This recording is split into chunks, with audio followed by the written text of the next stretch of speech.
When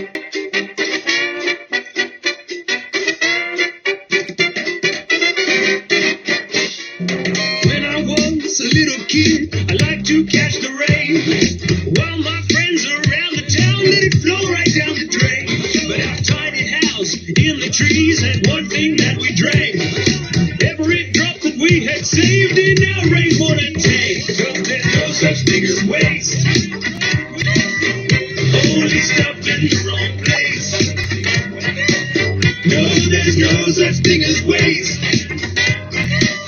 When we treasure every trace. Moved to the city, rented a house on my way to buy a bed. Saw one lying on the side of the road, so I took that one instead. And I also found a fridge, a couch, and a big old sewing machine. With the biggest pile of thrown out stuff that I had ever seen. But there's no such thing as waste. Oh no, only stuff in the wrong place. Yeah. I said there's no such thing as waste. Better save it just in case.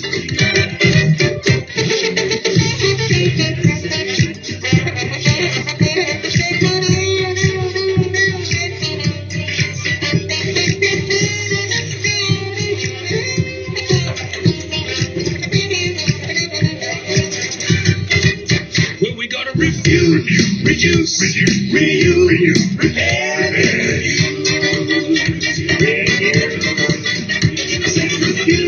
reduce, reuse, repair, You can get cool things out of the bin. You can compost every crumb. Save all the seeds you've got and weeds and give the rest back to your mum. It's time we thought about all our junk to keep our planet clean. That W word is so absurd in a world of blue and green. 'Cause there's no such thing as waste. Oh no, only stuff in the wrong place. Yeah, I said there's no such thing as waste. That idea should be replaced. Well, 'cause there's no such thing as waste. Oh no, only stuff in the wrong place. Beep, beep, beep, little beep. I said there's no such thing as waste.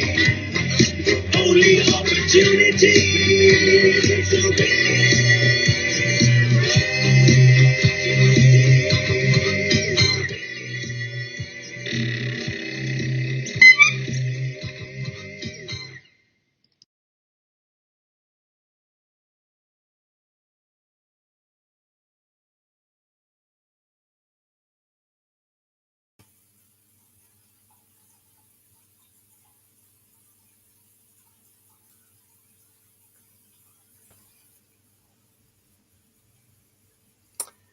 Hello, everyone. I was sort of jiggling along to the song there, which I heard was Formidable Vegetables, No Such Thing as Waste. My name is Kate Healy. I'm the Mayor of Stonington City Council, and it's my pleasure to welcome you to the Zero Waste Festival today. I'd like to begin by acknowledging that where I am currently, because I'm aware this is an online festival now, so people may be coming from other areas around Melbourne today as well, which is fantastic, but I'm currently on the traditional lands of the Kulin Nations, and I'd like to pay my respect to the elders past, present and emerging. I also extend that respect to all Aboriginal and Torres Strait Islander people and recognise and respect the cultural heritage of this land.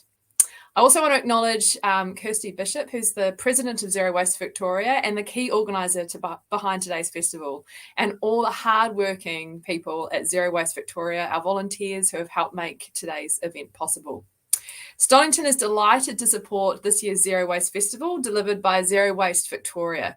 This festival is being supported through the Council's Community Grants Program and by Council's Sustainable Environment team. Whilst we couldn't be in the festival in person in Malvern Town Hall as planned, we're excited to be able to support an online festival and provide a space to learn, connect and inspire you all to rethink waste in lockdown. Moving the festival online also means that the program can reach and inspire large audiences across Melbourne and beyond. I'm currently in one of my boys' bedrooms. Normally I have a bit of a Zoom background to hide that fact, but that's the reality of what we've got today, so that's fantastic. So here in Stonington, Council plays a vital role in managing the waste of our community.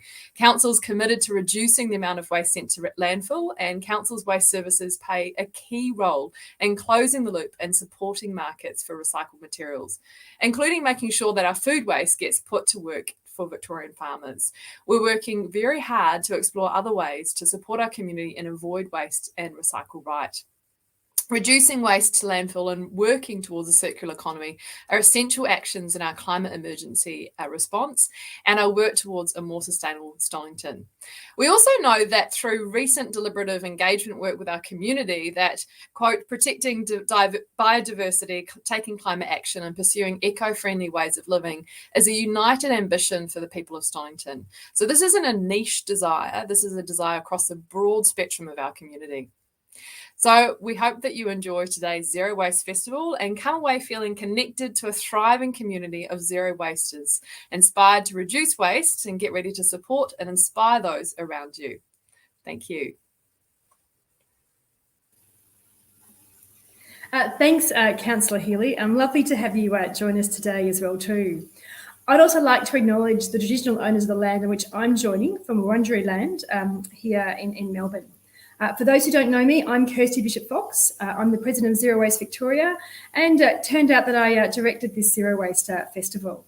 In my spare time, I'm a sustainability consultant and educator, so a lot of what I do involves community engagement programs to help transform the approach to waste, recycling and sustainable living.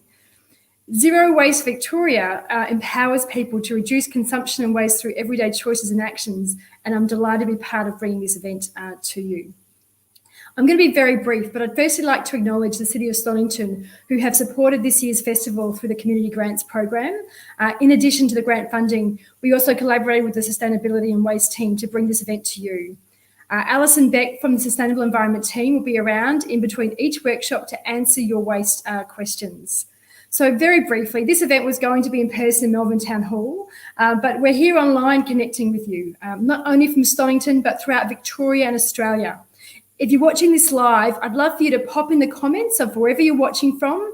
Let us know if you're from Stonington, let us know if you're from Melbourne or wherever you are in the world. It's fair to say this event has been like no other event I've ever been involved with. We were originally going to support Stonington Council's clothes swap with zero waste activations quietly in the background. But with the pandemic situation, we quickly decided this wasn't going to be practical. So we brainstormed and reimagined it. And at one point I said something like, it's starting to feel a bit like a festival. And before we knew it, once I'd said the F word, a festival is what it is. Zero Waste Victoria decided this would be our major event of the year, and the council were thrilled to be supporting it. So after holding the festival online in 2020, we're excited about this being the event to rebuild community as we bounce back. But we're here online, and even though we can't meet in person, I can see all these locations coming up. We're still connecting community in such a really great way. So thanks all for joining us. Keep those comments coming in throughout this session and throughout the day. I'm going to hand this over to Rosie now.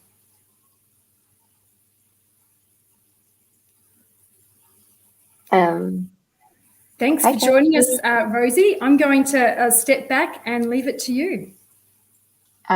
Great. Wait, hold on. Will the others just get joined? The others will be joined in. You just keep speaking. It's all great. I'm just not part of your panel, so I'm going to duck into the background, and I think we'll bring.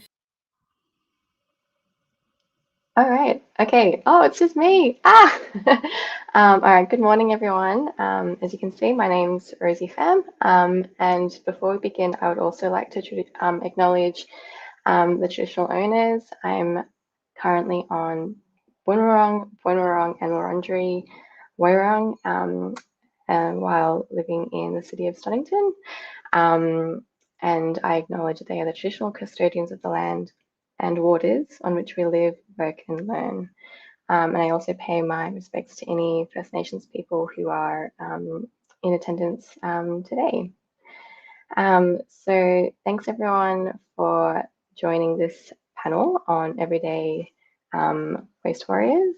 So I don't know about you, but that most recent IPCC report that came out a couple of weeks ago was a bit doom and gloom for me, and it did make me start. It does sometimes the reality of our climate, situation can feel a bit overwhelming, and I think that it would be fair to say for most of us that question comes back over and over, like, is there a point? Is there a point to anything I'm even doing anymore?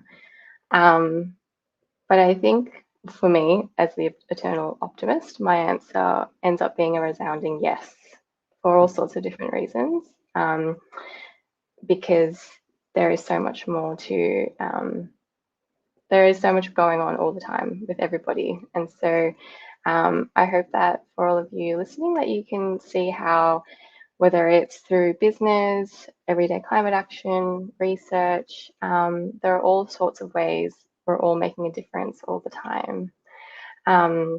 So I just wanted to, first of all, introduce everyone to our panel. I'm not sure if we're all the same for everyone on our screens, or if it's like Zoom, where it's different for people. So I'm just going to start with my first left to right. So Kate, do you mind introducing yourself?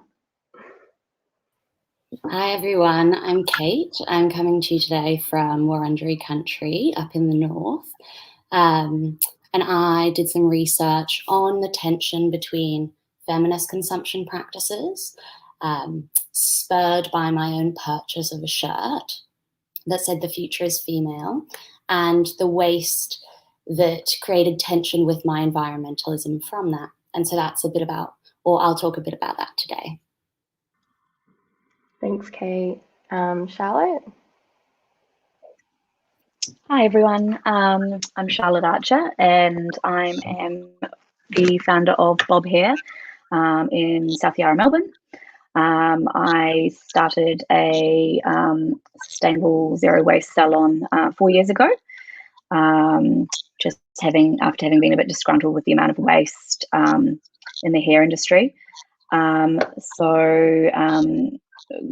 Built Bob basically to have a salon that's waste-free, completely waste-free, and just uses more low-tox products, and just a bit more mindful about the partnerships that we have with with our suppliers, colour companies, and retail and whatnot.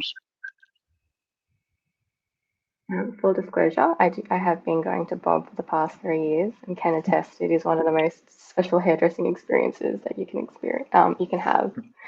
Thank you. Thank you. Tony, do you mind?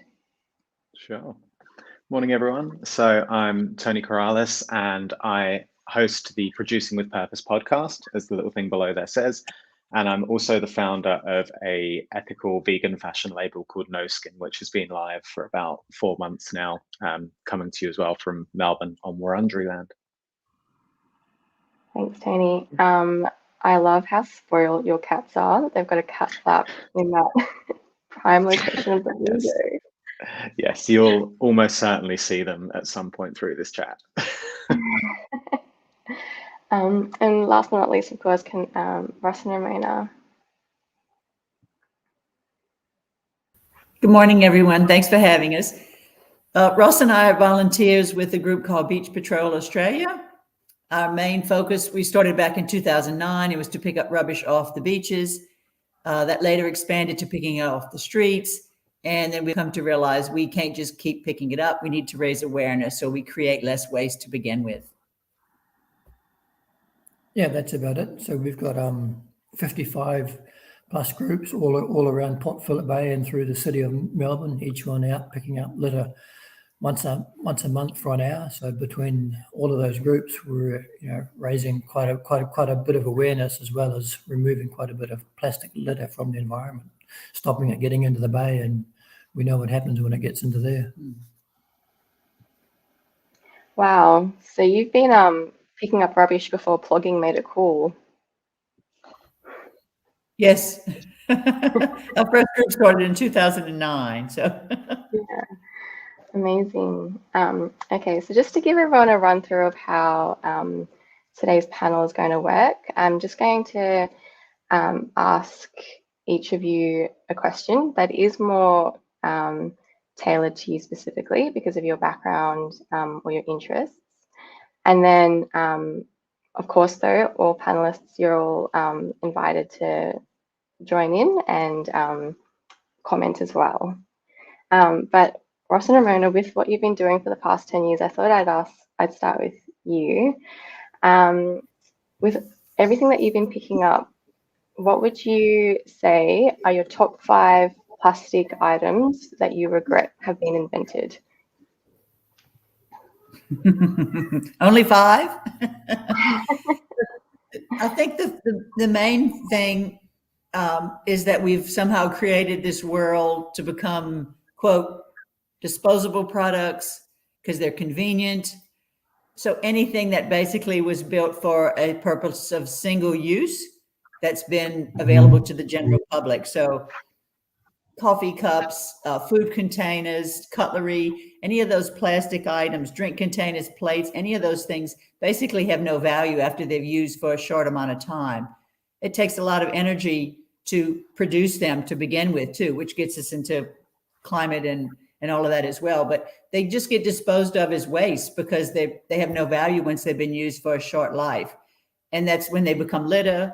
As we probably all know, they become dangerous to our wildlife and our animals. And we use that word convenient, but I always ask, convenient for who?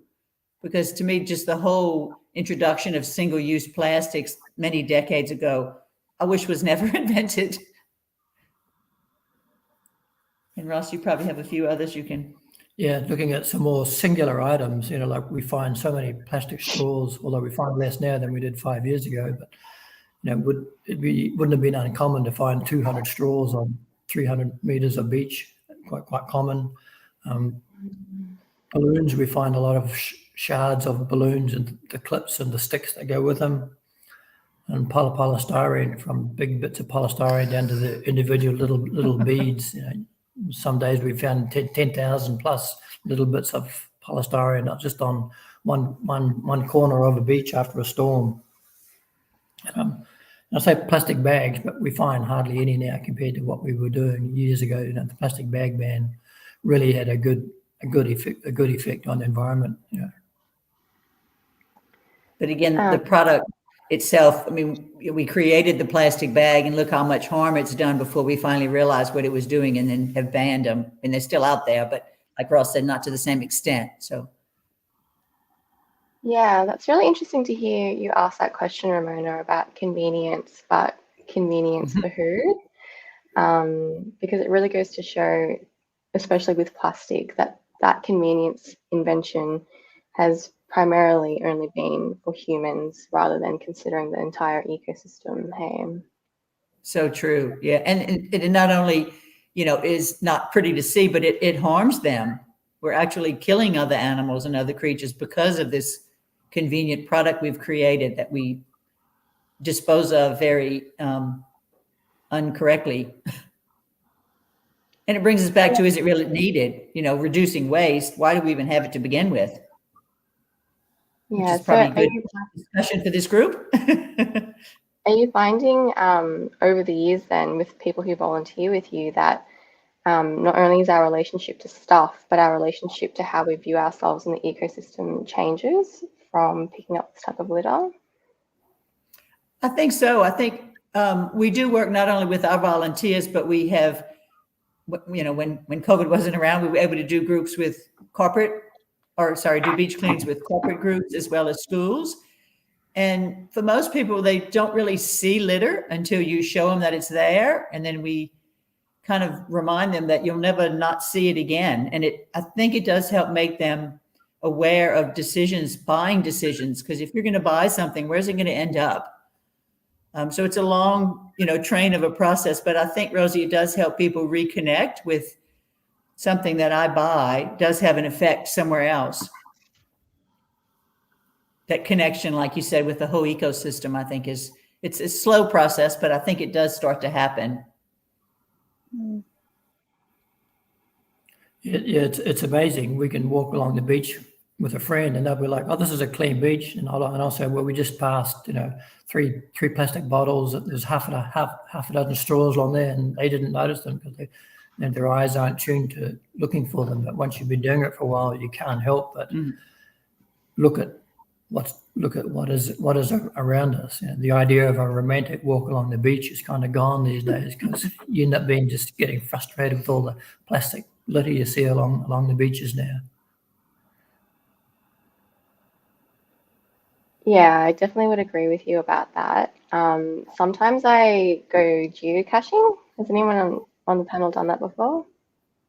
Done what? For the geocaching.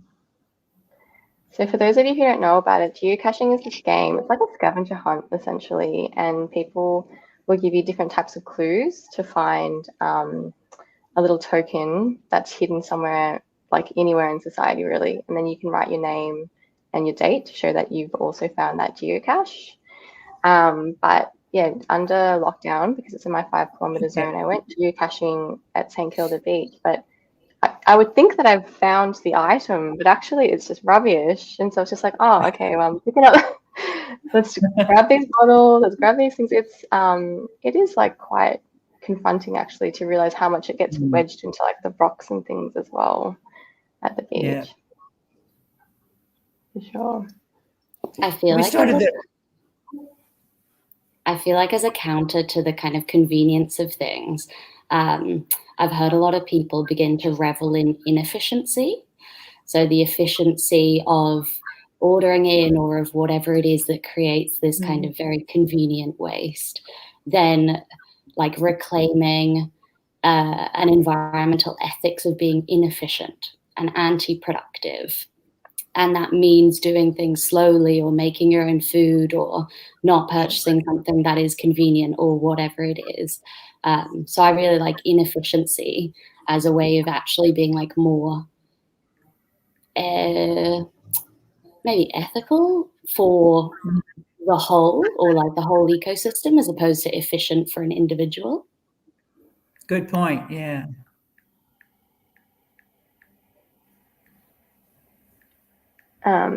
Yeah, I've heard as well in relation to that, the idea as rest as resistance connected to that too, which is a really beautiful sentiment. Yeah, thank you. So I think to flow with, flowing on from that, so clearly there is, whether we're conscious of it or talking about it, there's clearly a relationship with our stuff that impacts how we purchase or what we purchase, what we're willing to purchase. Tony, would you mind sharing with us what's your relationship with stuff and how has that influenced the line of work that you've gotten into with starting No Skin? Yeah, great. So my relationship with stuff has been a bit of a strange one. Well, it's probably reflective of what a lot of people experience. On one hand, I come from loving stuff, and I like surrounding myself with things that make me happy. But at the same time, I also in the last few years had a real sort of divergence over and started looking into a lot more of a minimalist lifestyle and things like that as well, which I think is one of the most important things as well, is actually stopping it a little bit more at the source and being a bit more intentional about purchasing, because you'll find your waste reduces massively when you're not then inundated with the stuff that's around you and always feeling you need to declutter and clear stuff out, which can be heartbreaking then with the amount of stuff that you feel that you're throwing away with bags and bags of things. And whilst not single use, you think, did that really provide me the value? But then that's a bit of a strange one, because I then find myself starting a fashion label, which obviously then produces more of the things that people are buying. And it's how you take some of that minimalist mindset and then incorporate that into starting a business that not only has the actual product being, something that's going into people's homes, but also the whole production process within that as well. So we have to be really mindful about how we're actually doing that. So I think from the top level and where we're actually producing things, it's about being more selective about our materials. Now, obviously, that comes a bit more into the sustainability element than the waste, but using things like hemp materials and recycled cottons is important. It's actually giving more circularity to that otherwise clothing waste.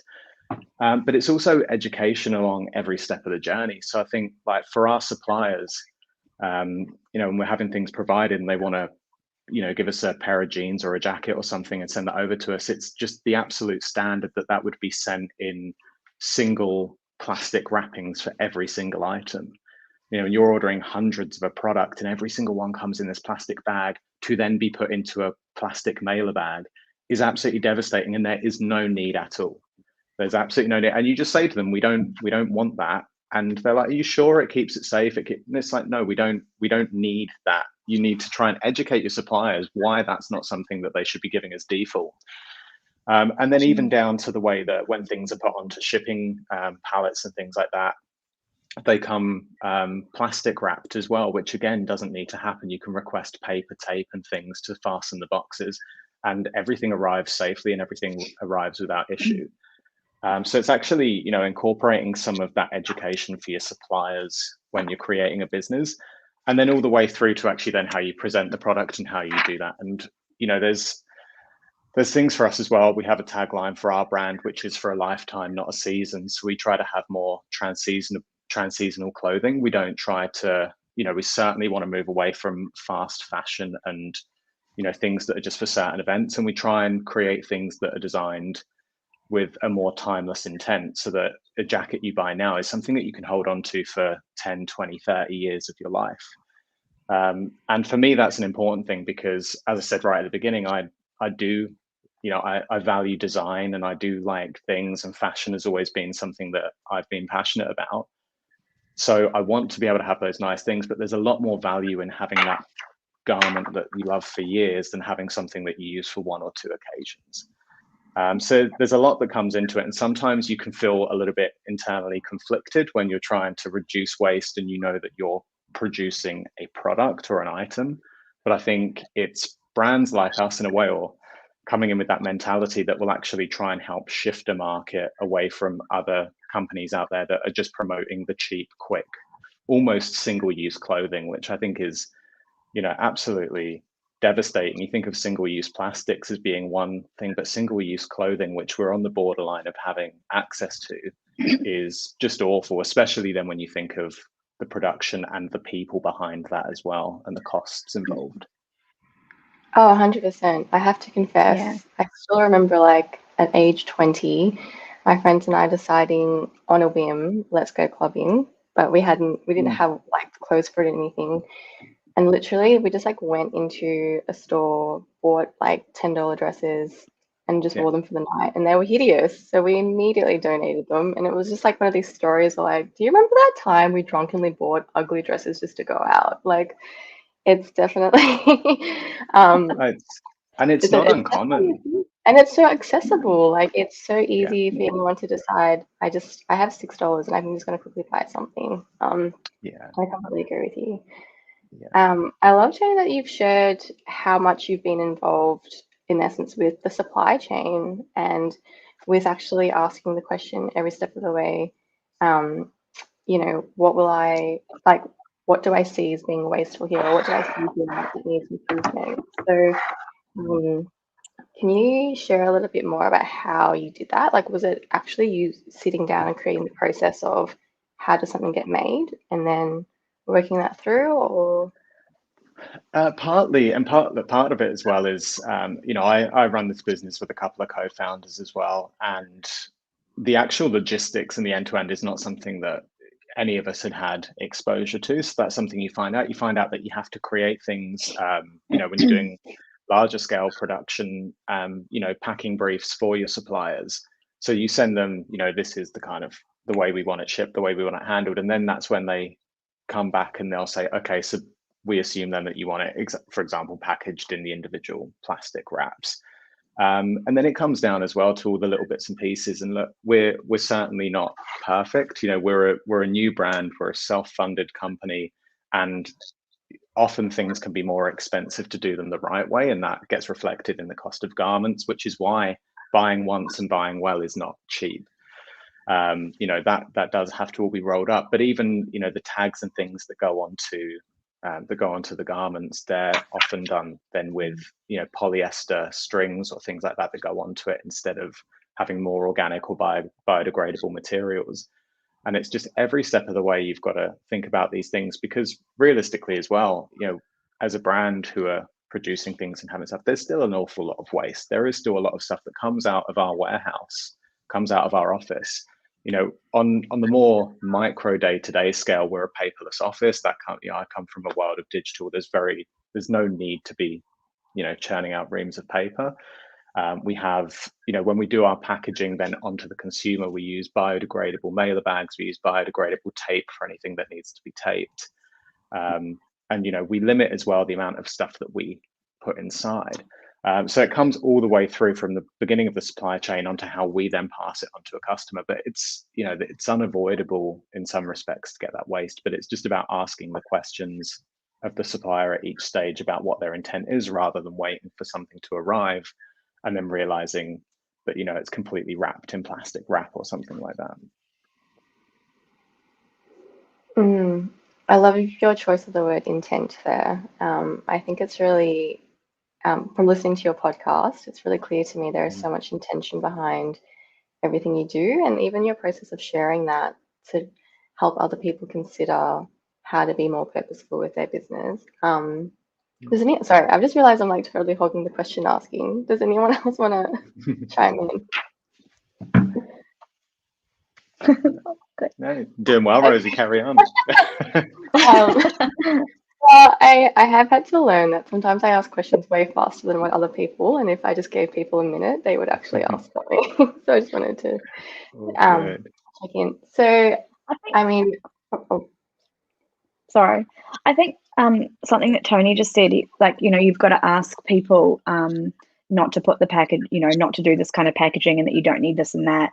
I think that's just something that I've just resonated with me. Like, I think as a business, but also as a consumer, just someone who doesn't have a business, if someone's not taking those kinds of ways, like, maybe we need to just be asking more questions. Like, I think people get really nervous on a day-to-day basis saying, to their local grocer, hey, why is the organic produce wrapped in plastic? Or why is it in its own little packet? Like, we need to be asking more questions and, asking them if they can just, why are you doing this? I'd prefer it not being like this, because it's not until people ask that people change.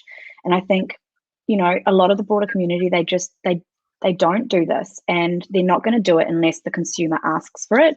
So this is something that I do, and I think it's really important, like, not just as a business.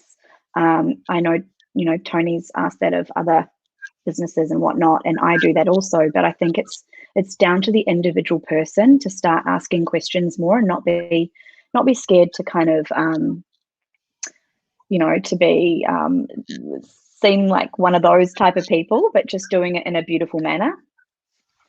Yeah, I think that's totally right. And the thing is as well, there are, as I say, oh, sorry, Charlotte. No, go. Sorry. Sorry, I think it was a little bit of lag. But yeah, we also, as I say, we don't profess to be perfect. And there are some people out there who are more educated on the matter, or have, better knowledge about things than we do. And if we get if we get an email from someone saying, I love my product, hopefully they did, hopefully they enjoyed what they bought. But, have you considered this, or have you considered that? Then we're not going to take offense to that. That's not a problem for us. That helps us take a simple step to be better as well. And most of the time it is simple steps. So yeah, like, be open with your feedback to companies. If they are doing things with the right intention, if they have got good values underlying as well, they'll actually be grateful to receive the feedback, because sometimes you just can't see the things that are right in front of you because you're dealing with so much, all of the time as well. 100%. Yeah, and I think what you've both raised there is something really important for us to remember as well, is that no one ever has perfect knowledge. Like, I think in that question, in that thing of like, how come we don't ask questions, there's often this assumption that, like, well, whoever designed it, or whoever's working at the top of, a supermarket or a particular company, like, they clearly must obviously have this very, like, expert team who have decided the best outcome, and that's why it is the way it is. But that's not always the case. Sometimes it's just that, like you say, like, no one's asked the question, so no one knew, like, maybe we should include this as part of a process that could be improved. Yeah. I love Sorry, Jan. constructive feedback. So yeah, it's a big thing, I think, of how we can push to try and change. Definitely. We find that in a company I run, we find that there's so many layers of bureaucracy to get through to talk to people. You know, you've got suppliers, we have suppliers, and you've got courier companies, and all those people are using disposable plastic because it's easy and convenient for them. And just to get one product in through your shop, process it and ship it out, you might be talking to 4 or 5 different suppliers along the way, and you've got to remind each of them politely, like, hey, I don't need that in that bag, or can you not wrap that in bubble wrap, or we're not putting it in a satchel for these reasons. You know, we've packed the box with waste cardboard rather than polystyrene. And it's really a big effort because society has gotten so entrenched with using plastic as an easy way to do things, and fast and simple, and it's very cheap, and it's, you know, it serves a lot of really good purposes, but at the end of the day, we don't really need it, and we can do without it, but you really got to work at it on multiple layers. True. Yeah. And I think actually, Ross, in you sharing that, I think what it should also remind us is when we do see someone doing it well, to also give that positive feedback, because whoever instigated that has probably been working at it for 6 months, and it was probably an uphill battle, start to finish. And so to get that feedback, it allows the team to know it was worth it. For example, like what you were just saying about the waste postage. Recently, I got something delivered to me in a box that wasn't branded, like the right brand. It was, but there was a note on it that said, we use just boxes that we find rather than new ones as our way to reduce. And I think that, taking the time to email that company back to say thanks for doing that, because it meant that's one less waste item for us too. It's encouraging, and it's it really validates the work that's been put into that.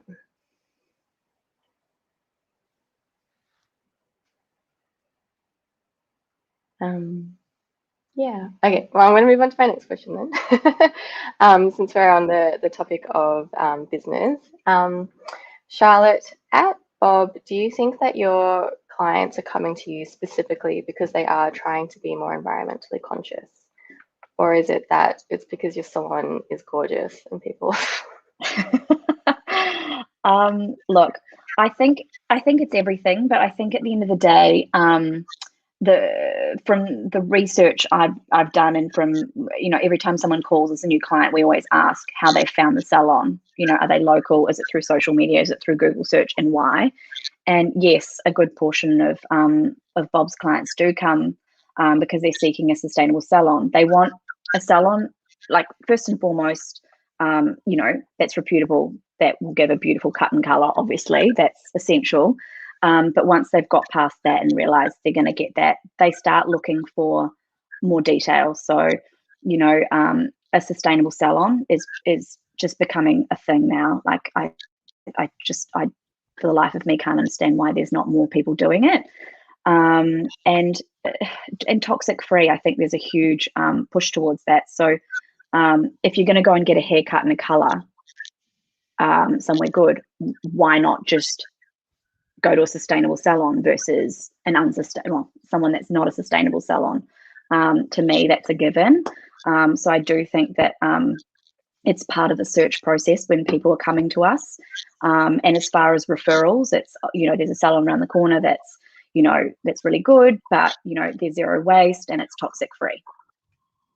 So yes, and essentially I do think that the majority of our clients are looking for that, because especially with what's going on in the world, people are having to make more mindful decisions, and, you know, it just comes down to each and every person to do that. And hopefully once there's more demand for it, more salons will roll on with this, and, you know, it'll just become the norm. Do you get many salon owners calling you to ask, how do I make my salon more like sustainable like yours? Or no. Look, to be honest, I think we use a company called Sustainable Salons. So, we have set up with them. So the way they work is, we pay like a weekly fee, and they supply us with big bins. So 4 different bins, 1 for paper, 1 for metal, 1 for plastic, 1 for hair. We get a chemical bucket, and then a box to put like glass and stuff in. And basically we have our own wheelie bin, or 2 wheelie bins actually, and they come every 2 weeks and grab that, and everything gets sorted at a centre.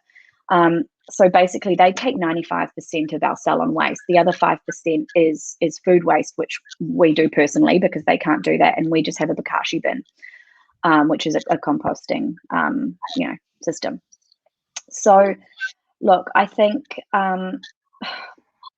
they are sufficiently out there that salons would know that it's out there. So it's up to the salon to make the decision to go out and take that on board, I suppose. It's super easy. And to be honest, we offset the cost with the client, which is what every salon does. So technically it's not costing the business anything. Each person has a $2 or $3 green fee on top of their service. No one's ever, commented on that. And that's just to make, the client realize that they are making an impact themselves. It's not just the business. So it's a pretty thought out process. And I think that it's pretty easy to just jump on board and do it. And, they come in and train you and get you up to scratch with what you need to do. So, I don't get a lot of business owners approaching me with that because it's there. As far as toxic free, that's still slow moving in the hairdressing industry, unfortunately. I think a lot of hair salons are still under the assumption that it doesn't work as well, which is obviously not a thing. But, I think that the hairdressing industry, there's just not as much education as there probably should be with that kind of thing. I know that with the training school that we have our apprentices at, that they are starting to teach sustainability as part of the curriculum within that academy, which is amazing. This was definitely not a thing back in my day. So if fundamentally it's shifting, as you're learning, you're not having to change when you're, at a salon. So I think there is a slow shift towards it, but it's kind of a step that you need to want to take, and you go and find it yourself. I don't feel that salon owners are sharing that amongst themselves, unless it's part of the way we kind of post and market it, of being a sustainable salon. People go, oh, okay, that might be quite a good idea, and then they go off and do it themselves. Sorry, that was a really long answer to get to that, but yeah, I think that salons are shifting slowly. Yeah, I really love. I personally think that $2 to $3 cost you pay, it's not so different from a carbon offset, is it? And it is a good reminder that there is a cost. There is a cost to even something like getting your hair cut. It's not that it was like cut, colored, and washed, and boom, like this, it all just disappeared. And I think that really reminds me of like what Ross and Ramona, you were talking about the convenience for whom, and with this question about toxic products and but will the outcome be as good for my hair if I had like a less toxic hair color? Like, I think what that made me think about is when we're talking about waste, we're always thinking it's physical. We're thinking it's going to be a plastic item floating in the ocean. But what you're drawing on here is that it's a toxic waste that we can't see, but it's in our water, and we impact that as well. So I think it's amazing that you have found a way to reduce that toxicity. Do you mind sharing how that works? In terms of what form are you talking about, the chemicals? Yeah, like how have you done something so like powerful that like what is common in other hair salons is not happening at yours? I think, I go back to sustainable salons because they're the reason we can do this. Essentially, it would be impossible to do it without them. We have these chemical buckets because obviously we go through a bucket ton of color, and there is wastage. We overmix, it oxidizes. We have to normally throw it down the sink. That's what every hairdresser does. It has to go somewhere. It doesn't go into a bin. So these go into chemical buckets, and then the chemical bucket gets picked up when you opt for it. It takes a while to load up. And then that gets made into water. So they take the chemical buckets away, break it down to water, and then it gets sent out to the building and construction industry to get repurposed. So I think every facet of sustainable salons, each bin has a specific recycling form. So down to the hair, people would think, well, hair, whatever. That gets made into booms, which is, I suppose, like a big sausage thing in a stocking. It's basically a stocking filled with hair that soaks up oil spills that have either, happened on land or in the ocean. And I just think that's huge. I mean, we're using something that traditionally would just go in an ordinary bin, like hair, and you're repurposing it. And they're finding more and more ways to repurpose it. They're making like doormats and things out of this hair. They're soaking up oil spills. It's pretty mad what they're doing. And then with the money, they're giving back to the community with Oz Harvest and other things like that. So I think it's kind of like a circular economy, really. It's pretty incredible. So I think that's just one small part of Bob, is Sustainable Salons system of where we can recycle efficiently, and it just reduces the impact on the planet, in a way that we would never traditionally be able to do. Foil alone is, I've forgotten what the number is, but it's ludicrous how much foil, like aluminium foil, sits in landfill per year just in Australia alone. And keeping out foil, which is just never going to break down, that gets melted down and remade into aluminium products. Like, yeah, I could talk about this all day, but I think that's just one facet of the business. It's just I wish they would do it in lots of other businesses, not just hair salons, but I think it's just one thing at a time, really. If I could jump in here, Rosie, I think the question you were referring to was the bigger part of people aren't paying the real cost of a product. You get a service and then you pay for the service and everybody thinks they're done, but there's always the follow-on from it. You buy a plastic container, for 10 cents, but then you throw it away. But that cost still continues to occur. I think in New York, they were finding back when they had plastic bags that it was costing them 50 cents, costing the local government 50 cents for every plastic bag given out because of the time they spent in trying to retrieve them out of trees and drains and the oceans around there. And so there's this concept which is growing a bit of momentum and finding a bit of resistance in Australia, unfortunately, but called extended producer responsibility, where the manufacturers or suppliers of this product are actually having to pay a fee up front for the what they call the backside of a product, how to make sure when it's disposed of, it's disposed properly, where it's not loose in the environment or causing any further external costs. And if we can bring that in around the world, and in Europe, there's a fairly decent push for that now, and I think we'll then start this. We won't have these, like Charlotte was talking, a $3 green fee, because everybody will be expecting to pay, the real cost of a product or a service up front. Maybe 10 years time, we'll be having quite a different conversation on that, because there seems to be more and more discussion on this concept of producers paying a fee.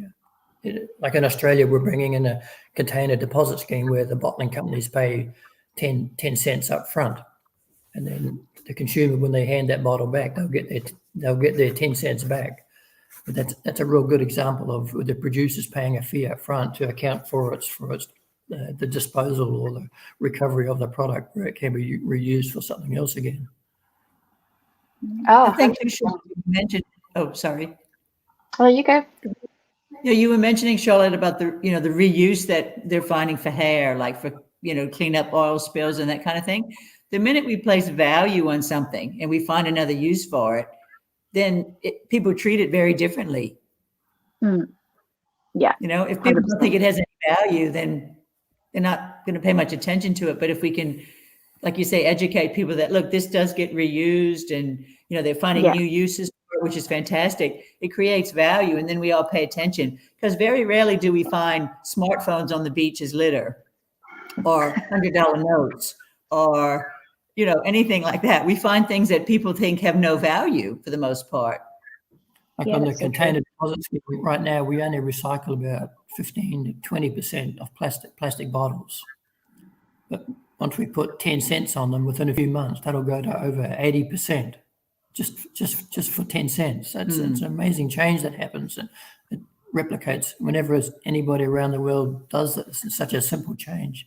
We just put a little bit of value on it, and it may not be 10 cents, may not matter much to me or someone else, but a little high school kid or a primary school kid running around the yard will go find it. They want to go buy some candy or something, or a lot of people are supplementing their incomes to the tune of $20,000, $30,000 a year by picking up bottles in Adelaide.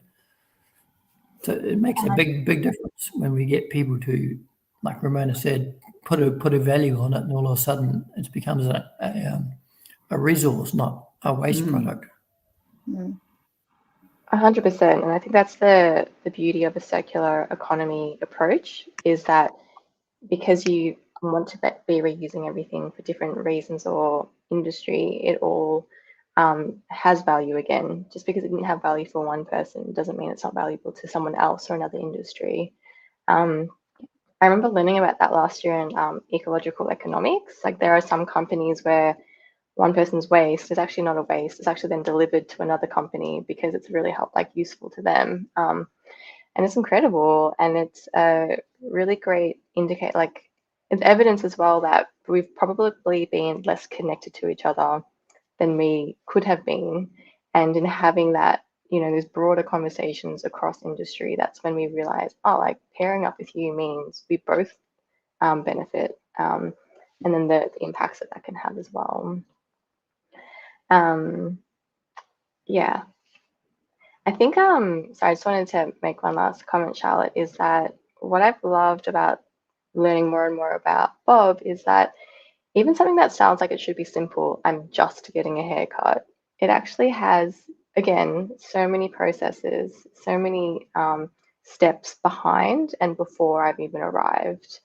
And the passion that you bring into something like hairdressing helps us realize, even that choice of what my haircut is for the year, or depending how often you cut your hair, even that is actually making a huge impact and a huge change. So thank you for sharing all of those things. It's a lot to think about. Yeah. And last but not least, Kate. So Kate, you've been in the middle of writing, finishing your thesis, which I've been having the great pleasure of reading through. So thank you so much for sharing. There was a particular quote in it that I really loved, that I'm just going to share with everyone else, because I realize your thesis is not ready it's not open to the public yet. But this is a quote from one of your participants in your research, which is, I imagine when the apocalypse comes and I'm like, wow, if you old men who only knew how to do efficiency things, I know how to make my own clothes and grow my own food. So you're not on my team when the apocalypse comes, and you're probably going to die. We laugh together. Yeah, that was beautiful imagery. I wanted to ask you, I think that this is an aspect that we probably don't hear as much yet in the mainstream. Do you think that there is a gendered aspect to our consumptive habits? And if there is, do you think that this gendered aspect impacts how we relate to things, and how we will actually respond to reducing our consumption? Yes, okay, I'll do my best. They're big questions. So I think all identity is interconnected with stuff, and our emotions are interconnected with stuff. Stuff impact us. They make us feel things in the way that Ross and Ramona, in seeing plastic, your emotions change. You feel upset. Things are impacting us. They're lively, and they're really potent they're not just inanimate objects, let's say. And in our relationship with things like plastic, the beach changes, or how we relate to a beach and that landscape changes. And as you said, Ross, it's no longer romantic, but it is filled with obstacles and stress and upset. So I think all identity is interconnected with things. And so gender as like a performance of part of our identity is interconnected with things.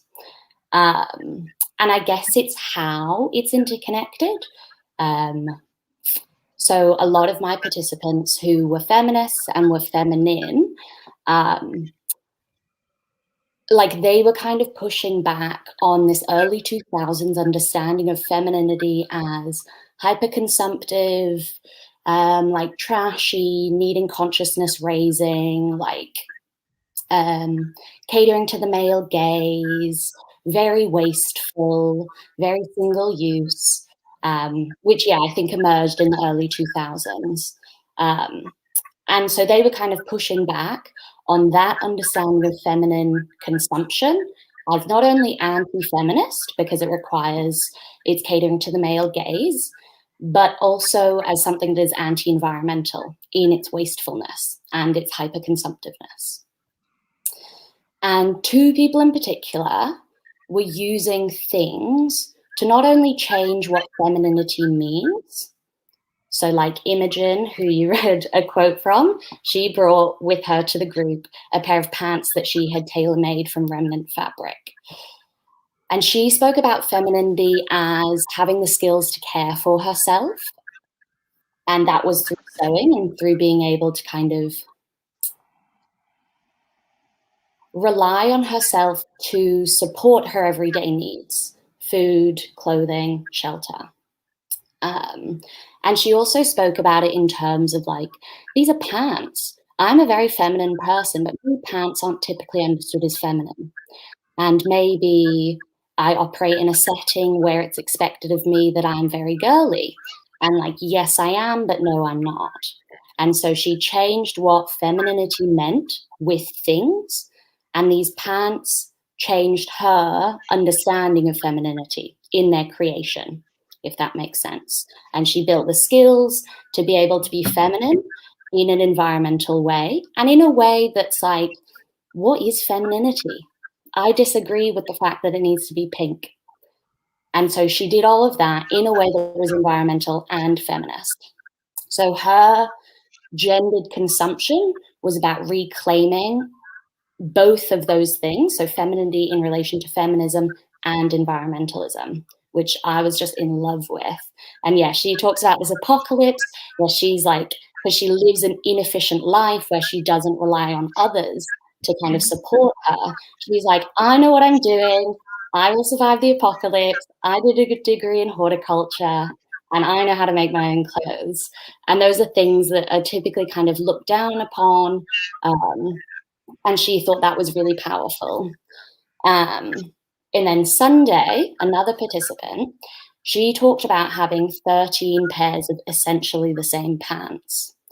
And she was I know it's really bad and I should stop op shopping for the same pants, or seeing a pair I love in the US and they get here and they're too big, so I have to get them tailored because I feel so much guilt about sending them back and all of that mileage.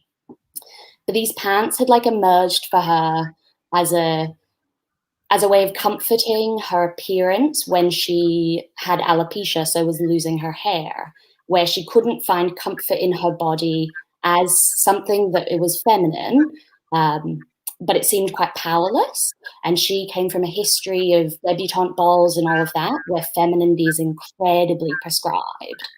And she was I like femininity and I think I'm feminine, but that stuff is not fun. That's not powerful. That's the femininity that I'm given, by kind of heterosexual patriarchy, and I'm not super into that. But with these pants, she was like, they were like a corduroy 3/4 length cuffed pants that were high-waisted.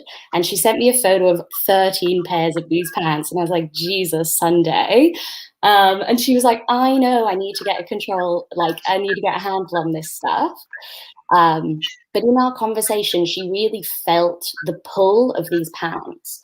And she talked about not only how they enable her to feel feminine and powerful, but also how she just can't throw them away. She said she's moved house 6 times in the past 2 years.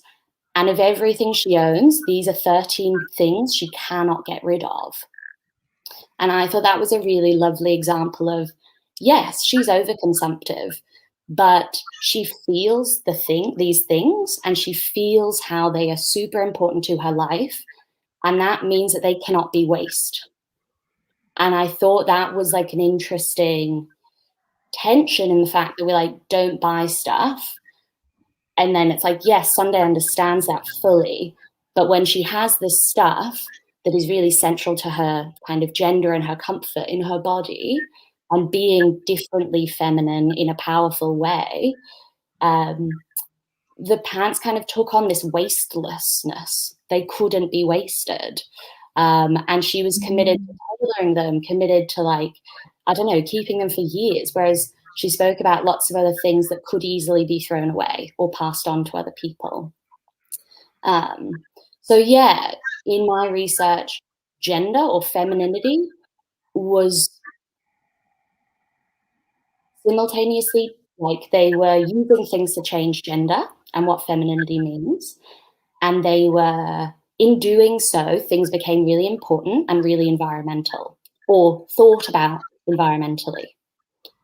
And I think more generally, if we understand things, like if I understand a pair of pants as helping kind of create me and give me emotions, my responsibility to those pants changes.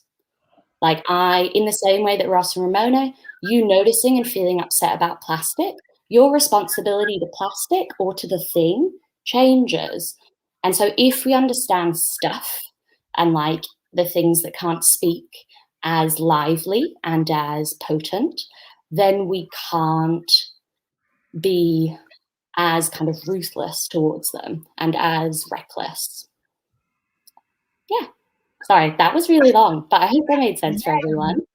Okay, that's gorgeous. And it reminds me a lot of what, Tony, you're talking about in terms of, buying once and buying well.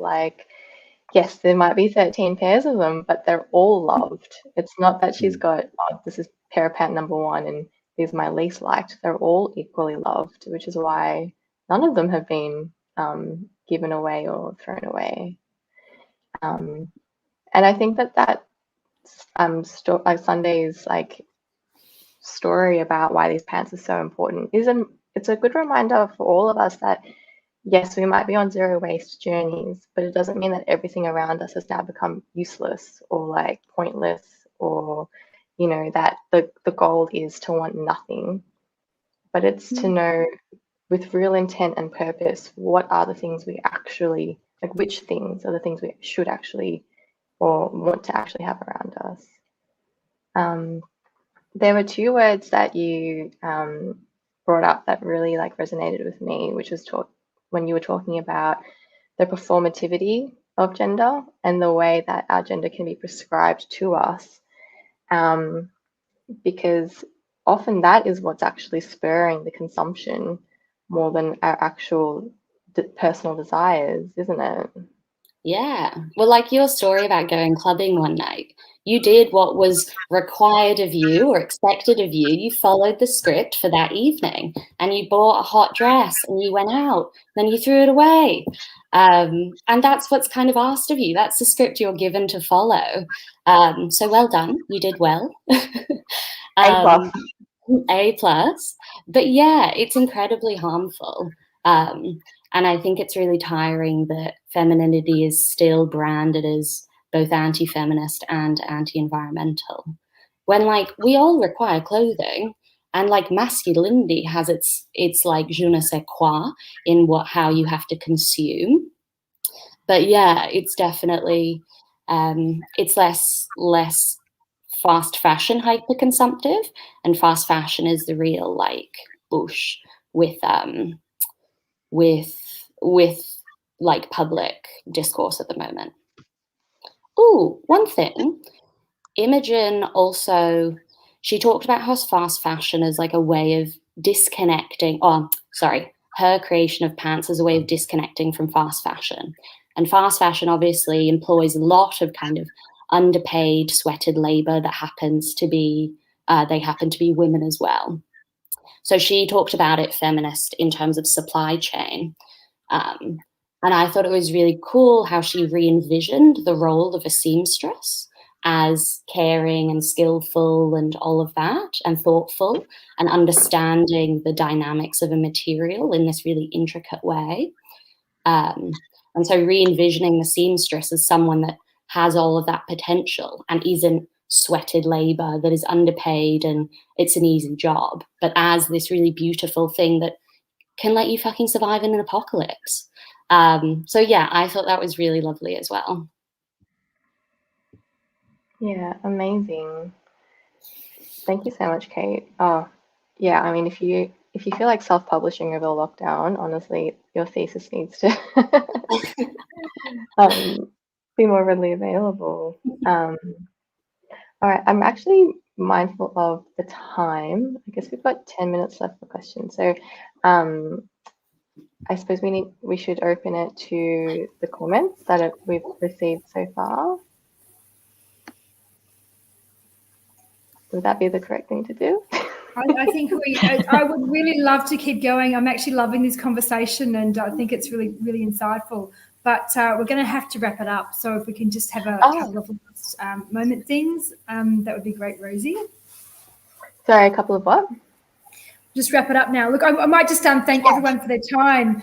We've got some waste Q&A coming on and a few things. So thank you to Charlotte, Ross and Ramona, Kate, Tony. Really appreciate what you've had to say. There's been a lot of comments coming through. We probably can't bring them all up now, but you've got some time afterwards. It'd be great if you can jump into the comments and just reply to some of them if you like. People are guilty of throwing out too many clothes and donating clothes. It's great intention. But that's just the way it goes. So thank you all for your time, and we're going to move on to our waste panel with the council, and I've got a young ambassador as well too. Thanks, Rosie. Thank you so much. Thanks everyone. Thanks everyone. Goodbye. Thanks everyone.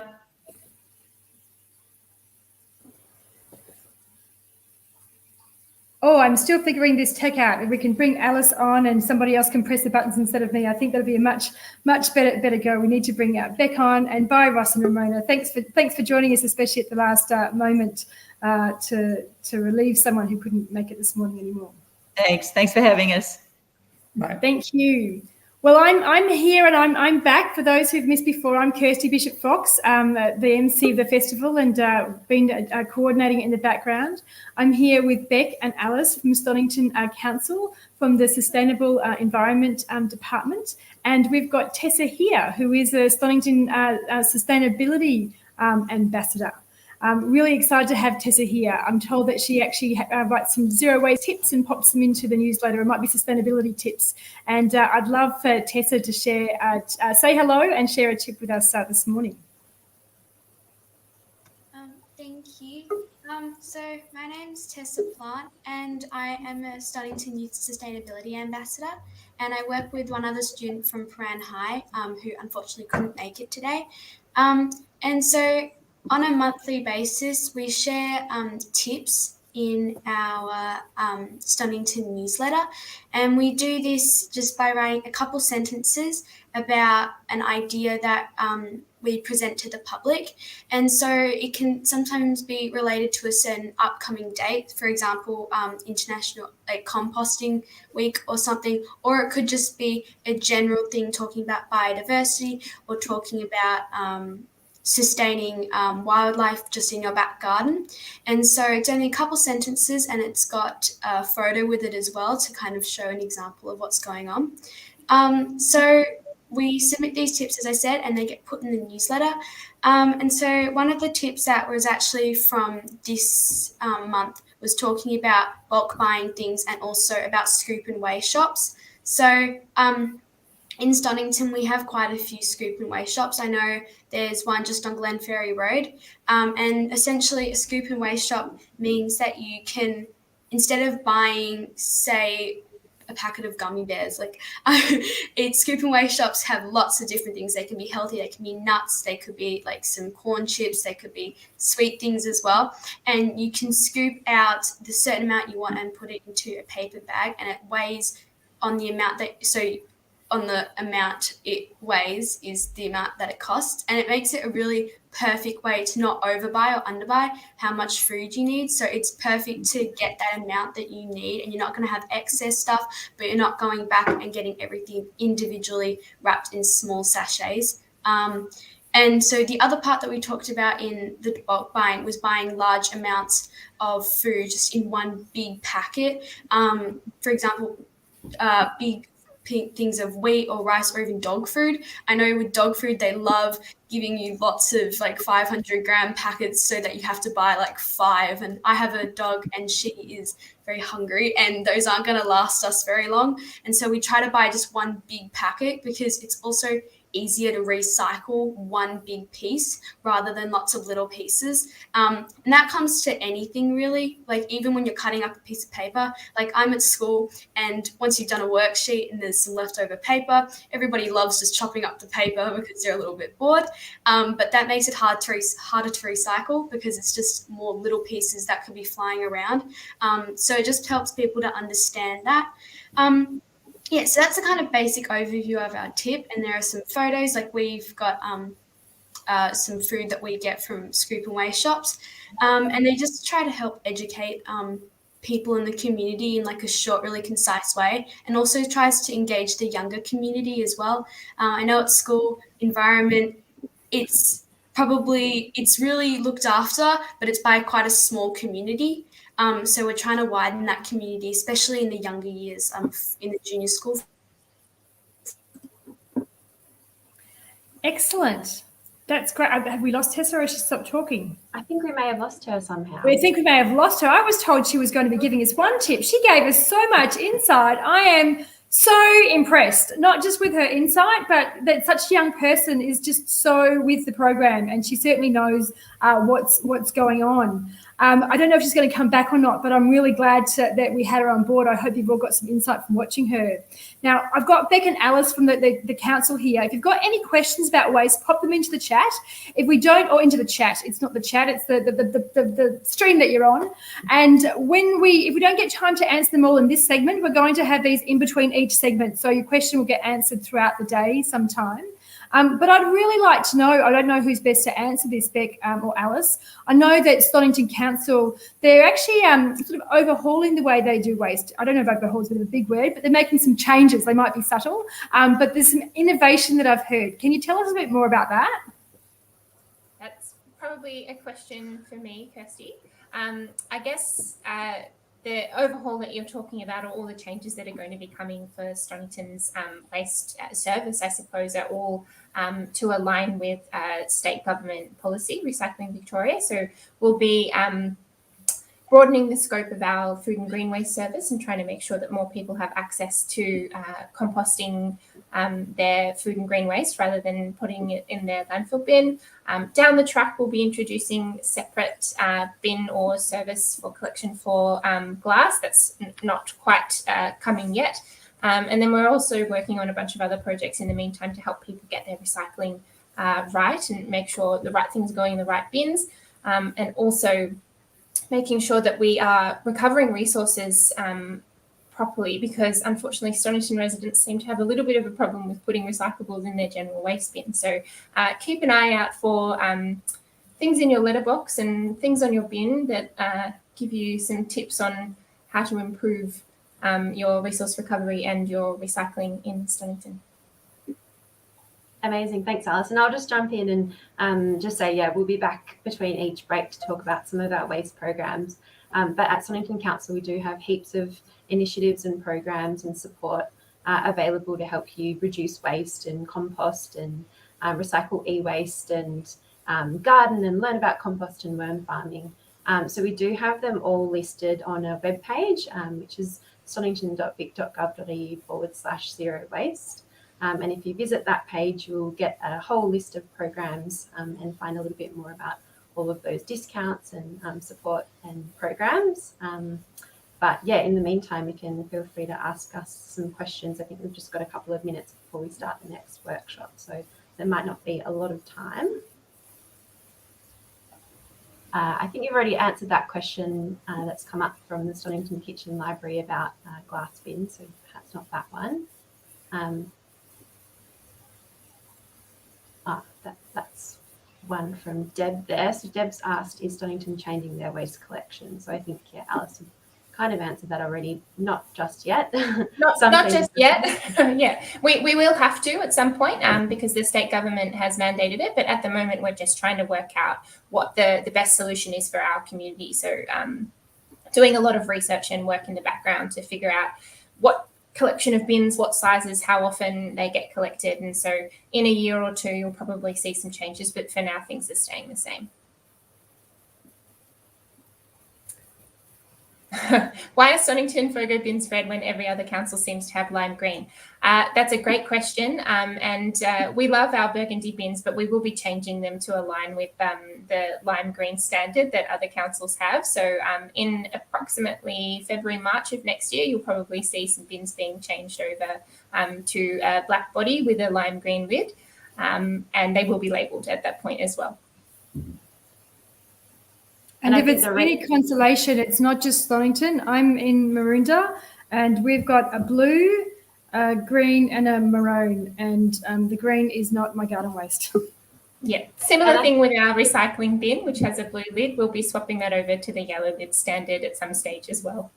Yeah, and I think the thing is with a lot of councils that have different coloured bins and lids, is these were all kind of, put in place, all of these colouring systems before the national standards came in, and there's just been a lag to catch up. So I think, yeah, a lot of councils are working towards that standard, those standard colours. Excellent. That's great. We're going to have to wrap this session up, but don't worry. There's a few questions that we haven't asked yet. We're going to hold that thought and have them at the end of the next section, which will be in about an hour's time. I'm going to thank Tessa and Beck and Alice, and we'll see Beck and Alice back next. While I'm here, I'm going to bring Alana on. If we could have Alana come up first, we'll say hi to Alana. Hello. Hi, Alana. How are you? I'm good. How are you? Good, good, good. Are we ready for some cooking? I think so. I've got all my ingredients ready.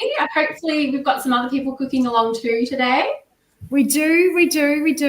But just tell us while we're warming up. And if anyone's cooking along, I know I've got a few people cooking along with me, and I'll be jumping into my kitchen soon and doing a bit of we'll see how it goes with the tech change going from a laptop to a phone. If I drop out, I won't be far. Okay. But what are we going to be doing today? Like, what have you got there? A beautiful basket of greens. I do, yes. So what we're going to be doing today, we'll go through a few common foods that people do end up wasting a lot. So we'll go through a few tips and tricks on how to store them so that they're a bit fresher for longer. And one of the ways you can actually make your greens and, all those beautiful herby things last longer is to make them into a pesto. So I'm going to be using a few random things that you might not think that you could turn into a pesto. And we're going to be making a really creative pesto. So anything you have, we can brainstorm, if you've got something random in your fridge, go grab it, because maybe we can brainstorm a delicious pesto and we can cook it all together. Excellent. If you're not sure and you want to give it a go, pop your questions into the comments. I was speaking to a buddy of mine last night, and he's a bit of a cracker actually. And I said to him, "Do you want to join us and cook along with us?" And he said yes. So we've got Costa's kitchen. And Costa, where are you, Costa? Hey, here he is. Yeah. So Costa said that he was going to go out and raid his veggie patch and see what's out there. So what have you found, Costa? I found plenty, and when I looked at your ingredients list, Alana, I realised I have a lot more than just a handful of greens, but I had Tuscan kale. I had this other variety of kale, which I'm not sure it is. This is all off my street garden. There's some nasturtium. There's some canola, which that's a nice green leaf there. I've got curly leaf parsley, flat leaf parsley, a whole variety of sorrel and thistles, and yeah, that's pretty much what I dug up. It took me about 3 minutes to find all those ingredients. So yeah, I'm ready to go. The other one that I thought I'd mention was the garlic, because there's some people that I know grow garlic, and I asked them to send me some so I could grow it, which is growing. But they also sent me a little pack of garlic that they say keep it frozen in the fridge, so you've always got some available. So yeah, I'm sure this will tie in with the stuff you're going to talk about, Alana, about ways that we can take the abundance from one season and spread it across the year. Amazing. Oh my gosh, I'm so excited. You've got some goodies there. This is going to be great. Right, now what I'm going to do is I'm going to jump into my kitchen. You're going to see a bit of a scene change. But before we get into it, can I introduce you to someone who I'm really excited about what they're doing? Have you heard of kitchen libraries before, Alana? Yes, I love kitchen libraries. I've got Rosie here, and I just wanted to talk about the kitchen libraries because I'm going to just hand it to you two to chat, because Rosie was telling me all about it, and I think that you're going to be stoked. Oh, I'm so excited. Hi, Rosie. Hey, Alana. So nice to meet you. And hey, Kesta. I can't believe we're all on the same screen. Hi, Rosie. Very exciting. How are you going? Good. Yeah. Beautiful day here in Melbourne. Absolutely gorgeous. The bluest of blue skies. So this is just a little ad break for a project. I was part of the Stonington Environment Champs program, which the delightful Beck Nichols set up as of last year. And with that, a handful of us from the local community learned more about how to create projects to make a difference in our community. And the delightful Peter Hayes, who was in our group, she started a kitchen library. Well, that was her idea. And I asked if I could please be part of her group. So the concept of a kitchen library is essentially that you can share as a community all our resources rather than us individually buying our own. So it's very similar to a men's shed and how men have like the tool library. It's like that, but for the kitchen. So well, unfortunately with lockdown, we've been a bit delayed with our process of rolling out a kitchen library, but we wanted just to use this opportunity to kind of remind everyone that while that might be the case, we can still connect with our neighbours on our street and ask, is there anything you need? And we can still share locally, because really all of our kitchens can be a library. And I just wanted to show some things that we share in our house. So I've got here a stack of some plates and cups, which always come out to every picnic. These are actually really special to me because when I got married about 7 years ago, one of my best friends was really aware that I was already beginning my zero waste, I suppose, journey. So she actually laboriously went op shop to find matching cups and plates and things like that to create a picnic set as our wedding gift. So yeah, it's really, really precious. But yeah, this comes out for anything we do whenever we go out. And most recently, my neighbor has been quite unwell, so she can't come over obviously to make her own juices. So what we do is she drops her veggies and fruit over the fence to our house. I juice them with our delightful juicer, and here's some I've made earlier, some celery and apple juice, which will be making its way over. and a little bit of beetroot juice. I might have already had some, which I then drop back over the fence. So even though it might be a lockdown, there are still really effective ways to share. And my other really special appliance I really wanted to share is my soy milk maker. Oh. And so I'm very lucky. My sister only lives 2 doors down, but the soy milk's coming to her. So I just wanted to, I guess, use this opportunity to kind of spruik our kitchen library. Hopefully it'll be coming in a non-lockdown season near us. But yeah, in the meantime, there are lots of really fun ways to still turn every kitchen into a library and share with everyone, well, anyone that you can in your zone. Well, that's such a nice story. And I love the idea of a kitchen library. So especially for, people I know who live in small apartments that maybe can't store a lot of equipment for the kitchen. That's such a great idea. Definitely. And I mean, for a lot of us who have more of that minimalist approach, like you really do want to be, thinking, okay, which devices are the ones I really want? But, so often you can't buy it and then return it if you find out it's not the right one for you. So why not borrow it? See if you even use it that much. And if it turns out, I actually don't want to make ice cream, you can give it back. Oh, so cool. That's excellent. Thanks so much, Rosie. Really enjoyed hearing about that. Oh, thank you. Thanks for having me. Hi, Rosie. All right, Alana, over to you. What do you want to ask? All right, so for the cooking session today, before we get started, I thought it would be really nice for everyone to get really interactive in the chat.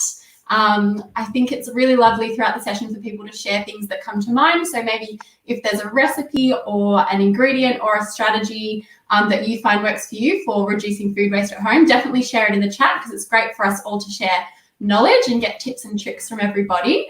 But to get us all warmed up, I know Kirsty's smiling. She thinks this is going to be lots of fun. What I thought we'd do, if you are at home, which you probably are, really, let's be honest, it's a lockdown, go look in your fridge and tell me if you've got something really disgusting in there. So it might be some leftover takeaway. It might be something you made a couple of weeks ago. It might be a zucchini, and maybe when you go to get it out, your hand kind of goes through the zucchini because it's so gross and gooey. So go check your kitchens right now and let us know what you've got in there. Or if you can think of anything that you found before, pop it in the chat because there's some really gross things that have come out of people's fridges or even your lunchbox when you're at school. Maybe you forgot about a banana. What about you? Oh, Costa, you've got something. Alana, I hope you're sitting down for this one. This was a Korean thick noodle dish that a friend made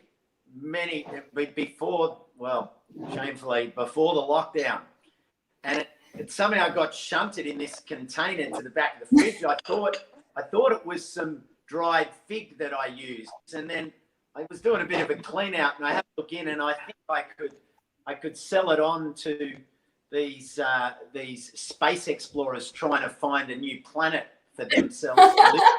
Because this, have a look at that. Oh, great. Wow, that is. I'm trying to see if you can see it clearly, but yeah, there is a lot of goodness. You could start an entire solar system from those humble beginnings. Ew, that is looking very fuzzy. It could well be that somewhere hiding in there could be the solution to all future variants of any COVID, I reckon. So yeah, I'm happy to, for any biotechs out there, I'm happy to work with you and come up with a community-driven solution. But yeah, look at that.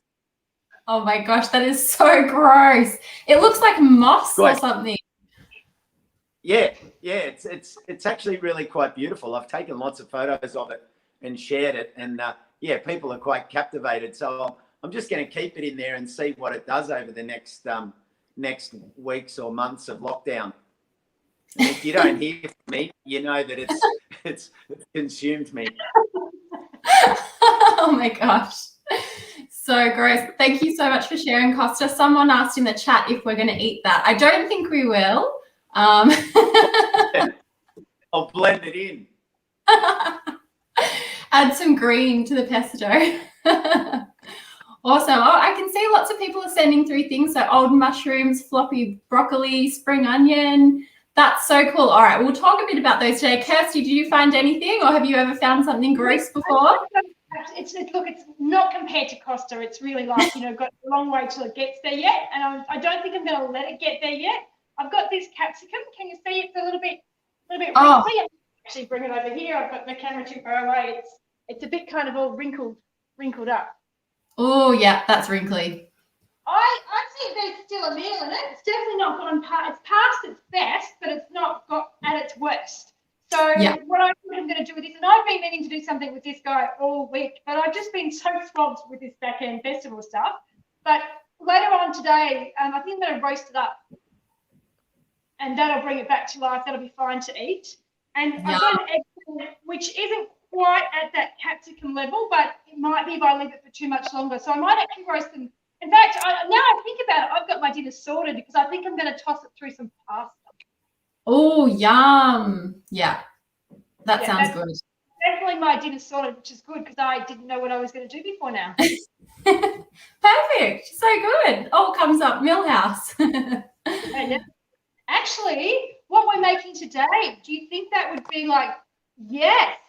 You could toss some pesto through the roast veggies and your pasta. Mwah. All right, let's get cooking. I'm hungry now. I know.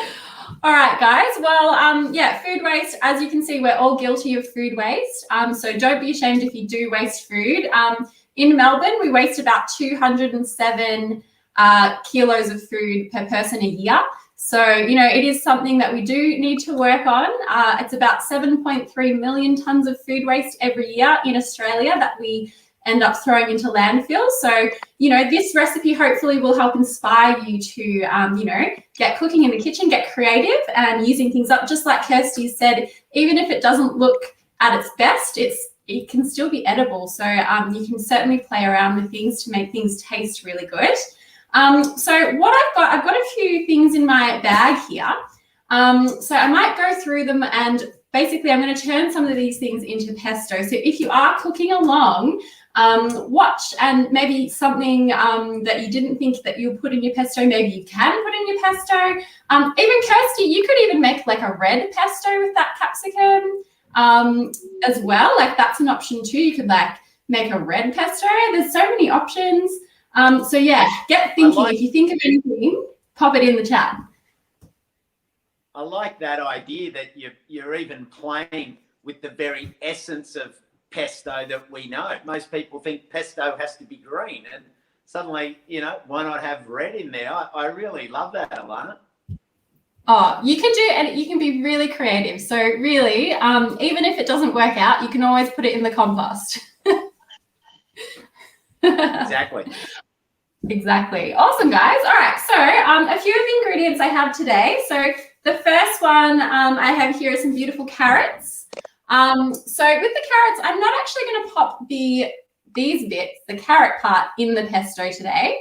Although this might be nice also roasted and tossed through a pasta with the pesto later. But I'm actually going to be using the carrot tops. So has everybody eaten carrot tops before? Give us let us know in the chat if you haven't, because these are actually beautiful. So you can kind of treat carrots and their tops as two different vegetables. So you kind of get 2 for 1 with these, which is fantastic. Now, if you haven't tried them before, if you have some at home or you've got some carrots growing in the garden, give them a bit of a taste. They're kind of almost parsley-like, a little bit peppery sometimes. So they're a really good substitute for parsley and things like tabbouleh, any kind of recipe where you use parsley. Really, really fantastic. But for this, I'm going to pop them in a pesto. So I've actually got some pre-washed carrot tops because they can get a bit dirty if you've just pulled them out of the ground or you've got them from the shop. So I've got some carrot tops washed and ready to go. But I'm going to be using those in my pesto today. when you do take carrots home, I would recommend, if you get them from the shops, just to separate the greens from the carrots before you store them. So treat them as two separate vegetables. So the carrots you can just store. I generally like to pop them in a tea towel and wrap them and pop them in my crisper.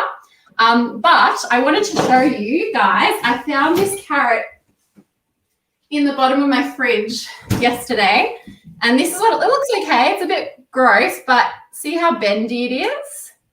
Really bendy. So a really nice tip for you guys, if you do find bendy carrots, you don't have to throw it away. They're still totally edible. What I would suggest for you to do is pop it in some water. So I actually found this carrot's brother with it, and I popped it in some water and popped that in the fridge. And now I have a much firmer, as you can see, carrot. It's much more, hopefully you heard that crunch. It's much crisper. So that's a really great way for you to kind of regenerate and rejuvenate things like carrots, things like cucumbers, zucchinis, any kind of, veggies you think might benefit from a bit of extra moisture. You can really bring them back to life. So that is a nice tip for you there. Now I saw a message, Kristen, you can definitely use celery leaves. That would be quite nice too if you wanted to use celery leaves in your pesto. With the greens, if you are storing these for later, and this is the same for any leafy greens, I would recommend you popping them into a container with a bit of tea towel. So a bit of tea towel in your container, and this will keep your greens, so coriander, mint, basil, fresh for ages. So that's a really nice way to safely store your greens in the fridge for later. It just stops the air that's circulating around the refrigerator from drying it out and making it all limp and sad. Kind of like, where is it? This little guy. So this is some coriander I had in my fridge, and if you don't put it in a container or pop it in something to keep it safe from that circulating air, this is what happens to it. It's a bit sad, but as I said before, you can definitely bring it back to life. So I popped some earlier into this water and chilled that overnight, and now I have some beautiful green, fresh, much crisper. If you felt this, it would be super crisp and juicy, not as limp and lifeless as that other piece I had before. Here we go. So that's a bit of a tip for you as well. So that's how you can kind of keep all those leafy greens nice and fresh and store them so that they're really crisp and delicious. Have you guys got any tips? Kirsty, Costa, do you guys have any storage tips for your greens that you found have worked for you? I do, especially with greens. Similar to what you're saying, like if your lettuce gets a bit limp or your spinach, pop it into hot water. Just leave it not for too long, but if you forget for a few hours, that's okay. And then it just brings it back to life. It's amazing how the water trick is. It's a great one. Amazing. And something You else see I've got this, here Alana? it's this garlic. We have the Costa. What have you got there, Costa? No, go on. Talk about the garlic. Camera's on you, Costa. Come back to me later. Okay. Alana, this is exactly what you're talking about. This is a chicory that I had in an area of the garden that I was renovating or clearing out. So I've had this all season. And I cut this 9 days ago, wrapped it in a tea towel. I've been picking it out because it was a big bunch. There was 2 plants. And look at that leaf. I mean, it's still standing up perfectly as though I picked it 10 minutes ago. That'll be, so on Tuesday it'll be 2 weeks. And beautiful. That looks so fresh. So it's really true what you say about wrapping them up. Like it just makes a big difference, and you get that mileage out of things. I couldn't give you a better example of it than that bunch, which was about this big, and I've slowly been eating it down over the last 8-9 days. Oh, it looks so beautiful and fresh. I love seeing the evidence after talking about it. Yeah. Awesome. Kirsty, did you have something as well to add? I've got some garlic here. Can you see my garlic? Oh my gosh. I know. So what would you do with that? I know exactly what you do with that, but tell me anyway. Me or Costa? Either one of you. I'm sure you wouldn't throw it out. That's for sure. No. No, this garlic started growing, and you know what? You actually could. I'm going to use it today. It's perfectly fine to eat. I know a lot of people throw it out. I'm not sure why, but if you planted it, then you won't get the best garlic growing, especially planting it this time of year. But you can actually just eat the tops of them. It's like garlic chai. It's delicious. But we're going to be cooking with that today, and I may plant some of them into the garden. But I almost forgot about this garlic bulb because I've got maybe bought too many at one time. That was beautiful, and that will be so beautiful to pop in the pesto. Yum. Yeah. Delicious. Well, if you do, like with your garlic, if you are storing it, I actually had some here that I was going to talk about. Try and keep it nice and dry in a nice ventilated area somewhere dark so it doesn't start sprouting too quickly. But as Kirsty said, if it does start sprouting, you can definitely eat those green bits. They're so perfect. They're delicious. I love that. Awesome. Oh, look at that. Tasty little snack. That's great. All right, so I've popped my carrot tops into a food processor. Now, I will be using a food processor today. You don't have to. If you've got a mortar and pestle or just even a knife and a chopping board, you can start slicing things up on your chopping board. But I will be using a mortar and pestle because a food processor, because I have a few random things that I'm going to be putting in my pesto today. So I've also brought, I saw this beautiful fennel at the grocer this morning as well. So I thought I'd add some of these beautiful fennel fronds to my pesto. So these are totally edible. You can see they're beautiful and feathery. They're so beautiful, those wispy, feathery bits. So I'm actually going to add these into my pesto today as well. And maybe even some broccoli. So has anyone ever had raw broccoli pesto before?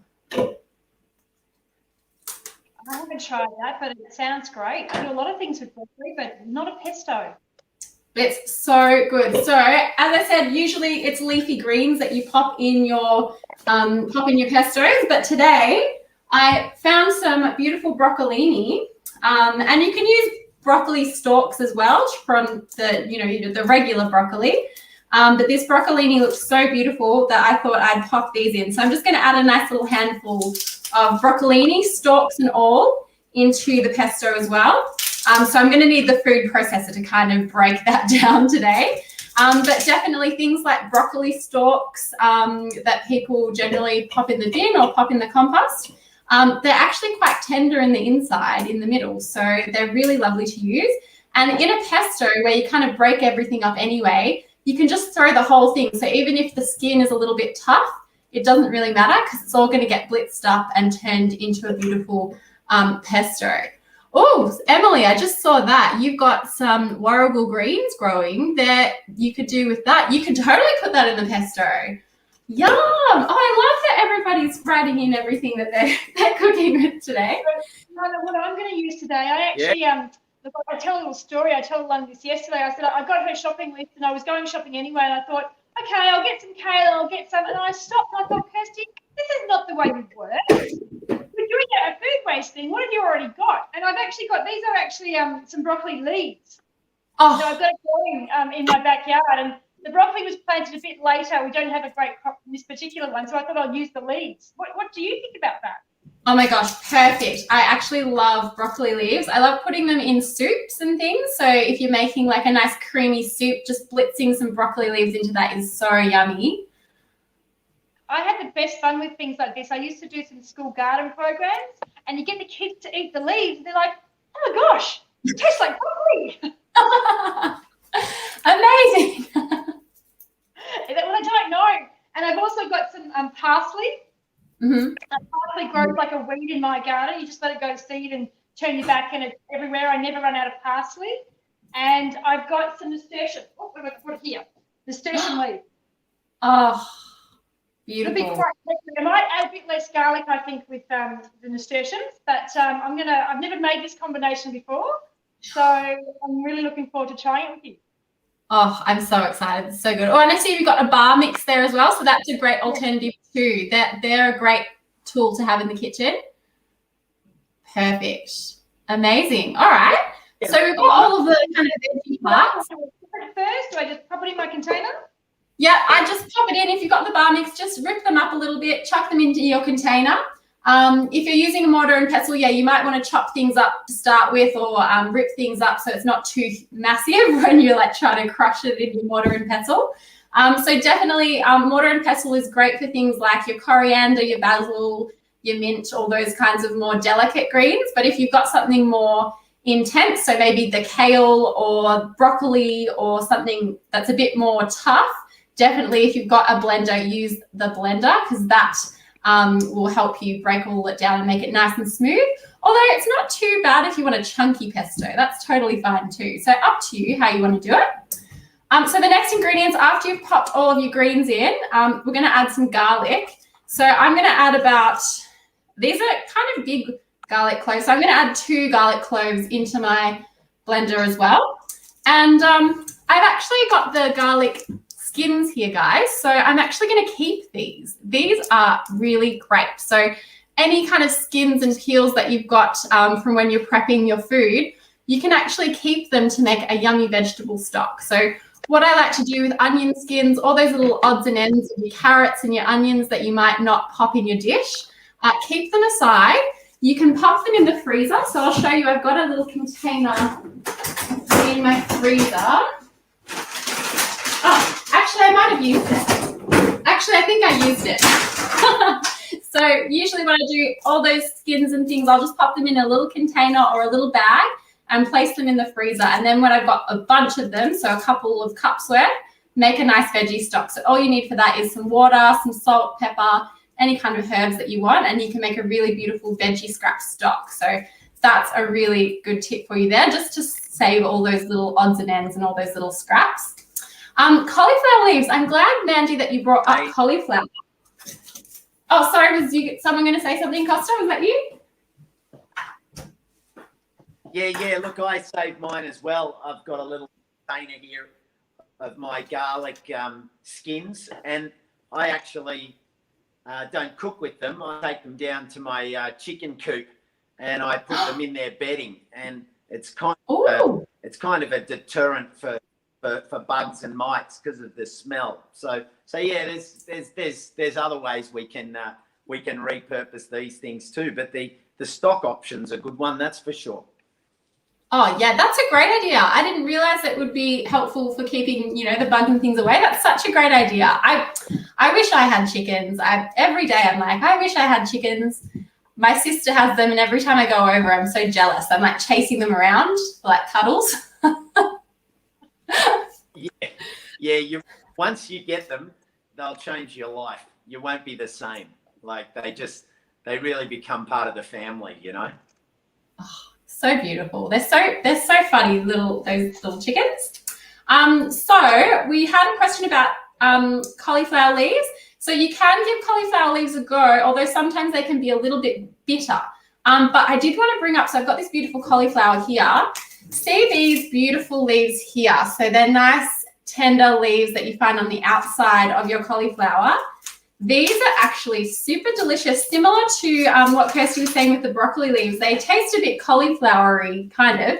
But if you actually toss these in some olive oil, a bit of salt and pepper, pop them in the oven, crisp them up, you've got a delicious little crunchy chippy snack that's super yummy. The ends kind of melt in your mouth. They're really tasty. But also just popping these in stir fries and things like that, or any kind of, sauteed kind of veggies, is really tasty. They're so good. So definitely use up all of those leaves. And yeah, you can try it in the pesto. They could have a little bit of a bitter flavour to them if they're those tougher outer leaves, but any of those tender ones in the middle, give it a go and let us know how it works out. All right. How are we going? Kirsty and Costa, you got your greens and your garlic in your bowls there? Yeah, I've got the greens, garlic. I had a fennel in the fridge, so I've included the tops off that as well, plus about 7 different greens in there. So it's going to be a very very interesting flavour concoction. But here goes anyway. Oh, I'm excited to see how it works out. All right, so now guys, what you might want to do, if you've got big chunky things, you might want to give them a quick blitz. If you've got your food processor or your, or your blender. I wonder if it's going to be too loud for everyone. Maybe anyone who's wearing earphones, do be careful. Like maybe just take them out for a sec. I'm just going to quickly blitz this up. And then we'll start adding some of the lemon, of the nuts and seeds and things. So one sec. Was that too loud? Is that okay?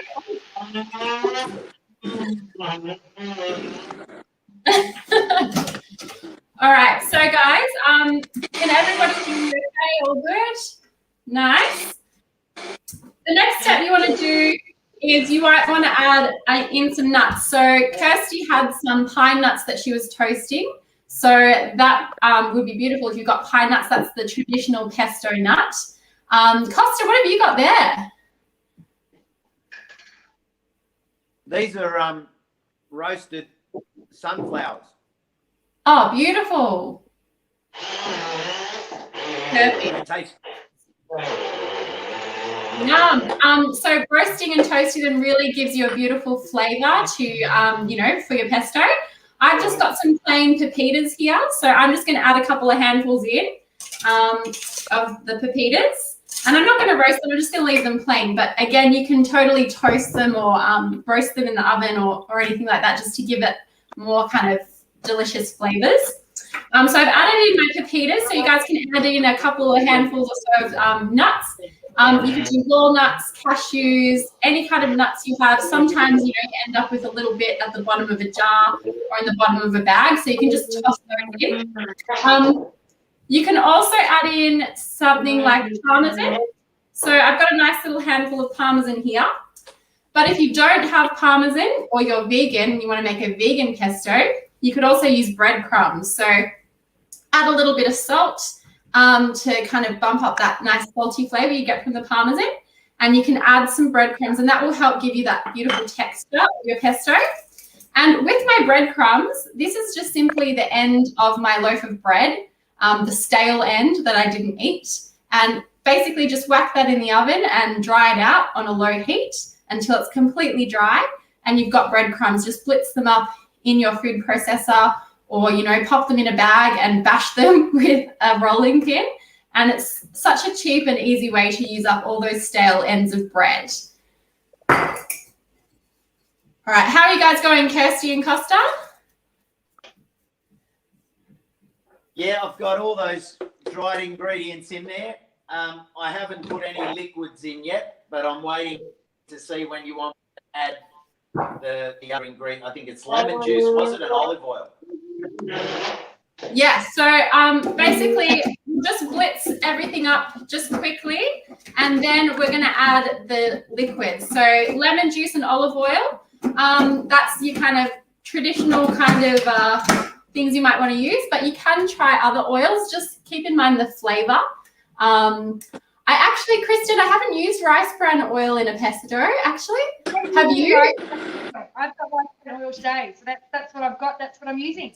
Perfect, and that sounds beautiful. So yeah, it really depends on the flavour.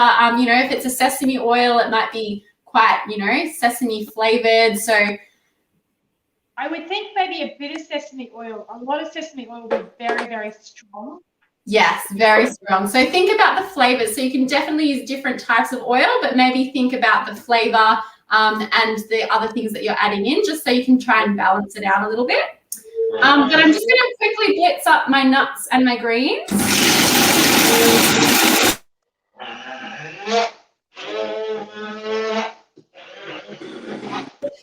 Thank you to whoever muted me just then. Awesome. All right, guys, how are we going? Now we're going to start adding all of the liquids. So I've got some lemon here. I'm going to give it a bit of a squeeze and a bit of a roll on the bench top to just help release the juices. And that would be a really juicy lemon. But when you are using things like citrus, you know, sometimes if you overload compost with lots of, you know, lemon rinds and all the peel and the orange peels, it can be a little bit much. So what I would encourage you to do is try and use a lot of this if you can. So before you slice it in half, try zesting the skin into, you know, if you're baking something, or if you're going to make like a nice, you know, if you're cooking fish or something, like making a beautiful lemony, like saucy thing, or, you know, something to use up all that beautiful peel, because it's super fragrant and it's super tasty, and it's really a shame to waste that as well. You can even break this into, you know, a little ice cube tray with a little bit of lemon juice, and freeze that so you can use it later. And just will really add some beautiful flavour to, you know, when you're cooking something next time. So yeah, don't waste. All right, so now what we're going to do, we're just going to, you know, you can add a little salt and pepper if you like too, but just add your lemon juice and your olive oil. I'm just going to guesstimate. And I think, you know, be pretty free and easy with it. Add a little bit and then blitz it up, add a little bit more until you get the consistency you like. So I just dropped a lemon seed in there. I'll just grab that out. Oh, because they can be a little bit bitter. And I'm just going to blitz this up again quickly. Whoop. Oh my gosh. I always forget which way the lid goes on. I don't know if that happens to anyone else with their food processor, but I can never remember. All right, it's not that way. It must be this way. Okay, I'm going to blitz.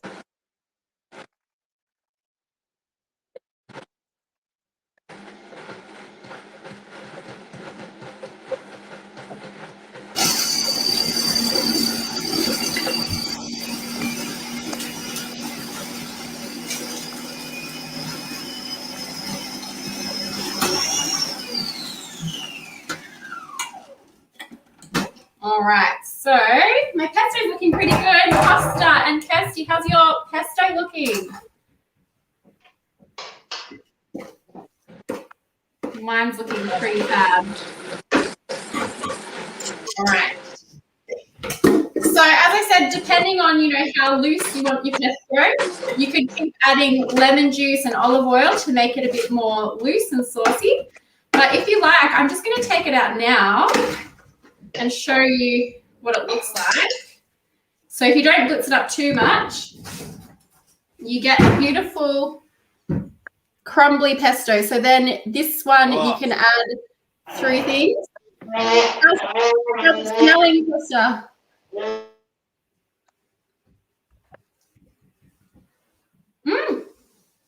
This is tasting really good. So this is a good time to give it a taste and see if it needs any salt and pepper. Oh, delicious. I think mine tastes pretty good.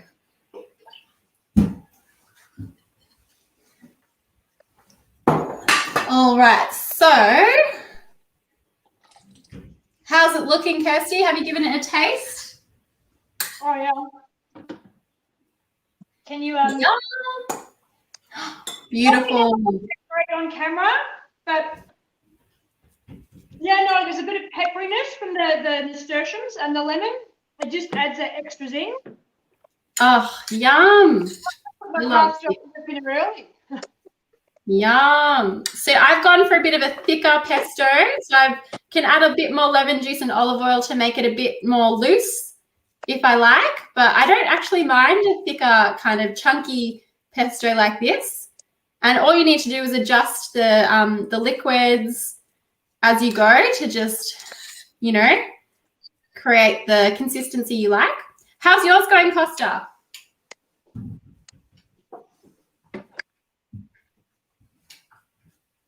It's going really well, Alana. The taste, it's got the zing of the weeds, but then the parsley sort of bringing out a little bit of sweetness. The sorrel and the chicory give it that kind of peppery punch along with the nasturtium. The little bit of salt is there, and the lemon is the lemon. Actually, I'm really happy with this. never to buy pesto again. Ever. Oh. Well, if you've got all that stuff growing in your garden all the time, you don't need to. Yeah. Oh, stunning. No, that's right. There is no need for anyone to buy pesto. Can you smell it? Oh, I wish we had smell-o-vision. That's something we should look into. For anyone who does, if you do buy pesto, something that happens a lot when you buy things like sauces and things, you know how it usually says on the jar, after you open it, you've got to use it in 5 days. Something just to help you, reduce your wastage of throwing those kinds of things out. You can freeze pesto. So you can freeze it into, a little container or little ice cube tray, kind of little blocks like that. And then when you're making your pasta, you just stir that through the pasta as it's warm. Or you could even pour some olive oil on top of the jar. So make sure the rim, oh, Costa, that looks so good.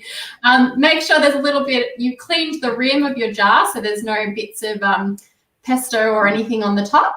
And then basically just top it with olive oil, and that will keep all the pesto underneath the olive oil from going bad. So bacteria love oxygen. So if you put the olive oil in there, that means there's no oxygen there for bacteria growth. So that will actually keep your pesto fresh for ages. Yum. Oh, yes, Ellie? Presentable now, Alana. Pardon? There you go. Oh, beautiful. You can really see the green against that white ramekin. So beautiful. Actually, I've made pesto before, but I'm glad I got creative. I've never put broccoli in it, so I'm glad I've tried to do that with broccoli leaves. yes, broccoli leaves, so good. They're delicious. Delicious. Oh, delicious, guys. So, pesto, super versatile. So if you do have lots of greens, you can turn them into a pesto to keep them lasting a bit longer. And as I said, you can freeze them. What would you guys eat this with? Kirsty, you're going to make a pasta with some roast veggies. Costa, how would you eat your pesto?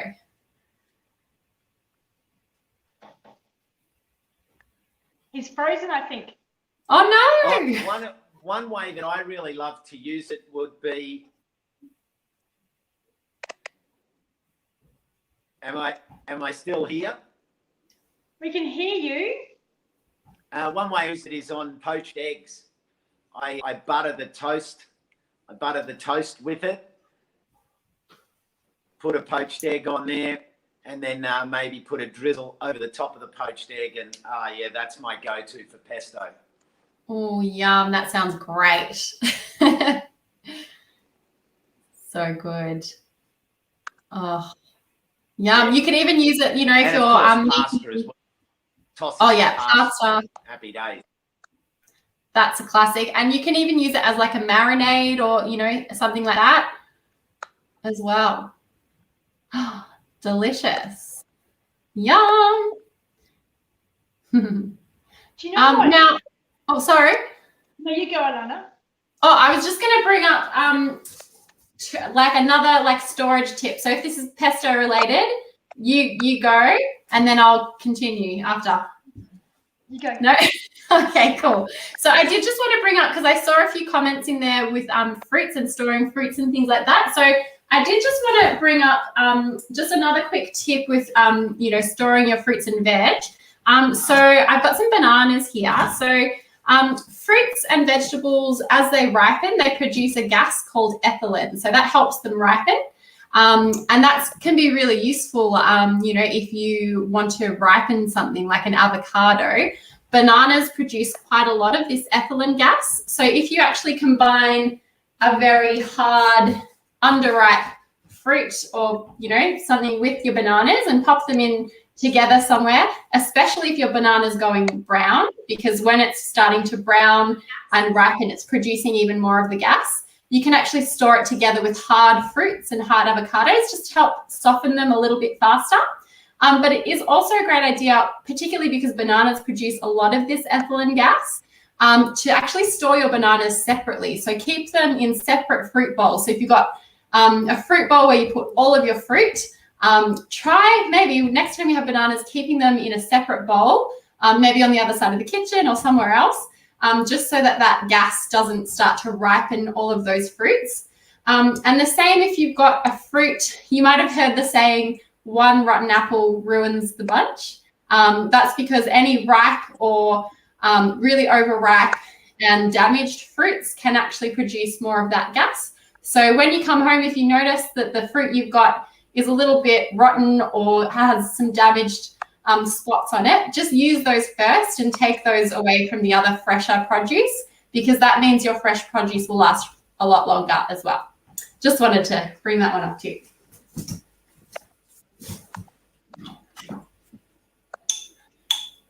Oh, I'm loving reading all these comments. Kirsty, did you have... Well, we were chatting yesterday about bread. Yes.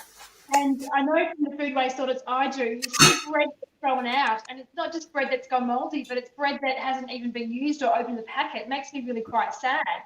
So I've grabbed some bread out of my freezer, and I've got lots of things that I can do. I don't have to do very often. But I thought you might have a few great tips that you could share with people about bread and using bread. Oh, totally. So breadcrumbs, I mentioned that one earlier. If you've got your stale bread and even stale crackers as well, or pita bread, if you pop them in the oven, dry them out, just the bread, not the crackers, sorry, you can blitz them up and turn them into breadcrumbs. Or you can freeze your bread after it's been turned into breadcrumbs.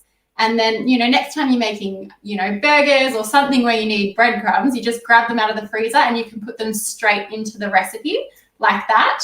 Otherwise, you could freeze whole chunks of that stale bread and turn it into breadcrumbs later. But actually, Kirsty, after that conversation, I actually had some stale bread as well. And I made some croutons. So I know that was one we spoke about yesterday. So this is some stale sourdough. You can see it's beautiful and golden and crunchy.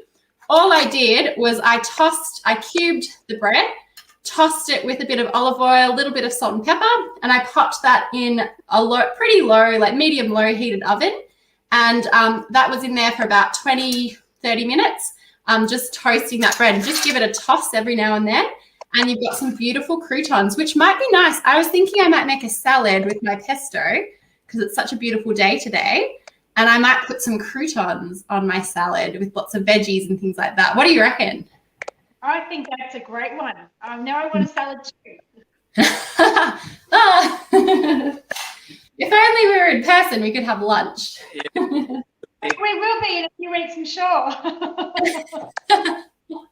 Now, speaking of lunches, Alana, you were telling me about what Open Table does, and they make some beautiful lunches.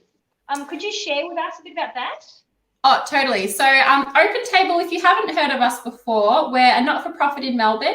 And basically, we are really passionate about reducing food waste and reducing food insecurity. So what we do is we usually, when there's no lockdown on, we'll host a big community lunch in a few different areas in Melbourne. And anyone can come along and eat a beautiful vegetarian meal. We have volunteers that come and cook with food that would have been headed to landfill. So it's kind of diverting food from landfill, which is usually beautiful, fresh food. There's nothing wrong with it. It's actually quite crazy how beautiful that food is. And we turn it into a really delicious, healthy lunch. And it's a really great way if you want to meet people in the community, or even, if you don't want to spend too much, on buying food for that day, you can come for a free lunch. Anybody's welcome. So you can come along, meet some people, have a nice chat, eat some yummy food. But we also, when there are lockdowns, and especially since the beginning of the lockdown and the pandemic, we've also started doing fresh food parcels. So for people in need, if they, we basically pack a fresh food parcel, again, using food that might have been heading to landfill, which is very, very good, healthy food. That's perfectly fine.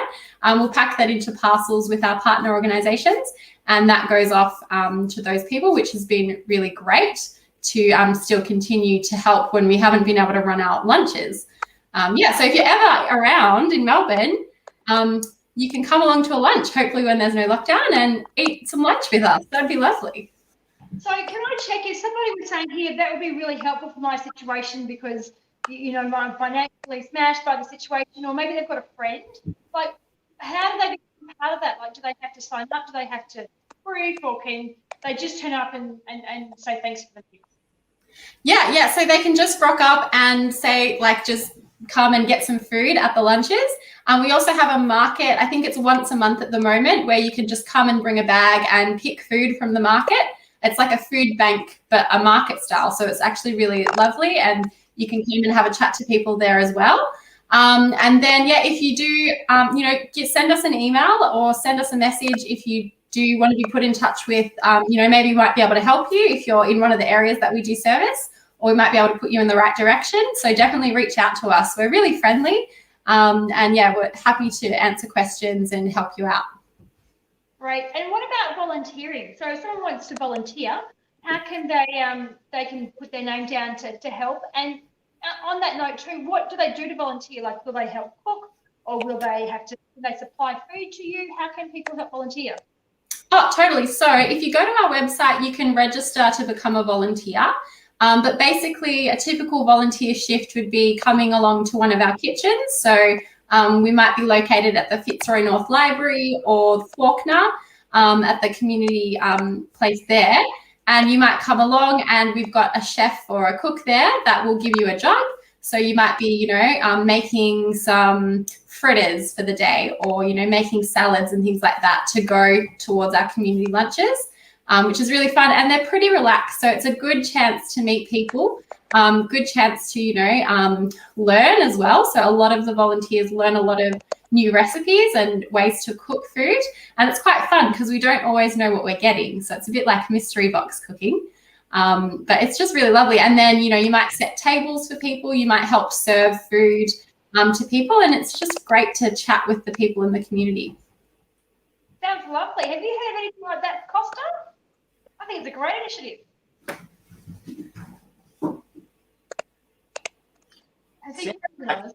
Oh, yeah.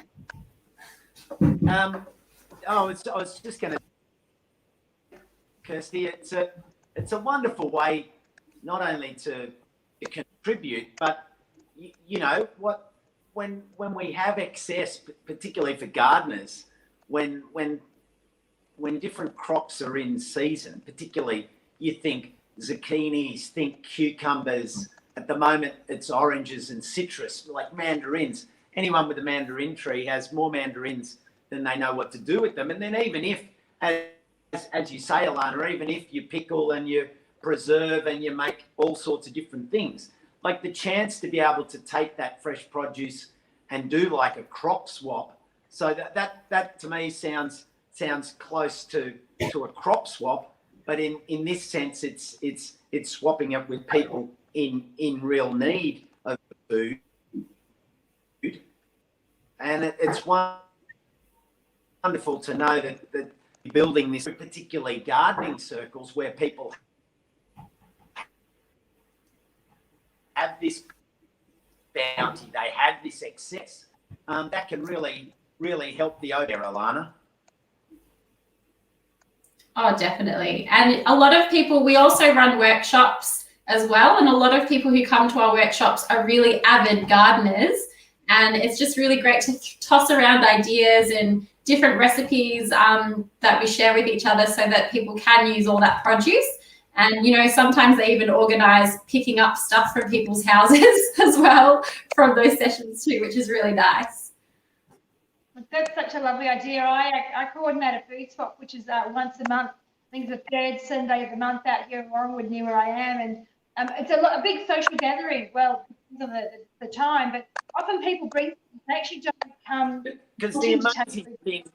We've got Julie who comes, she'll bring like 5 buckets of oranges or lemons that come off her tree, and she's like, take them. And when you've got that many lemons and oranges, your friends and your neighbours, they actually get sick of seeing them. So that's a really great idea too. You've got excess in your garden, you can absolutely contribute. So great. All right, well, I'm mindful of time. I can't see the comments where I am. Are there any other comments you want to talk to? Otherwise, we're going to wrap this up. But if you can just leave us with a tip or some lovely... It's really...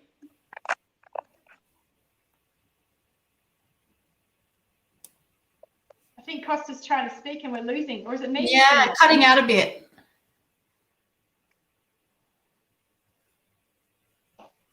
Oh. Yeah, I'm not sure whether that's me or you. Can you hear me? There you go.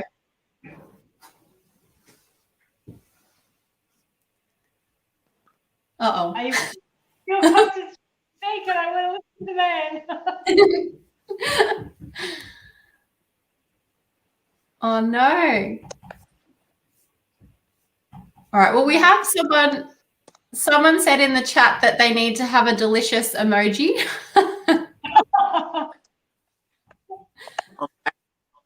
I don't think it's an emoji, but I think... The thing I wanted to mention was...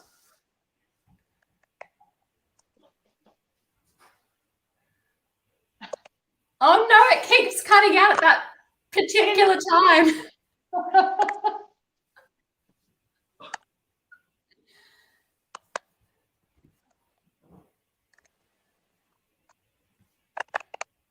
Oh, he's going. No. He's gone. All right.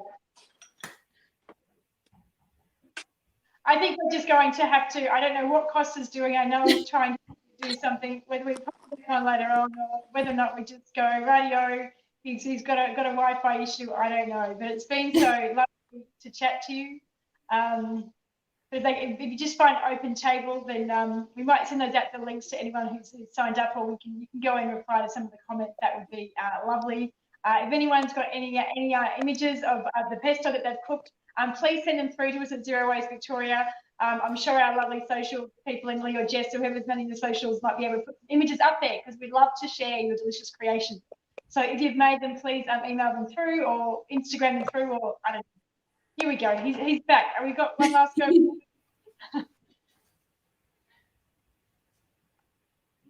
Oh, how's that? Have you got me now? I think we're better.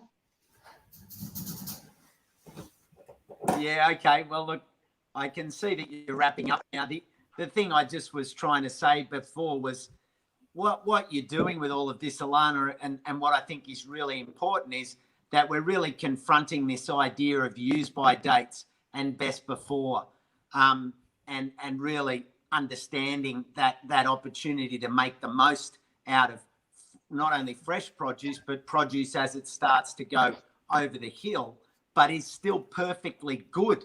And you know, what we've created here today is just, and the other thing that it takes it to that next level around cost.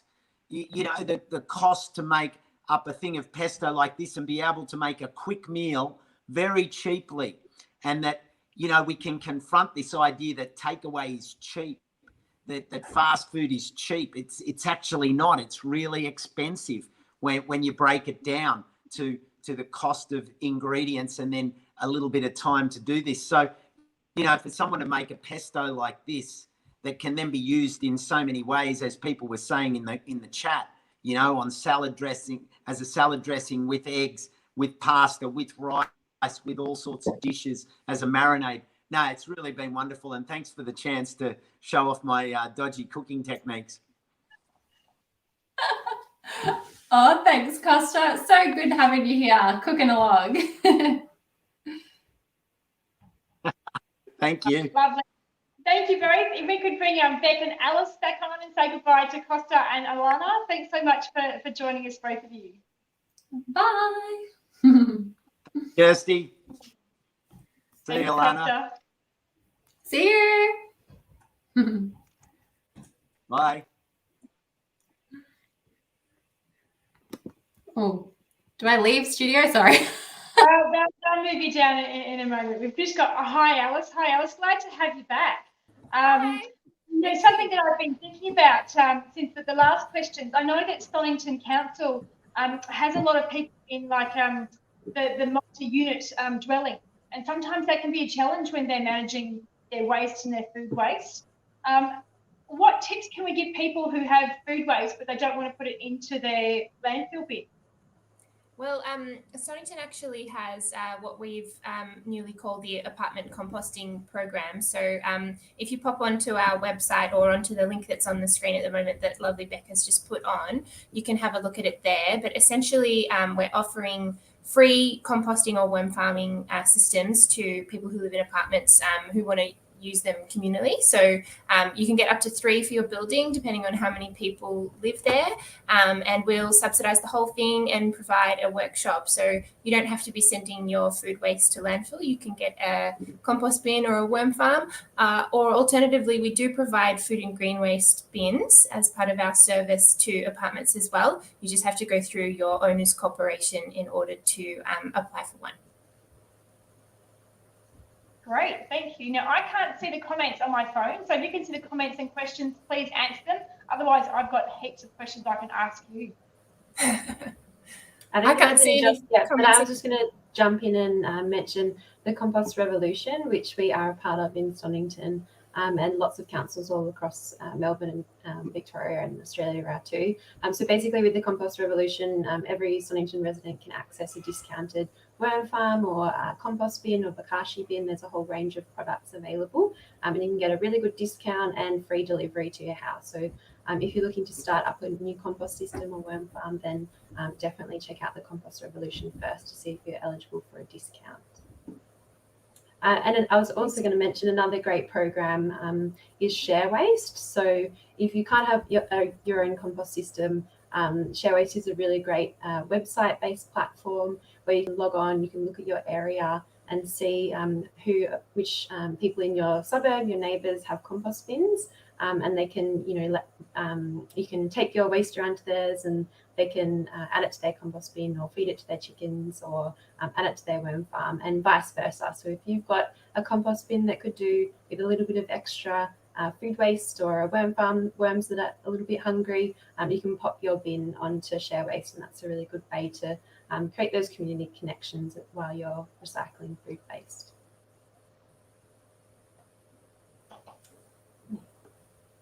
We also had a question come up earlier, I think, Beck, about how to manage your food and green waste bin in summer.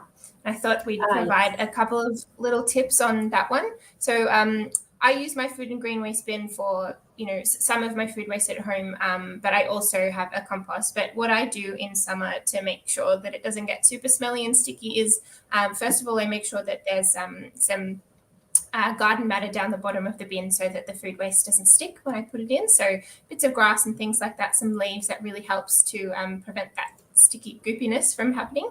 But the other thing that I do is I clear out a little bit of space in my freezer and I put a lunchbox container or something like that in there, and I store all of my food waste in there until the day before collection day, and then I pop it into the bin. This is especially important for any animal-based foods because those are the ones that can get particularly smelly. So any meat scraps and any dairy and egg scraps, I recommend doing that with. Veggies is less of an issue, but it can help too, especially in the absolute height of summer. Yeah, and a little bit of newspaper can also do wonders as well. So either at the bottom of your container to soak up those juices, or you can also, layer it in your food waste bin as well. And I was also going to mention we have a really great program at Stonington Council. It's called My Smart Garden, and it's a free program, and you can learn about all sorts of gardening topics, and including composting and worm farming. There's always workshops on composting and worm farming throughout the year. So if you just log on to head to that website, stonington.vic.gov.au/zero waste, you'll see a list of programs that Stonington residents can access. And My Smart Garden is mentioned there, so you can join the program using the joining form there and learn heaps more about gardening and composting. Great to see Erin Murray's in the audience. Hi, Erin. Do we have any other questions coming through? We've got Share Waste Shed up there. That's fantastic. Something that I'd like to talk to is that people often ask the question, I do know the answer to this, but I'd like to hear from you guys at council. Paper towels is something that tends to have a confusion with people as to where they should do that in terms of recycling or composting. What do you recommend to people going to do? Well, paper towels definitely aren't recyclable in the recycling bin in Stonington, and that's the case across all Victorian councils. However, our food and green waste processor does accept them. So if you've got some paper towels that you do happen to be using at home, you can put them in your food and green waste or your garden bin. And they're especially useful, like with newspaper, to soak up any liquids that you happen to be trying to dispose of as well. But it can be a little bit different across all councils, right? With what can and can't go in the food and green waste bin. So I guess definitely check. Check with your local council. Yeah. You could put the paper towels in your home compost bin. That was the next thing I was going to say. If you can't put it in your local council's food and green waste bin, definitely just pop it in with your worm farm or in your composting. It's a really great carbon source and can keep your worms really happy too. Yeah, I just wanted to get that out there. It's surprising when I do the recycling audits, but I see paper towels go in there. I'm like, no, but they belong in not tissues. But that's just often confusing. It is a paper, they just don't recycle at all. I might just do a quick shout out because I just thought of something. But for anyone out there that has a food and green waste bin that gets a bit of extra space each, fortnight or week when it's collected, you can list that on Share Waste if you're interested, and that allows neighbours to come and drop their food waste that they might not be able to recycle themselves in your food and green waste bin. I know there's a few people around Stonington doing that, and they've able to help out lots of people in the community and also meet some of their neighbours as well. And the person I'm thinking of is Rosie, who's been on your screens earlier today. I know she has met a lot of people in the community that way. It's a really great solution. We've got a question from Deb. So she's asked about our green composting bins and whether they can go in the green bin. Yeah, so this varies council by council, so it's really important to check with your local council first. But in Stonington, the answer is yes to certified compostable bags, only if they're the kitchen caddy sort of liners, and they have to be a lime green colour. We're trying to explore with the processor getting a pale green one approved as well, but at the moment, that's the only version that we can say yes to. I saw we had a question earlier about plastic lids. This is another one that varies council by council, but in terms of lids from your bottles and containers in the recycling, in Stonington, because of the processor we work with and the technology that they use, please keep your plastic lids on your bottles and pop them in the recycling. The plastic gets shredded and it goes through a sorting process called flotation, where the different types of plastics can get separated in a tank of water. And so that actually allows the plastic from the lids to be recovered. Not all processors have that technology, however, so that's why you might see other councils saying no to plastic lids. The key thing about plastic lids when they are accepted is that they do need to be attached to the bottle, because if they're not, they're too small to go through the recycling process and they'll get lost along the way. Great. If there's any more questions, we might hold them off until the next session, which will be on in just over an hour. But before we jump into this, I'd like to ask you both, have you heard of a business called the Naked Asian Grocer? Yes. They are totally cool, and they're working really hard to reduce the plastic that's involved in Asian groceries. They were going to be an exhibitor at our event, and they couldn't do that because we're online, but they've actually given us a little video that we can see about what they do. And I think everyone will be fantastic. Yeah. So I'm hoping really awesome.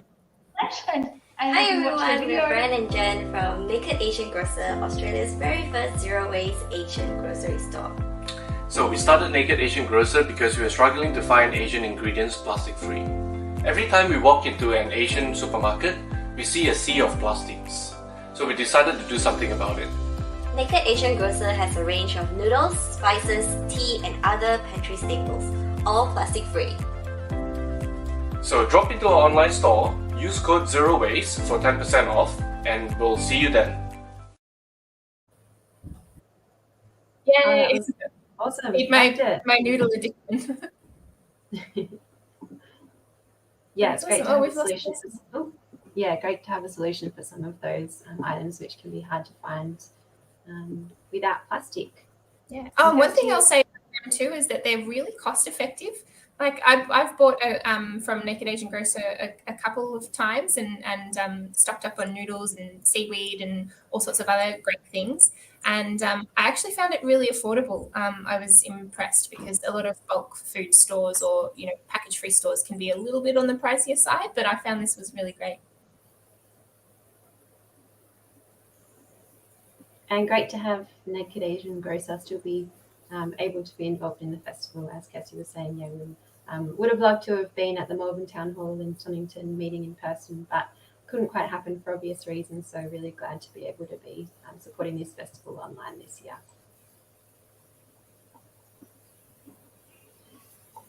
I've got a few more questions coming in, but I'm just conscious of time, Kirsty. Do we want to answer one more question, or should we? If we can answer one question quickly, I think that's fine, and then we'll bring Ellen and the circular panel on.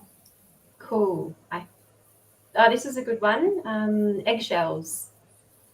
Who wants to take this one? I've got a worm farm, so I can answer. Yeah, I find that eggshells take quite a bit longer than any other anything else that goes into the worm farm to break down.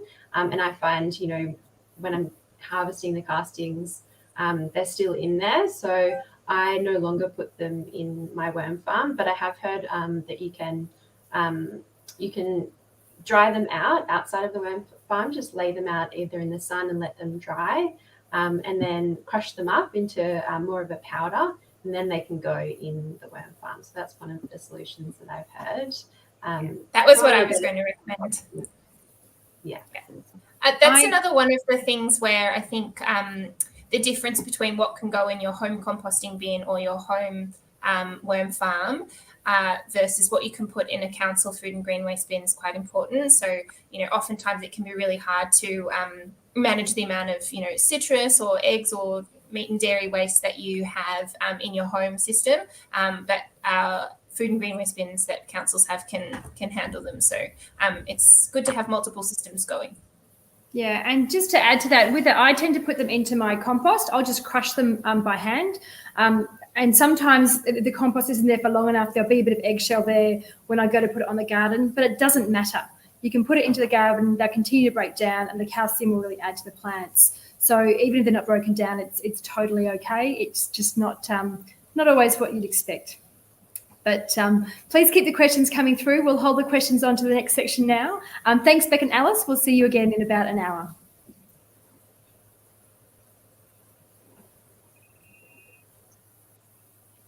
Hello. Hi, Ellen. How are you? Hi. Thanks for having me, Kirsty. Thanks Hi, for Kirsty. being here. Hi, Sally. How are you? You're really well. Thanks, Kirsty. Good, good. Hi, Jeremy. Hi, Kirsty. And Valerie. All right. Well, I'd like to introduce you to the panel. We've got Ellen here. Some people might know Ellen's face, and if you're thinking, I don't know the name, but I know the face, she's from the Juice Media, and she does that very, very, very well. But I'm going to hand it over to Ellen, and she can tell you a bit more about herself, and we can meet some lovely people on the panel. I'll just be in the background. Thanks, Kirsty. Hello. Hi. Welcome, panel guests. And hi to everybody out there listening. Thanks for joining us.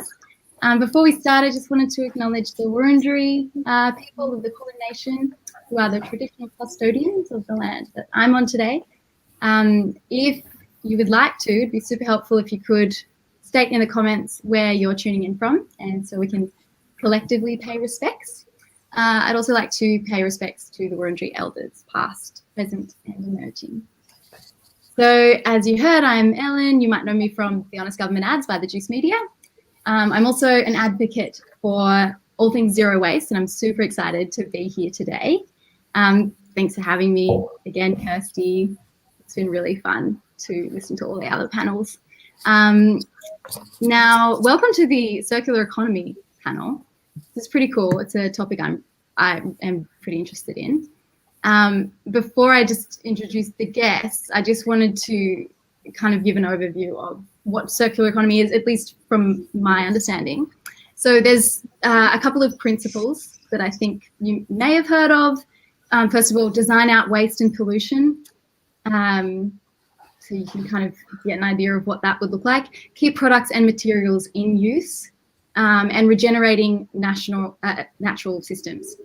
So if a quick Google will get you something like this. It's a model of production and consumption, which involves sharing, leasing, reusing, repairing, so stitching up those little, buttons and things that fall off, from the small to the really large, as you can imagine. Refurbishing, recycling, and using products for as long as possible. So instead of ploughing forth in this linear fashion, extracting and discarding and creating like a trail of waste behind you, the circular economy is kind of aiming for this closed loop sort of situation, but maybe some of the guests can talk to us a little bit more about that. So we have Sally Williams, or Sustainable Sally. She was the former brand power lady, and she's just launched Choice for Life. You can say, g'day, Sally. Hi, how are you, Ellen? Hi, everybody. Very well. Hi, everyone on the panel. Hi, Kirsty, and hi, everyone listening. This is fantastic. It's been great tuning in. Awesome. Good to be here. Awesome. Thank you so much for being here. And then we've got Jeremy Kerrigan, a founder of Noah & Parker. You've developed a convenient circular economy platform that employs borrowing in order to reduce the use of single-use takeaway packaging. Which sounds pretty cool. Looking forward to hearing more about that. Yeah, absolutely. How's it going? Thanks. Nice. Thanks for having me on. Thanks for having me here. Thanks, all of us. Oh, it's so funny, the formalities. It's so weird. I want to be sitting next to you. But anyway, so then we've got Benny Hill from About Sight, who are a 100% carbon neutral optometrist. That is correct. Yeah, thank you for having me. And I think it's great, despite us not being able to sit next to each other, that we're actually avoiding our impact on the planet by avoiding our CO2 emissions, etc. Traveling around here and there. And yes, it's one of the positive upsides for this lockdown, I think. Big time. Yeah, thanks so much for that, Benny. Cool. And then last but not least, Valerie Deneen from Sisterworks. Have I got that right, Valerie? Yes. Deneen? Okay, great. Hi, everybody. Awesome. Looking forward to hearing more about what you're doing, which, it sounds really inspiring and meaningful. It's a non-profit social enterprise in Melbourne supporting women who are refugees, asylum seekers, or migrants to improve their confidence, mental well-being. Mental and well-being. Mental well-being. That's what I was going for. Cool. We're going to start with... Okay, so I've talked a little bit about circular economy. Maybe, Sally, could we just hear about... I read on your website, you have this amazing story about there being a turning point. You came across some trash on a holiday, and that was a big moment for you. Could you just talk a little bit about that and maybe tell us the story? And Yeah, it was quite a story. Coming from a surfing family, we were living down in Bells Beach and in Victoria. And we used to go on surfing holidays to Sumatra and Java a lot. And there was just a time when I got on a tiny little island. If you can imagine going out and having those surfing holidays, you think everything's going to be pristine and clean and gorgeous, in your fantasy world. And we got off onto this little island that was uninhabited, and the beach was absolutely covered from the shoreline all the way back. You couldn't even walk on the beach for the rubbish that had just washed in through the tides. And there were a lot of those products that still had labels on them, of course, plastic bottles, glass bottles, you name it, wrappers, that were products that I was advertising. And I just had that moment where I thought, this is just crazy, because I'm driving people into the supermarket. They're making choices, but what sort of choices are they actually making, really? And the responsibility really lies with us there, in that purchase decision. And I felt was really responsible for encouraging that kind of purchasing, where we get that product home and then we have that use and then we just discard the packaging and not really caring about that. So I thought, well, do I really want to be in that place anymore? So I talked about it with the guys who ran Brand Power, because I've been with Brand Power for 25 years. So you can imagine this was a huge decision to make. It took me about 3 years to make the decision, I must say. And eventually I just had to make the decision because they weren't on board with it. And I said, look, guys, unless you're on board with it, we can do this together in a way where we can create some sort of more alternate advertising campaign to support those brands that are making a difference, because I could see they were out there. Then I just had to step away. So I stepped away and I started Sustainable Sally, and I've just launched this year Choice for Life, which is an advertising campaign that's available to brands that really are making a dedicated contribution to sustainability. And Sustainable Sally's just been everywhere for the last 3 years. It's just been amazing, the journey. You know, it's interesting, isn't it? And I'm sure everybody here understands this, when you make that choice, that decision to do better, then you can't go back. It just becomes your way of life. So I've never felt so close to my work personally, in my personal life, and my professional life are the same. And it's just beautiful. Yeah. So that's my journey. Beautiful story. Thank you so much. It's yeah, it's interesting. Once, like you said, once you choose, you can't go back. And I think for a lot of people, it's like, oh, it's such a big, epic thing to kind of face, but it makes decisions so much more simple. It's like, for me, I'm plant-based, so going to a restaurant, sometimes it's easy. Like, there's only a couple of options on the menu, and it's like, well, that's what I'm going to do. And it's a similar thing, you know, with all. And that's the whole thing, because there are so many choices on the shelves, and it's really hard to make a decision. Which one is it that I buy? You know, so if you can be in a position where, you've got your own guidelines, then those decisions are a lot simpler. And it really is about keeping it simple too, I think, you know. So it's a changing world, but it's a great place to be. Yeah. And where do you draw the line? Do you have I find it really hard. Yeah. I personally, I'm going to say, look, making the decision and transitioning over doesn't happen overnight. I mean, we've got to this terrible state that we're all in globally.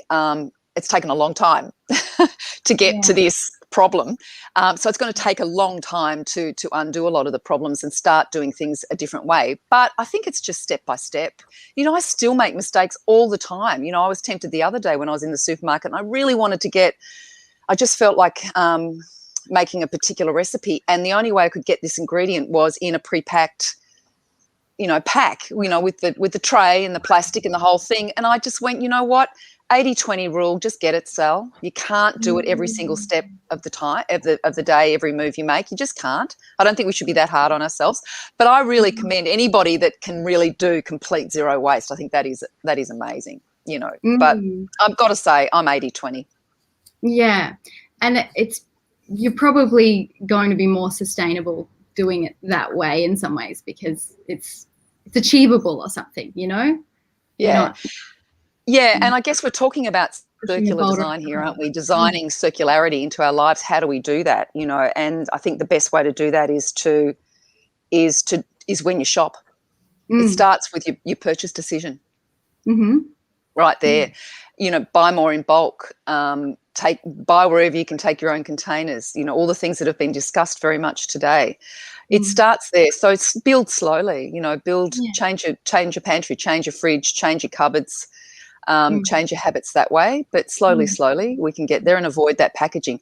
And packaging is, you know, one of the biggest problems here. And I work for a company called Martog & Co, and they work with recycled PET and plastics and HDPE as well. So what they do is they're able to process here in Australia, which is fabulous. It's an Australian business as well, our waste, and they can take our plastic waste, process it, get it back out there. So those bottles are back on the shelf made out of recycled. Now, as far as I'm concerned, that is fully circular. I know plastic to a lot of people is a bad thing, but it doesn't necessarily have to be a bad thing. But I think what we've got to do as the consumer is then when we go to the shelf and we go to make those purchases, we can actually recognise that that bottle or that container, it has been made out of recycled plastic, which is great, because that means we're then supporting, by making that purchase, the circular economy, because there are businesses out there like Martog that are doing a great job making sure that we can keep it circular and not single use. So there's the whole packaging industry, as we know, is changing now. And it's a great thing. It's a great thing. Some things aren't fantastic, but at least we're making steps You know, we're making the step change to live a better way and support the planet in a better way. So I'm really happy seeing what's going on in the last couple of years, especially. Yeah, amazing. Yeah, it's a hard one because we do have all of this plastic in the world that we need to figure out what to do with. And ideally, there are some policies that, you know, need to be put in place so that companies kind of have to work with. Exactly. Legislation needs to change, and it is changing, isn't it? But it still gets down to understanding, the consumer understanding the bad plastics, the bad ones, the nasty ones, the ones that just cannot be collected, recycled and used again. And, you know, and they're all the obvious ones, like, you know, the condiment wrappers, the little plastic soy sauce fish, terrible. Buying lollipops. People don't think about things like that.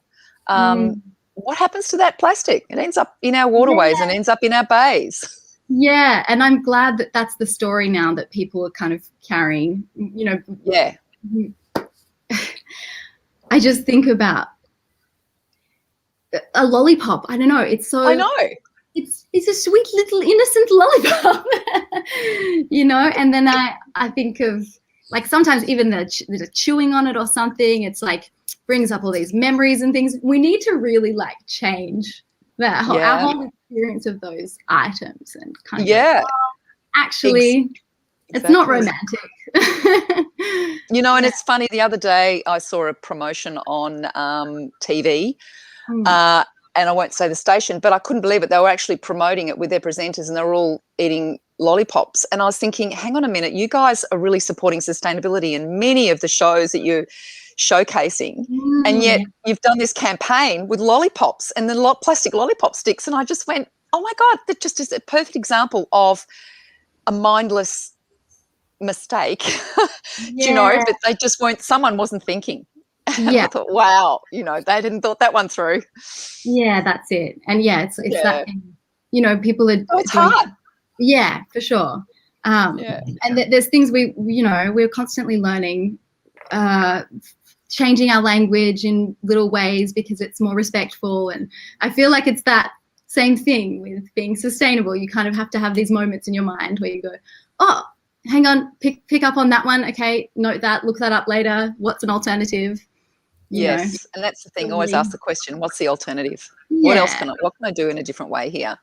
What better choice can I make? Sure. In an earlier panel discussion, I chimed in for a little bit, and they were talking about valuing the inconvenient and a more slower paced kind of lifestyle, which I just love because I think it's on so many levels so much better for us. Like my Instagram, it's taken me years to get to 56 posts, and that sounds like a lot to me. And for a lot of people, it's not. And I feel like that's lifestyle, you know, just taking time, being okay with the inconvenient, you know, not trying to get the most efficient. Yeah, because that's not really a sustainable way of living in a way either, is it? Not at all. Yeah, either, like, that whole pressure that we put on ourselves, crazy. Just reading a couple of the comments, making sure that, refuse, reuse, reduce, recycle, that's the one. Absolutely. And you know, and that starts again with the purchase. You know, you go to buy something and the first thing you've got to ask yourself is, well, why am I buying it? Do I really need it? Have I got something at home already that will suffice? Yeah. Like, for example, I needed an MC hat, and where was I going to get one? Did you go to your dress up box? I went to the up shop. Believe my head is quite small, and this thing was worn by a gentleman to his wedding in the 1920s or maybe a bit earlier. So it's a bit broken, but it was made at Flinders Street. You know, the hat place? Was it? Yeah. See, now you've got a story to tell. Isn't that more important? I didn't waste anything buying my MC hat. I'm not going to wear it right now, though. I felt silly enough putting makeup on today. Oh, you look great. But isn't that lovely? And then you've got a story to tell, and that's what it's all about. And it's keeping history going. There's so many advantages to reusing. I love the whole idea of it. Look, this jacket that I bought, I got this from the op shop. Great. Same. Little Calvin Klein. Hello. Oh, hello, darling. Drop a name. I think those candlesticks at the back there, they used to be gold. I painted those white, and I got those from the Oppie. Amazing. I'm using a jar. Can you see that jar there in the background for my beautiful camellias that I just picked? Oh yeah, of course, yeah. Oh, the bottle, that's just from a homemade sauce lady that makes wonderful homemade sauce. Yeah. So like I got this box from the side of the road. I was like, did why? You? Yeah, I have 8 of them. They were all in a nice little box. Thank you. You know, but that's not to say that. Sorry, I was going to say it's about sharing as well. Yeah, sharing. Yeah, I love that. Yeah, and you can love something for years, but get a bit sick of it. So why not pass it on to a close friend? I'm doing all the talking. We need the other panels to join in. We do. But, it's good because they're going to talk about different things. So we were focusing more on products, I guess. And yeah, if you guys have any questions for Sustainable Sally, please chime in now before I we can move on to some of the other guests. Have you guys got any questions? At the op shop. I just saw that one. Volunteering at an op shop. Amazing. My mother-in-law volunteers at an op shop, and she has the best wardrobe. Yeah, awesome. When my grandmother passed away, I literally got rid of all of my clothes and I swapped them out for hers, which, my clothes went to the op shop.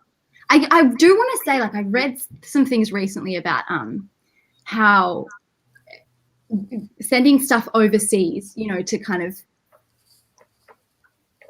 countries that are struggling, that don't have as much of, we think we're helping them, but we're actually just providing all of this trash that they then have to sort out and deal with. And a lot of the stuff that we send isn't good quality either. So yeah, giving to the op shop is great. It is. It's great, but again, used for buying more things. I think it just comes down to that again. It comes back to that choice of making the decision at the time of purchase. And a lot of us, and we get tempted a lot now, we're seeing a lot of online shopping. It's that short-term gratification. It is an actual life experience that people want. They just want to get a bit of a fix. It's a bit like a sugar hit. I just need a buzz. I'll just buy something. It's short-term. It is short-term gratification. And that's where we have to stop and think, okay, you know what? There's a better way to do this. Yeah. I can get just as much of a buzz out of reinventing something that I already have and just giving that a new life and changing it up a bit and changing the wardrobe. And so I think, again, it just comes down to us making a conscious decision to consider it before we buy it. Yeah. There it is. Make that choice. I love this comment, just back to the op shop. If you wouldn't give it to your best friend, don't give it to the op shop. Yeah, fair call. Because they can't deal. The amount of wasted clothing and textiles that they have to, and other items as well, they have to send to landfill, literally, and the money they spend on doing that would blow your mind. Yeah.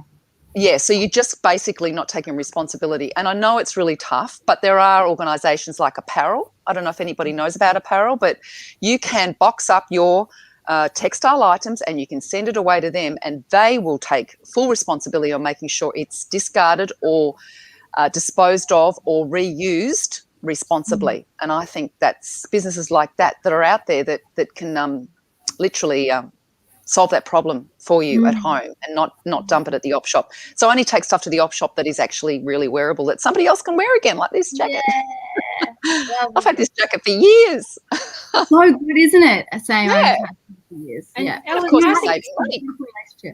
I think this is a great segue because Sister Works, and we've got Valerie here from Sister Works, do some great things to repurpose materials. Exactly. They do. I love that, Kirsty, you stole my segue.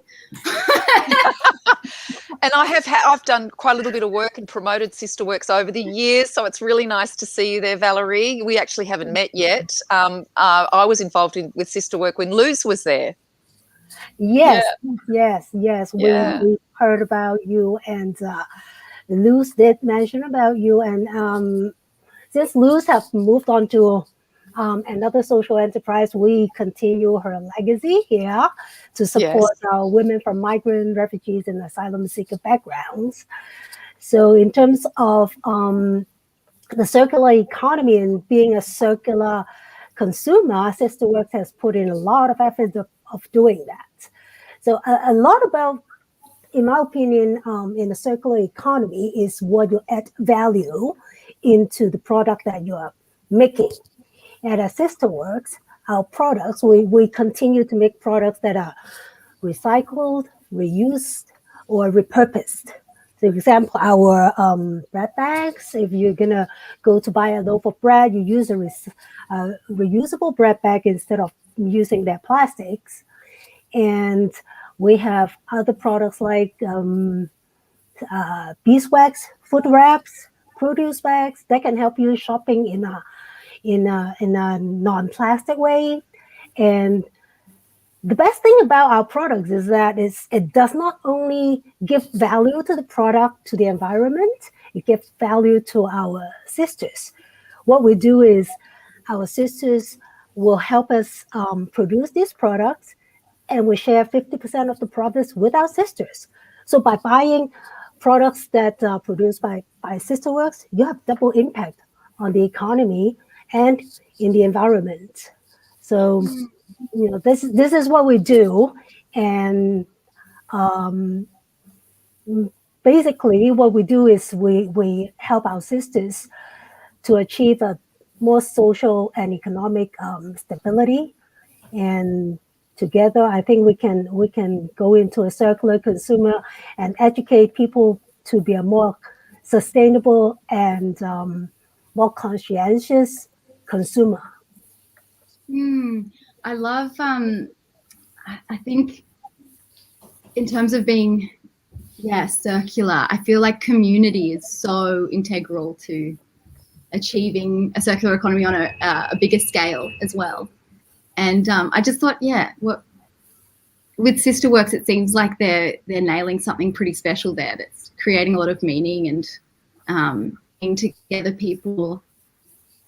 I just wanted to know if you could speak to that, the community aspect of a circular economy. Yeah, well, we encourage people to change the consumption habits to buying products that's less harmful to environment. That's why our product development team is always thinking of ways to make products that are reusable and recycle, and to repurpose things that will normally go into landfill. Say like we partner with the city of Melbourne, so that they give us the flags of those recycle banners, those things that you see flapping around everywhere, promoting events and campaigns. And I always want to know what happens to them. Oh, we usually go to landfill until they take them down after the event's over. They wash them out, and then they send them to us, and we pay our sisters to sew them into tote bags. Beautiful. So they don't go into landfill all the time, and it's just tons of waste that goes in there. And I think the more important thing is we need to give customers a choice so that they can use products that's environmentally friendly. And we by giving them our impact, tell them what possible impact they make in that choice will help them shift to a better consumption habit. Right. Well, for example, our reusable face mask. Well, right now everybody has to wear face mask, and in last year March, that's when the pandemic started to hit Australia. So we started thinking, well, we looked at Asia, and Asia, there's a lot of people wearing face masks already because pandemic hit them earlier than Australia. So we think that, yes, well, Australia is probably going to be wearing face masks soon. But when we look at surgical face masks, do you know that it takes up to 450 years for one surgical face mask to be decomposed in nature? So we think that maybe we can use reusable face mask. So in March, we started making reusable face masks using donated fabric. And we started serving the community, producing the face mask in starting last March. And not soon after that, the lockdown hits. Face mask is mandatory.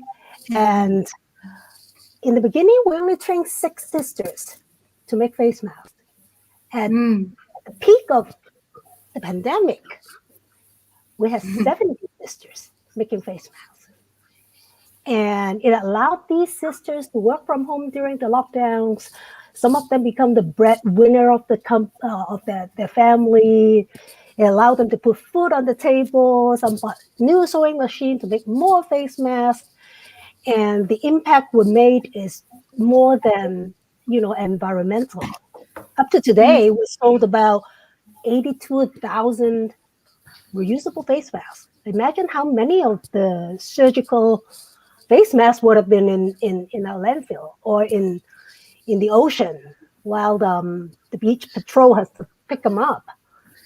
So I think that the impact that would make to the society and to the environment should be mentioned more often to encourage people to switch to a more sustainable consumption.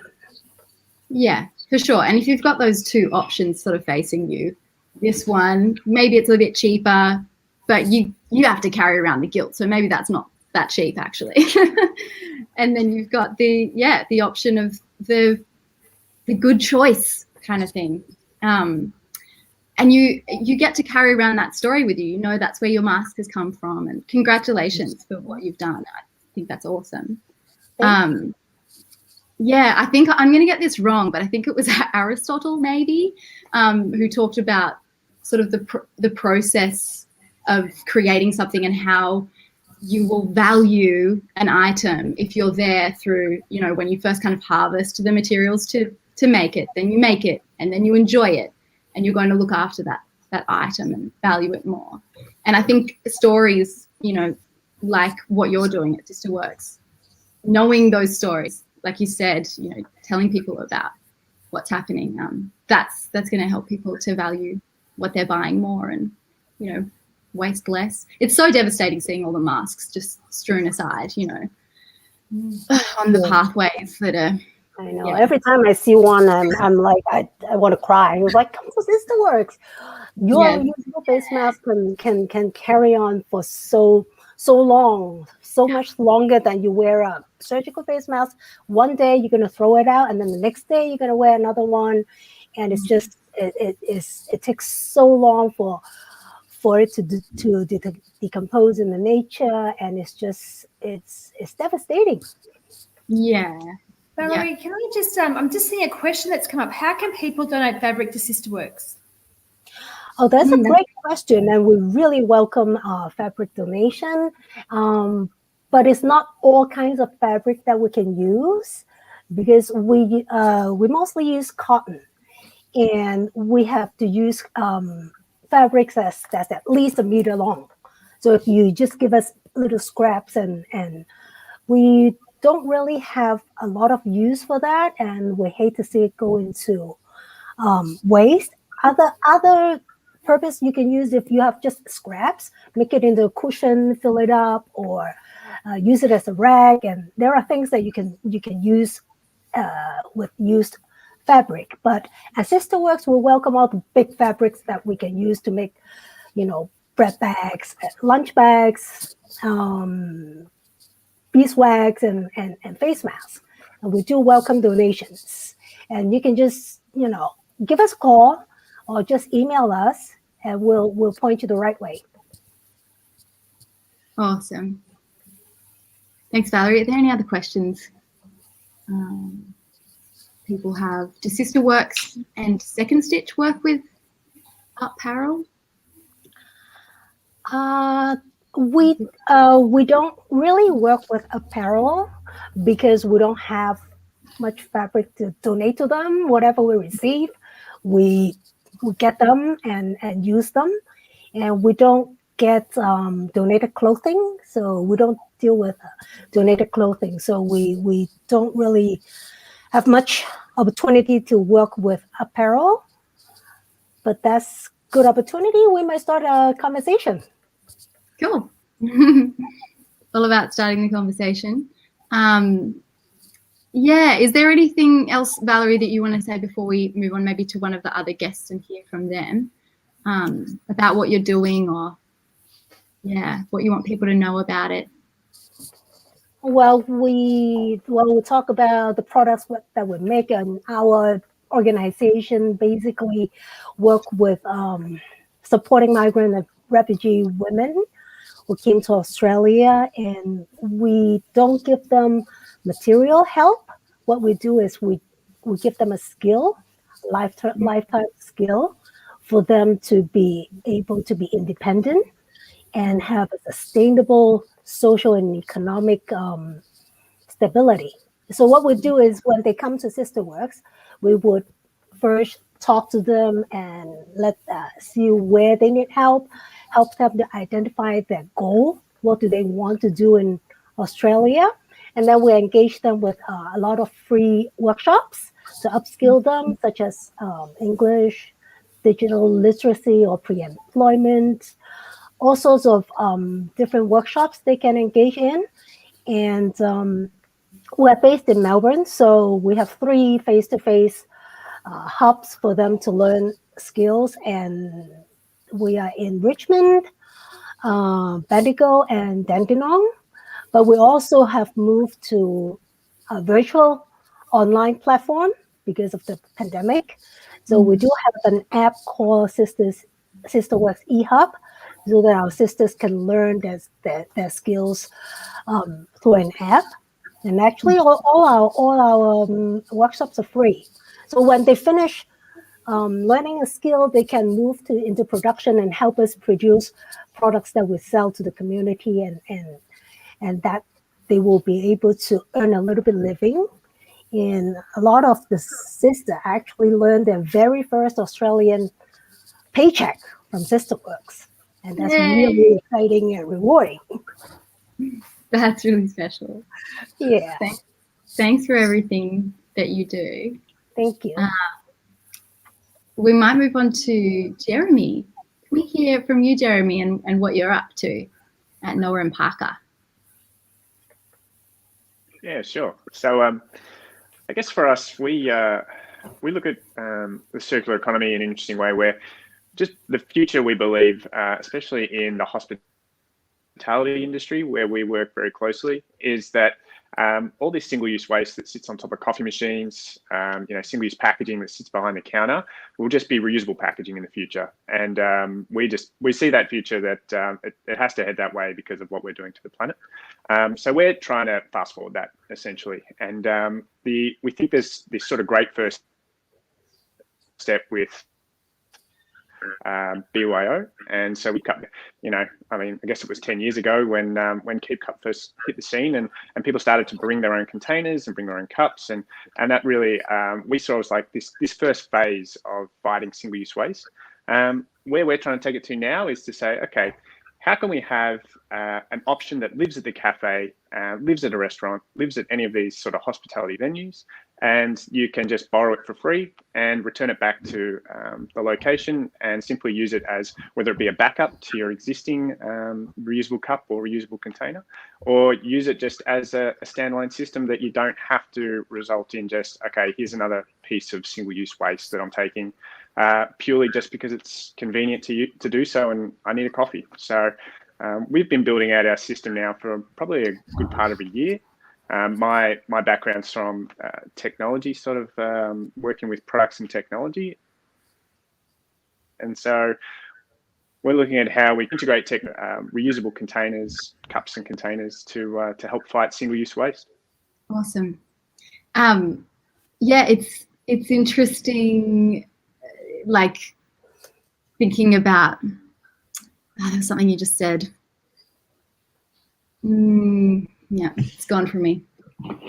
The future is reusable.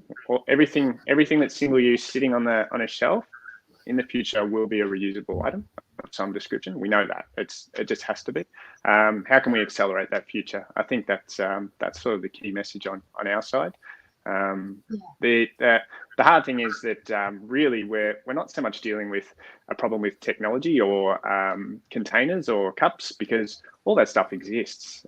It's just a consumer behavior that needs to change. And convenience is probably one of the biggest killers. So the fact that you can just walk into any cafe, grab a coffee, takeaway coffee, and it's in a single-use cup, and then you can throw it in the bin. And there's essentially it's just the way it's been, right? So most people don't think too much about it. Where a lot of people on this stream will they'll already be bringing their own cups, they'll already be bringing their own containers, and I'm well educated on that fact. But if we can add in a almost as convenient option that can live at the location, ready to go, then we think we can go a long way in helping to reduce a lot of the waste that's headed to landfill and waterways and what have you at the moment.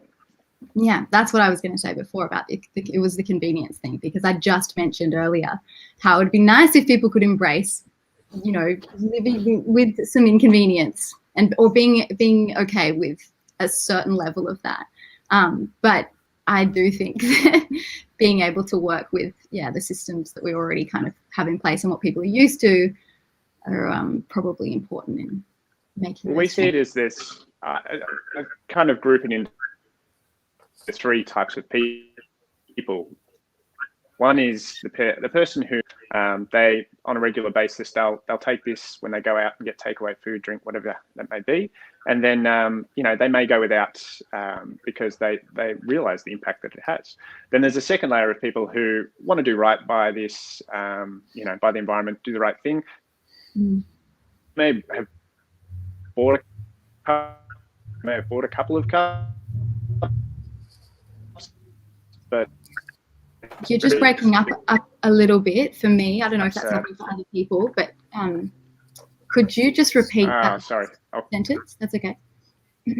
Yeah, sorry. So there's so sort of the three sort of groups of people. One that will always bring their cup or container. Two is I have one, but perhaps I've forgotten it. It's dirty, what have you. And then the third one who's perhaps I'm stuck in my ways a little bit and I'm not really that concerned. We try to work with that sort of first and second group, and then slowly but surely let's transition the third group across when we can. So so if we can have something available for that sort of second group when they forget and it's convenient and it's easy just to simply borrow one of these reusable items, then it starts becoming a part of their behavior, and that they know that there's this backup available even if they do forget their own.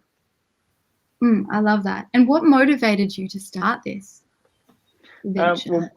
So a co-founder with a business partner of mine, and it all sort of started around the whole war on waste and seeing the tram full of single-use cups that was driving around Melbourne, and we thought, wow, that was the moment. Yeah, look, I think it was funny because it seemed like within about 6 months or a year of that documentary, there was a bunch of companies that sort of started up in a similar vein. And I think it really sort of pushed the conversation forward, which was great. For us, the real driver is how can we build a business in this space that does good for, reducing waste and has and just breaking up we again. Can have again. But sorry, is that happening for everybody else? Yeah, sorry. Okay, yeah. There's nothing downloading on your internet, Jeremy?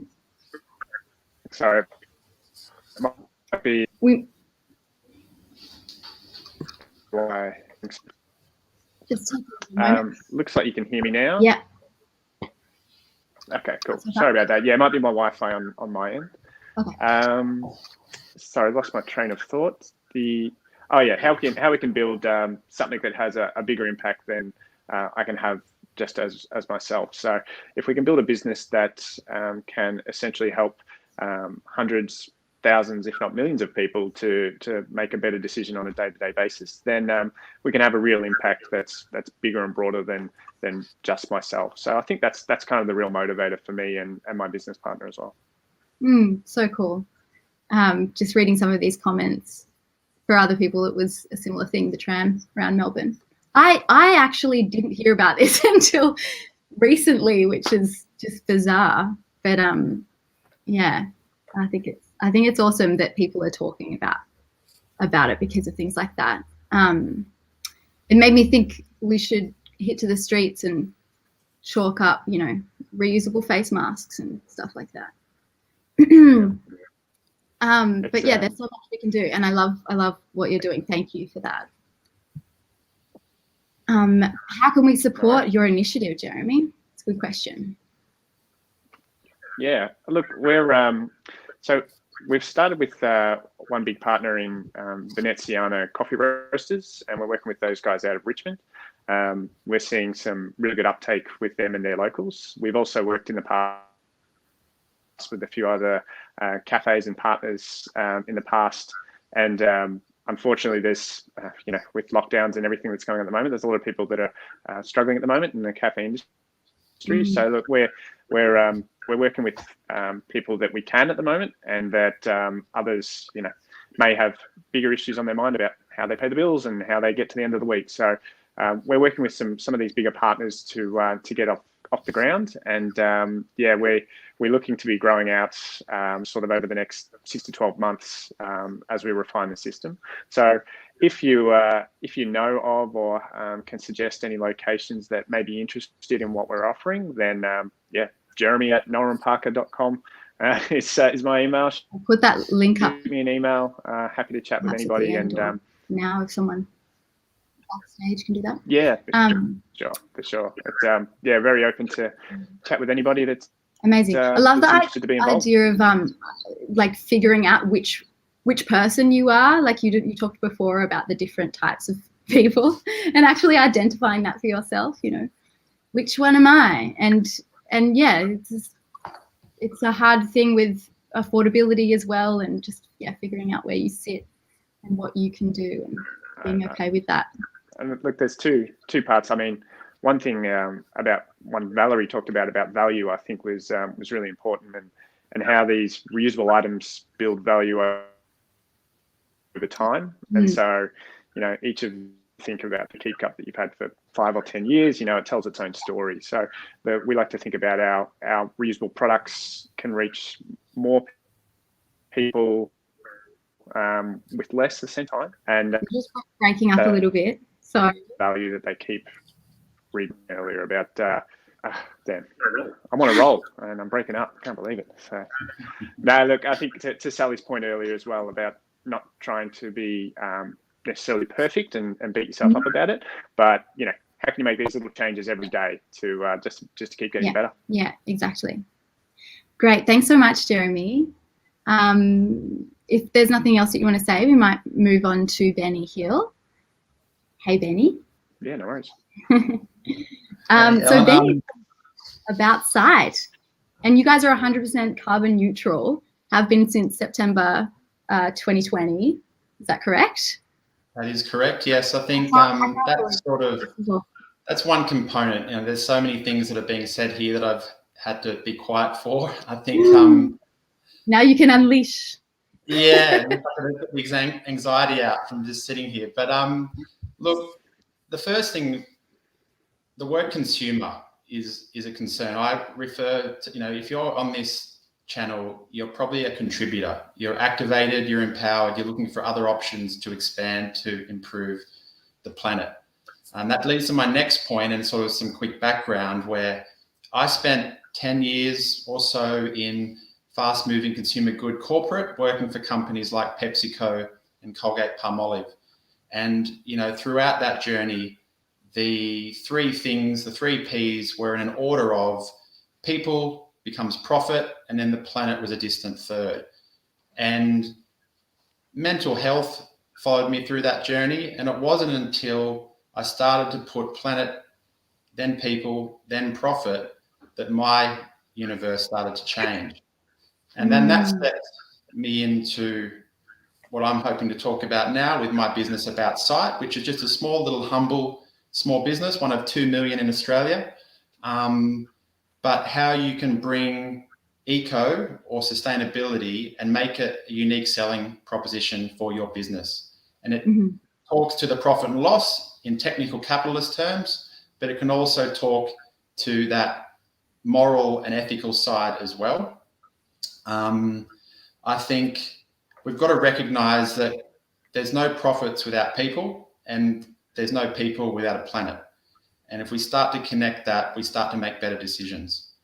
For About Site, it started when I bought the shop in 2019. It was a failing concern, and I didn't just want to be another retailer, and I'll talk mainly to retail for this discussion today.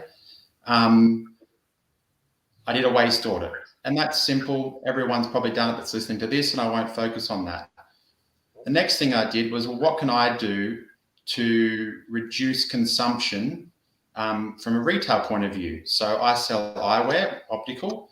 I worked out that most people coming in, thanks to fast fashion and corporate, expected they would have to get a new frame every time. And so straight away, I introduced to the conversation, well, hold on, we can renew that pair or update it. You can keep it as a second pair, or hey, just update the lenses and keep it on your face. You love the frame, why update it? And you could see that start to resonate with our customers. And that was one of the core things that we did there. And then I also had some other streams that I was wanting to solve. So, for example, coffee pods. We were having 6 or 7 coffee pods a day put into our bin.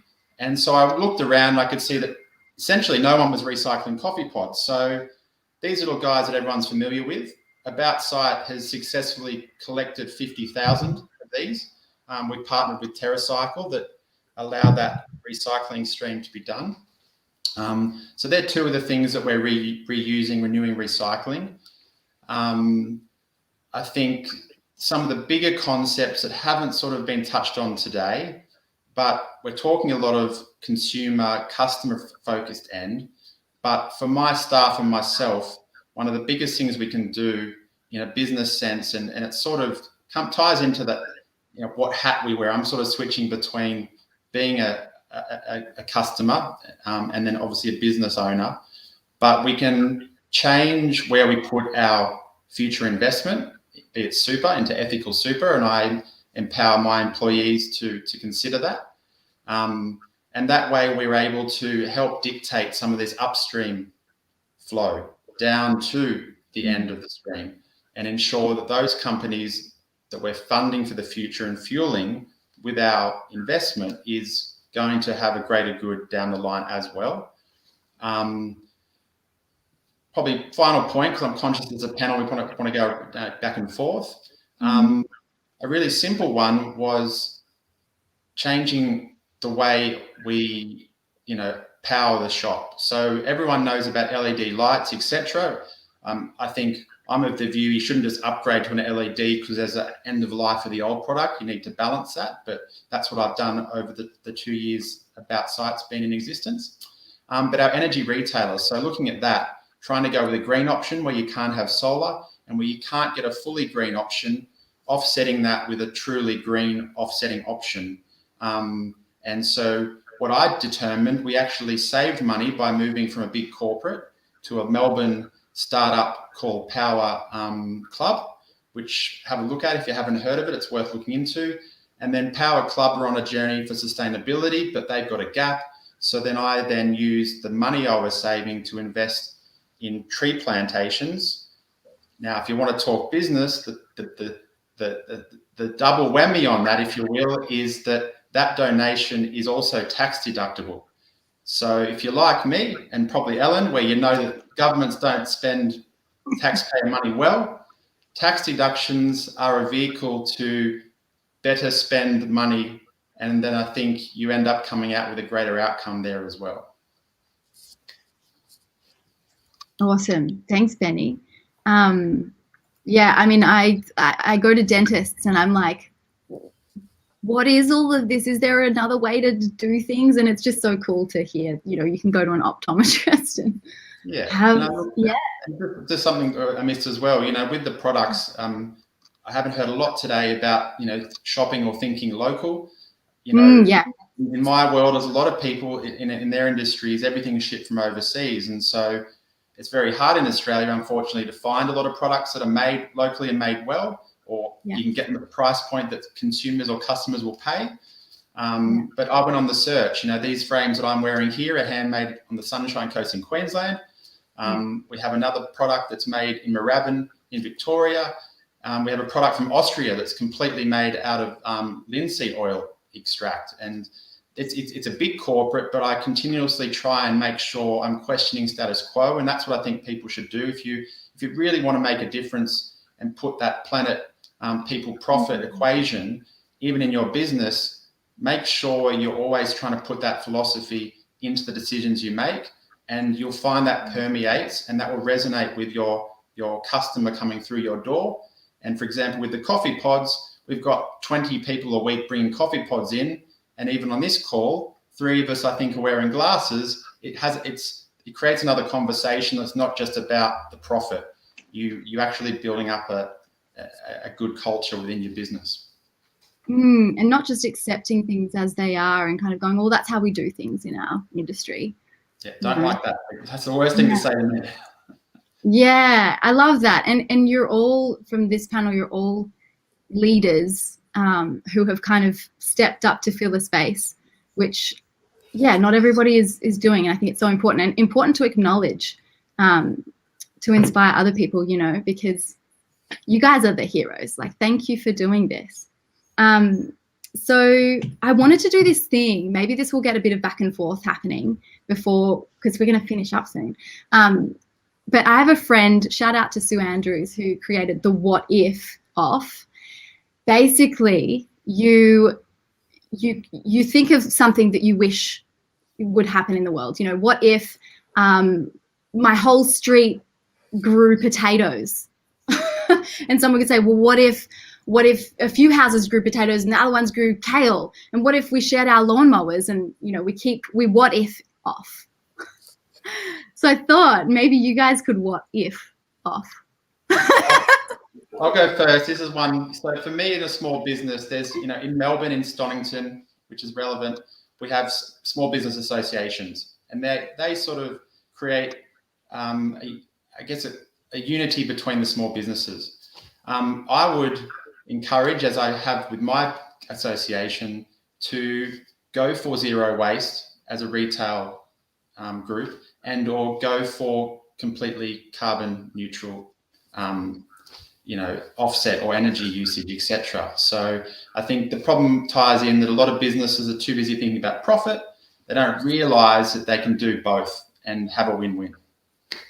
Yeah. So what if we were carbon neutral? What if businesses decided to be carbon neutral? Is that your what if? That's what if. I like it. Work together. Amazing. Yeah. Have you got one, Sally? Yeah, I'm gonna unmute. There I am, off mute. Yes, I do. You must. How did you know? You could see it in my eyes, could you? Yeah. Oh, and this one just fills me with so much joy. What if we all considered the planet first before we made any choice in our life? All our choices came from firstly considering the impact that it's going to have on the planet. What if we all thought that way? How different our world would be. Yeah. What if that's my what if. What if everyone had the education to also make that decision, right? Because a lot of the times they don't know. They don't know the effect as well. So what if that's our job. I think that's our job. People? Yeah. That's what we've all got to do. We've got to. That's why we're doing what we're doing right now. Exactly that. Yeah. Just got to keep at it. Yeah. We need the government to be educating everybody a lot more. What if that could be my one? That's it. There you go, Ellen. Next. Valerie, have you got one? Yes, that was kind of the same as Jeremy and Sally's. What if all the big corporations and all the government entities think of doing anything socially and environmentally sustainable before making any policies and practices? Yeah, beautiful. What if our relationship to the earth came into our minds when we were making purchases. That's my line. I've But got as one. an individual, yeah. Go, Kirsty. What if we could have a world without waste, because waste was always seen as a resource? Rock on. I feel like I believe that waste is a resource, and the only thing that puts it into landfill is lack of creativity. Well, say that again. Waste is a resource, and the only reason it ends up in landfill is because of lack of creativity or innovation. Yes. Cue Charlie McGee. No such thing as waste. And there was that point made earlier about around value and what we value. And, I think that links into slowing things down and actually taking in the opportunities. But if we incentivize companies to create value and not just wait for governments to dictate terms on what they should or shouldn't do and produce, we'll have a better world. It's not beyond our reach, and it's only if you choose to either basically be the poison or the compost, I think, to give a binary ultimatum to the conversation. But if you choose to be a contributor and you're looking for answers and you're connecting with people like we are today in community and fostering, it doesn't have to be a big leap. It can be small iterations and growth and growth and growth. And I think that's probably the best way forward, hopefully quick enough. I think we all have to remember that if it wasn't for the planet, we wouldn't be here. Yeah, big time. I saw someone just popped up with a message there that said, what if it was easy and free? Yeah. And I think the reality is it's been easy and free to do single-use waste. That's the reality. So there hasn't been the accountability on what my product's end-to-end lifespan looks like, and that I can ship something out into the world, and then it's a council's responsibility to recycle that in, curbside bins or whatever have you. So I think that's a really interesting point to flip it as well, to say, it's the easy and free option is this single-use waste now, where people can just throw it and forget it. So being able to flip that story, I think is really, and really quite powerful. working with other members of your community does make it cheaper. Food co-ops, for example. So what if everybody think twice before putting things into waste? Can we think about recycling, reusing, repurposing, repair? Think twice before turning it into a waste. Yeah, and that's a creative, fun time. It's like, you can think about it, but it's like, what do you do with that thought? And if you don't have an answer, I think that's what creates the anxiety. That's what I think we're trying to do today, is share the resources. And I've learned some stuff today. I deal closely with TerraCycle to improve my waste streams, amongst other things that haven't been mentioned. It's just connecting, and that's why the internet's great. We can actually find these things more quickly. It's just we've got to want to do it, and we've not got to fall into the default of being a lazy human that's not good for the planet. We've got to be someone that contributes and actually takes action and is proud to spruik that and permeate that type of culture. Yeah, and it's hard because there are people that are going to go, well, this is just too much. I have so many things going on in my life, I can't do it. That's okay. If you're one of those people, and that's actually all right. Just do one little thing at a time that's going to make you feel good, and it will grow over time. Whatever. That's okay. It certainly will, and that's a lovely way to finish it. And I think we've just got into our peak right now, but unfortunately I'm being time kept in the back here, and I'm told we've got to move you on. Thank you all for joining us today, and thank you for Ellen for coordinating this or emceeing this panel for us. Oh yes, I'll let you finish with a few words, but we do need to unfortunately wrap it up. I hope we can pick this up again sometime in the future. Thanks everyone. So nice to meet you all. Thank you very much. Bye. Thank you. Thank you. Legend. Bye.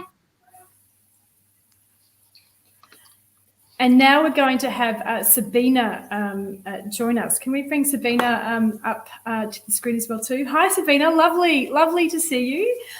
Sabina. Hello. Hi. Sabina McKenna is the General Manager of Ozpen. Ozpen sell refillable whiteboard markers that are made with replacement parts. They were going to be an exhibitor at our festival, and they've been at our festival in 2019. And I have to say, I love these whiteboard markers. These are just so great. When I was doing the programs in the school, I went there and I'm kind of like, oh, you want me to use this and throw it out? So I brought them in, and it was much easier to use. Because really what this does is it just reduces so much landfill in terms of these pens. Absolutely. Yeah, I'd really like to know, like, how long's Ozpen been around? You've been around for a few years now, haven't you? Like quite a few years. Yeah, so Ozpen's been around for about 30 years. It was founded by David and Kerry Sharpley, who noticed all the waste at their children's school, just markers being thrown out constantly because of the nibs being crushed or drying out of ink, and you know how the feeling goes when you're at a classroom or you're giving a talk and you go to reach for a pen and it doesn't work. So David really wanted to produce a solution that could mean that markers wouldn't have to be thrown away. They could be replenished indefinitely. And that's how Ozpen was born. Yeah, lovely. So I guess the thing is, like, it was born a long time ago, but it was born before people were really thinking about this in the same way. So so I guess they really do solve like a lot of problems with the waste. But I'm also thinking you've got some things coming up and future developments to get more waste reduced. Would that be fair to say? Yes, that's true. Yeah. So at the moment, the pens are refillable, and they also have replacement and reversible nibs and reservoirs. So the inside cotton sponge, I've got a little back here I can show you. Oh, good. So you can use those on either side and also pop them out to put a fresh one in, so you never actually have to throw the marker themselves away. And in future, I'll show you the carry case. So this is the current carry case, and it's the most popular product with teachers. And so you have all your inks and the markers in there, but in future we're working towards making that case a bamboo case. And the markers, they're already aluminium, which is an excellent renewable material. So that will just kind of bring the product together and make it even more sustainable. So we're always working towards developments. There's been, I think, about 3 iterations of the carry case, but that's kind of the next step that we're going towards. Great. If anyone's got any questions, please pop them in so we can see them coming through. But when are these going to be available with these new carry cases? So we're thinking probably the end of next year, just because it's kind of, if we start selling them now, we potentially might not be able to sell the other ones. So we're making sure it's perfect for everyone, and we're also developing the boxes for the nibs and a few other parts of the products into a recycled cardboard and a few things like that, a few design changes. So that'll be something to look out for in about a year's time. Excellent. So if people want to get the Ozpen products, they can buy them online from you, or are there retailers, or how can people buy these products? Yeah, so we take school purchase orders or orders through our website. So you can see our website there on the screen there.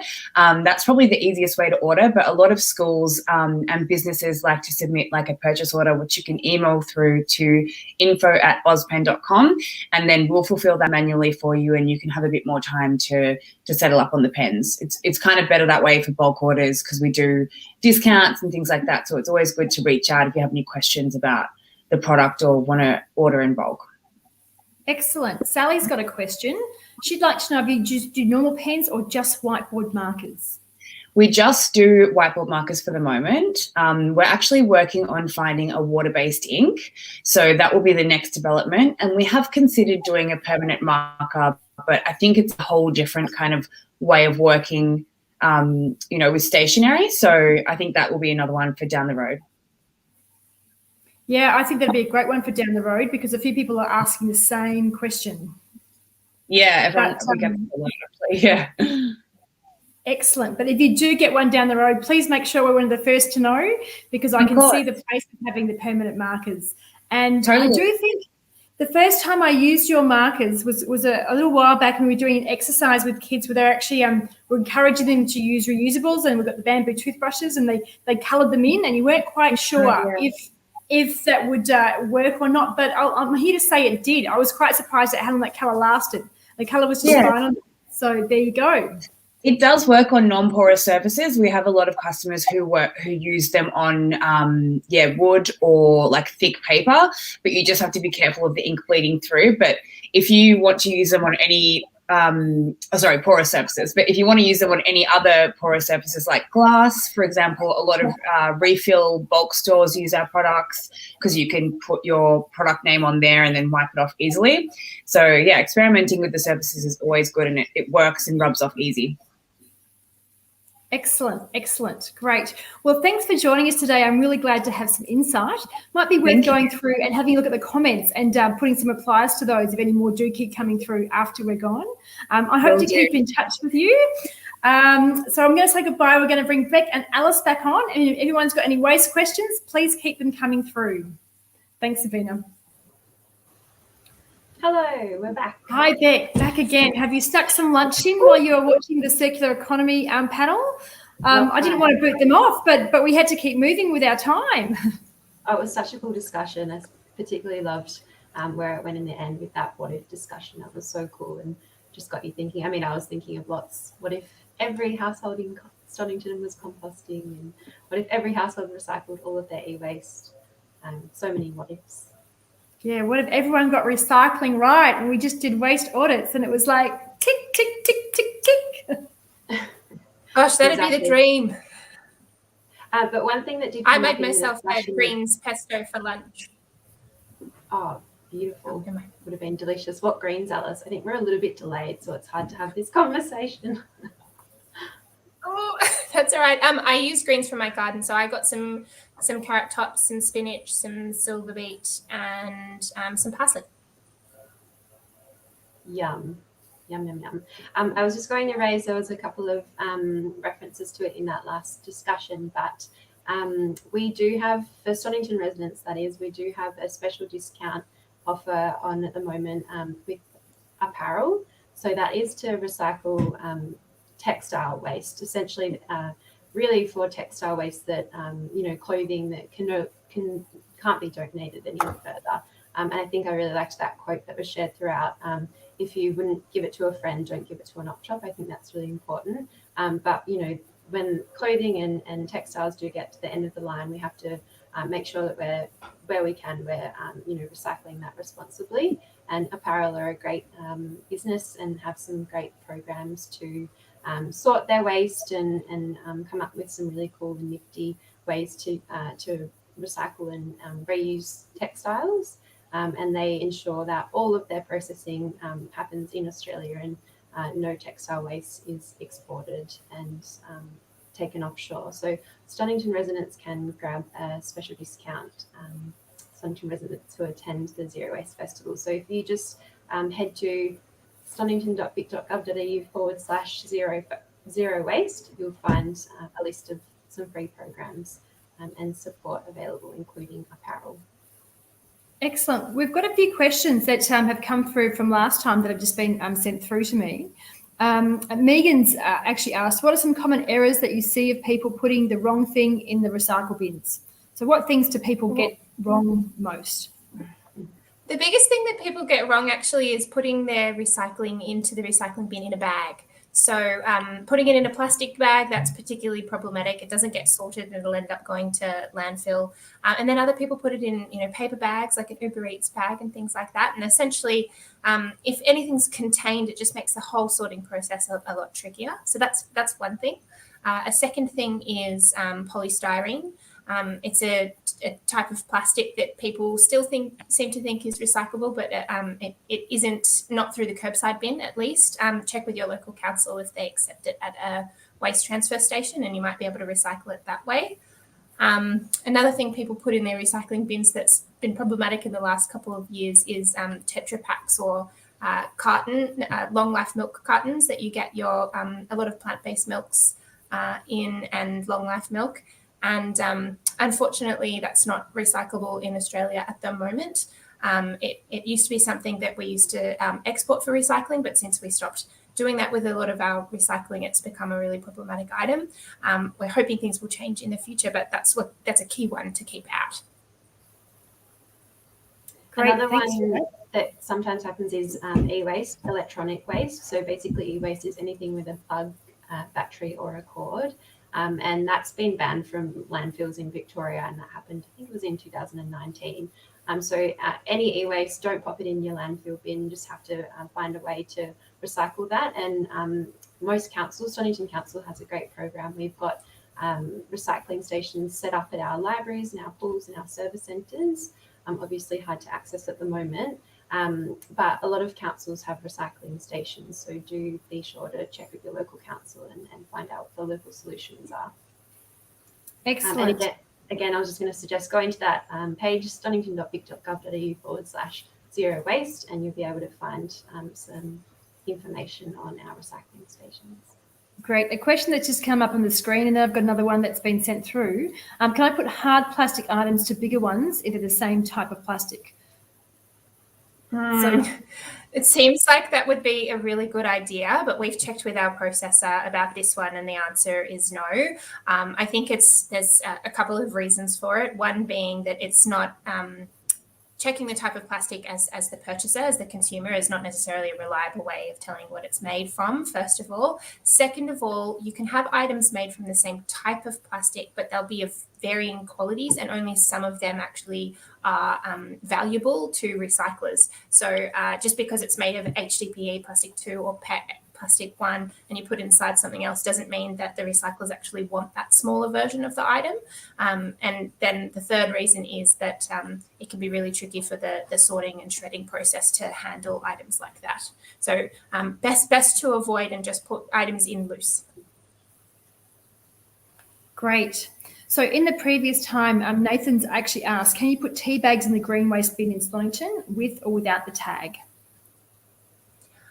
Great question, Nathan. Unfortunately, the answer is no. So unfortunately, again, I keep saying unfortunately because so many things aren't recyclable in curbside bins or in the FOGO stream. The problem with tea bags is that not all of them are made from paper or a natural biodegradable product. So a lot of them are actually made of like a microplastic netting or a combination of the two. So if you want to reduce your waste and you're using tea bags, either make sure that you're emptying out the tea bag and put the contents into that bin, or you can check with the on the packaging to make sure that it's made of a completely natural product, and then you can home compost it. But of course, the best solution is to buy loose leaf tea. Great, thank you for that, Alice. And Alex has asked last time, what happens if residents put glass in the FOGO bin? Does the whole lot get sent to landfill? That would depend on how much contamination there was, how broken the glass was, etc. So essentially what happens is with your food and green waste, it turns up to the processor and it goes through a manual sorting process, and there's, in addition to that, a bunch of technical sorting processes that happen on conveyor belts and all that sort of stuff. So if there's a glass bottle or something in there, it'll probably just get removed, hand sorted. But if there's a large amount of broken glass contamination, then yes, you're right, it might end up going to landfill, unfortunately. So the best bet to do is to keep the glass out of there altogether. Absolutely. So the question's been asked, so are Tetra Paks sent overseas? Tetra Paks that are still put in the recycling bin in Victoria are not getting sent overseas. They'd be majority getting sent to landfill. In other states, the situation is different. But essentially, we don't have a solution for them now, and we're not able to export them because there aren't markets overseas for them that actually would like to receive and then recycle and use those products. So they're not getting recycled. In any case, the old system that was recycling Tetra Paks was essentially putting them through a paper pulping process to remove the paper fiber from the inner layer. But the plastic and the foil layers that are in there never got recycled, and that component always went to landfill anyway. There is a new solution kind of upcoming that's not existing in Australia yet, but they're about to open a recycling plant in New Zealand, where the whole carton will get turned into a plasterboard replacement for the building and construction industry. But we don't have that here yet. But that's what we're crossing our fingers for. Great, thank you. All right, are there any more questions coming through? There was a question from Gail. She's asked, how can we get our council to go FOGO? I'll just jump in there and say, write to them, talk to your councillors, talk to the people around you, your community and network, and get them to talk to their community, their councillors, and write and talk about it and make noise, and then the council will know and understand that the community is really calling out for this. And do check and see if they've got a plan in place, because they may well be working out a process to roll out FOGO or food and organics recycling. Yeah, great. All councils in Victoria will have a solution for food and green waste by 2030. That's been mandated by the state government. However, where each council is at on the plan to getting there will depend. So I suppose the important thing to do is to encourage your council and make them understand that you'd like to see that solution available in your area sooner. Great. And I'm just going to ask you a few more questions because Jenna is having a bit of a technical difficulty at the moment, which is great because we've got lots of questions coming through. So those who are here for the fashion segment, just bear with us. We're just trying to sort a couple of things out. I'm just going to pop back. Someone asked a great question, but of course it flew away from me because the questions are flying in. Yes, the question here is it okay to put loose, small plastic items in the bin? I assume that question is referring to the recycling bin. And in general, I suppose the answer is no. So the only things in Stonington that can be recycled that are plastic items are plastic bottles and containers from your kitchen, your pantry, your laundry and your bathroom. So none of those items are going to be particularly small. They need to be of a certain size. So, you know, the general guidance from our recycling processor is approximately the size of a postcard or, half of a letter-ish, and that kind of size applies to plastic things as well. And that's the requirement for it to actually be sorted and be picked up by the, optical sort technology that they have. If it's any smaller, it's just going to fall through the equipment. It's not going to be noticed by the technology, and unfortunately, it'll get swept up and go to landfill anyway. Great, excellent. Thanks for all your feedback on that. If you've got any more questions, keep putting them in the comments, and we'll be back in an hour or so. Jenna's ready to join us now, so we're about to talk about fast fashion and making it slow. Thanks, Beck and Alice. Awesome. Thanks, Kirsty. Bye. Hi, Jenna. Hi, can you hear me? Yes, I can. Yes, I can. Oh, wonderful. Sorry, my PowerPoint decided they didn't want to share from my screen for some strange reason, but I'm okay now, I think. They're good to go? Yes, we are good to go. All right, no worries. Well, I'm going to introduce you to Jenna. I don't have your blurb in front of me, so I'm using my memory, and you can fill in the gaps that I miss. But Jenna, to me, she is an amazing slow fashion expert, and we were talking about slow fashion the other day. Slow fashion is quite different to fast fashion, and it's very different to fast food as well too. It's really about valuing the clothes that you have. But I'm going to hand it over to Jenna, who's going to say a bit more. Thank you, Kirsty. Hi, everyone. So I am Jenna. I am a slow fashion stylist. So today I wanted to talk a little bit about sort of how you can be a slow fashion advocate and what we can do while we are home. I'm just waiting for my slides to appear. I think we are appearing soon. But basically, I just wanted to talk a little bit about maybe some different options you haven't thought about of what sort of is a slow fashion. Here we go. So I wanted to talk a little bit about how to be a slow fashion advocate and maybe some options you hadn't thought about, what falls under the slow fashion umbrella. So obviously know what fast fashion is, but I'm going to talk a little bit about that. But I also, before I begin, I want you all to think about your wardrobes and what you sort of really want from your wardrobes. Maybe there is something that's not quite working with you in your wardrobe and you're not quite sure what it is, or maybe it's time for a declutter. Or maybe there's items in there that you really love, but they just need a little bit of love, a little bit of mending. Or maybe they even need a good wash. Who knows? I know that's the case in my wardrobe for sure. So can we get the next slide, please? Thank you. So a little bit about what is fast fashion. It's obviously a lot of clothing. So for example, say you go to a shop and there's piles and piles and piles of clothing, all piled up, jeans, 20 to a table. That's usually fast fashion. And why? Because it's produced en masse. So these items are produced extremely fast, usually with no concerns for the people who make them, and also using up a lot of our resources. So they're usually made from polyester, or cotton, or even viscose. So they're not the best fabrics to use for our clothing. Cotton's not too bad, but when it's produced en masse, it's not a great fabric to use. So you can sort of really see from the words I've got on the screen here that it's not the best thing to buy when you're looking at buying something for your wardrobe. It's usually, thoughtless or rushed, and it's something you really don't think about that you really want to put in your wardrobe. It's kind of like, it's basically is fast food. Like, when you're really hungry and you want to grab something to eat, and you're like, no, I don't want the apple, I don't want the good thing, so you grab the bad thing. Fast fashion's kind of like that in a way. Can we go to the next slide, please? Thank you. So slow fashion is obviously a lot more considered. It's usually made from organic fabrics or natural fibers or dead stock fabrics. And it usually has certifications like GOTS, which is Global Organic Textiles Standard, which means everything, I think, from the growing of the seed right through to the manufacturing of the fabric is all organic, and all the workers are treated fairly, and all the dyes or anything that is used, like the electricity and water, is all circular as well. It also has inclusive sizing.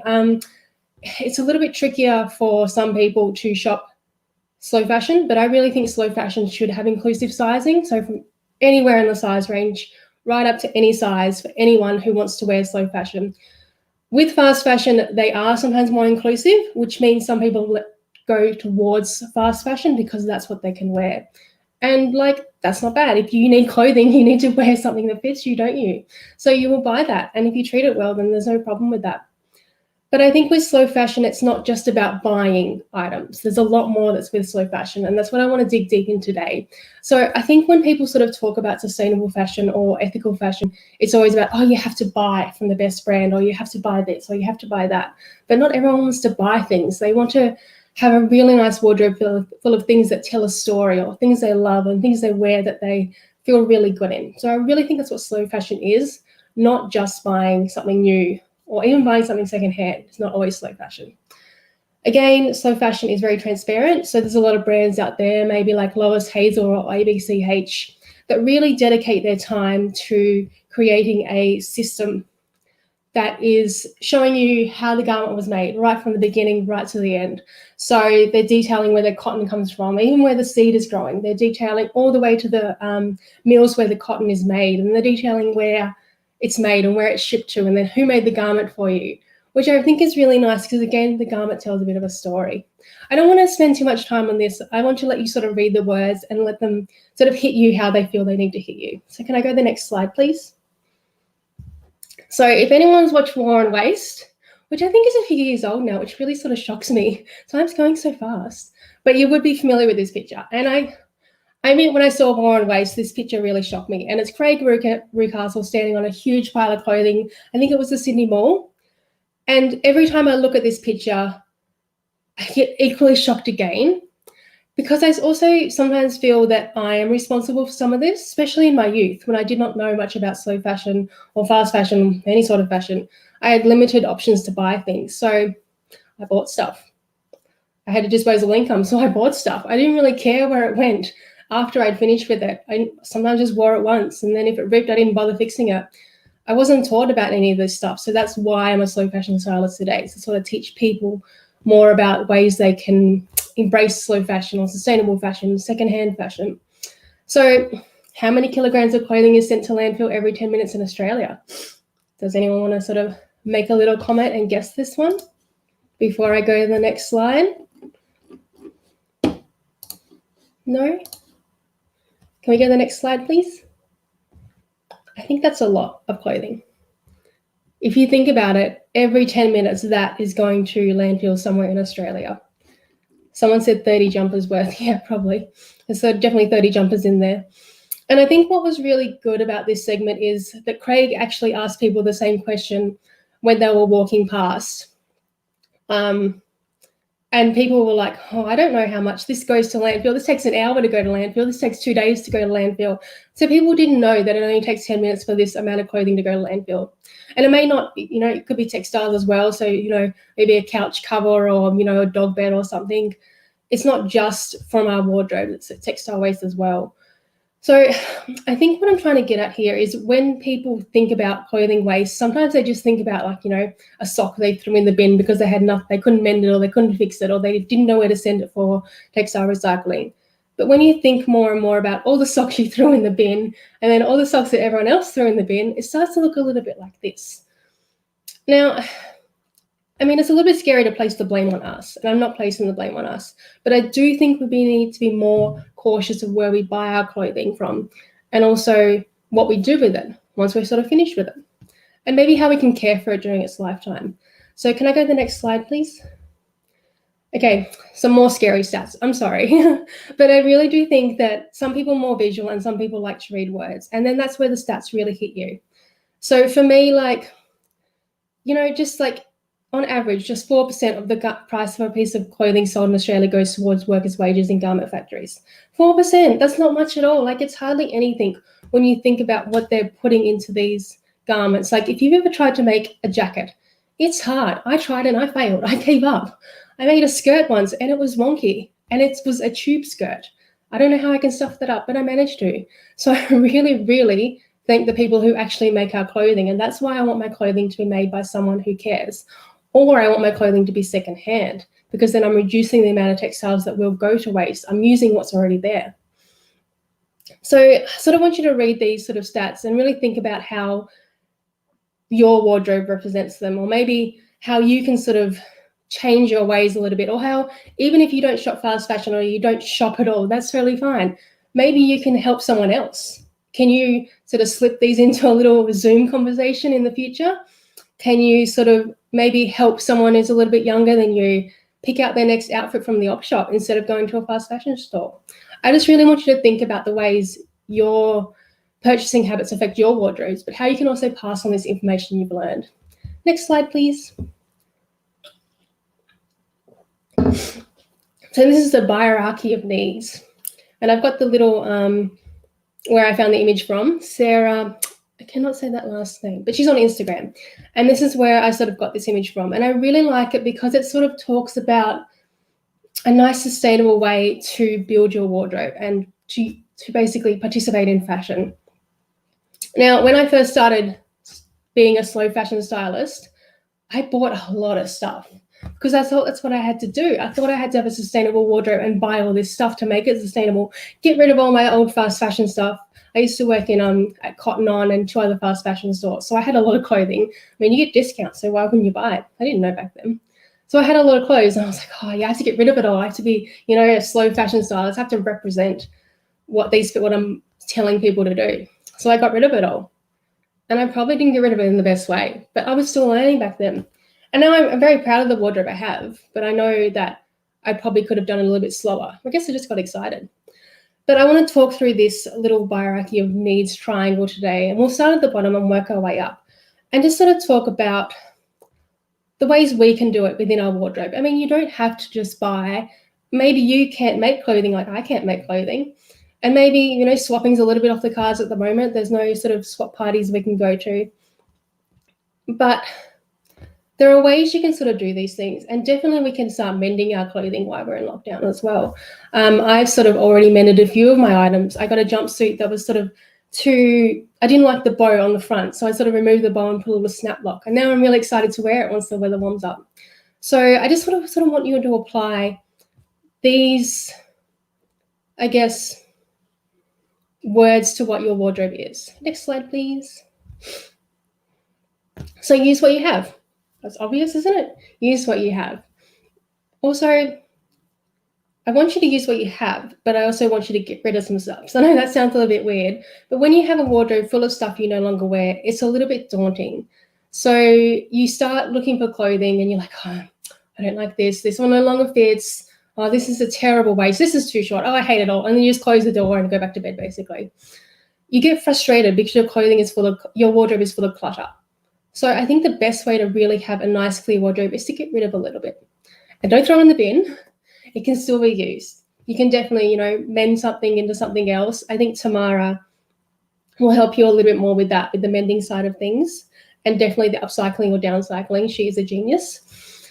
So also with using what you have, can you mend something? I mended a pair of pants so they fit a little bit better on my waist because I didn't want to buy them new. I had a pair of pants came into work where I work in a consignment store, and I really love them, but they were too tight in the waist. And I was like, I know this brand, but I don't want to buy from this brand. I really don't want to support them.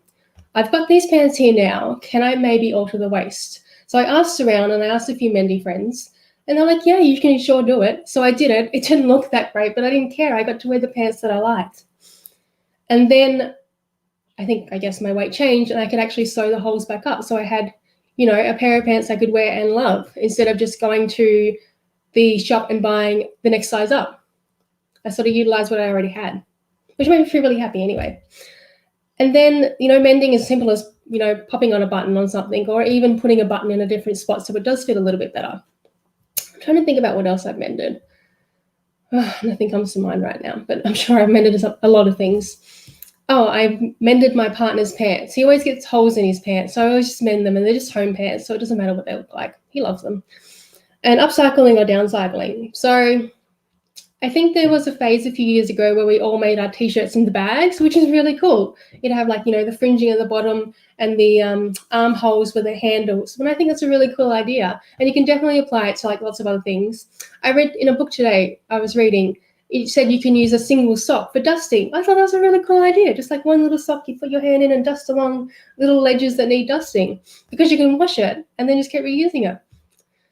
Downcycling. I actually found a cat toy today that I made. I had a piece of linen that I cut in half and stuffed full of plastic so it crinkled, and then I put some little tassel-y things on the end that I just found out of my sewing box. And I'm going to say my cats didn't like it, but I felt really proud that I made this little cat toy for my cats.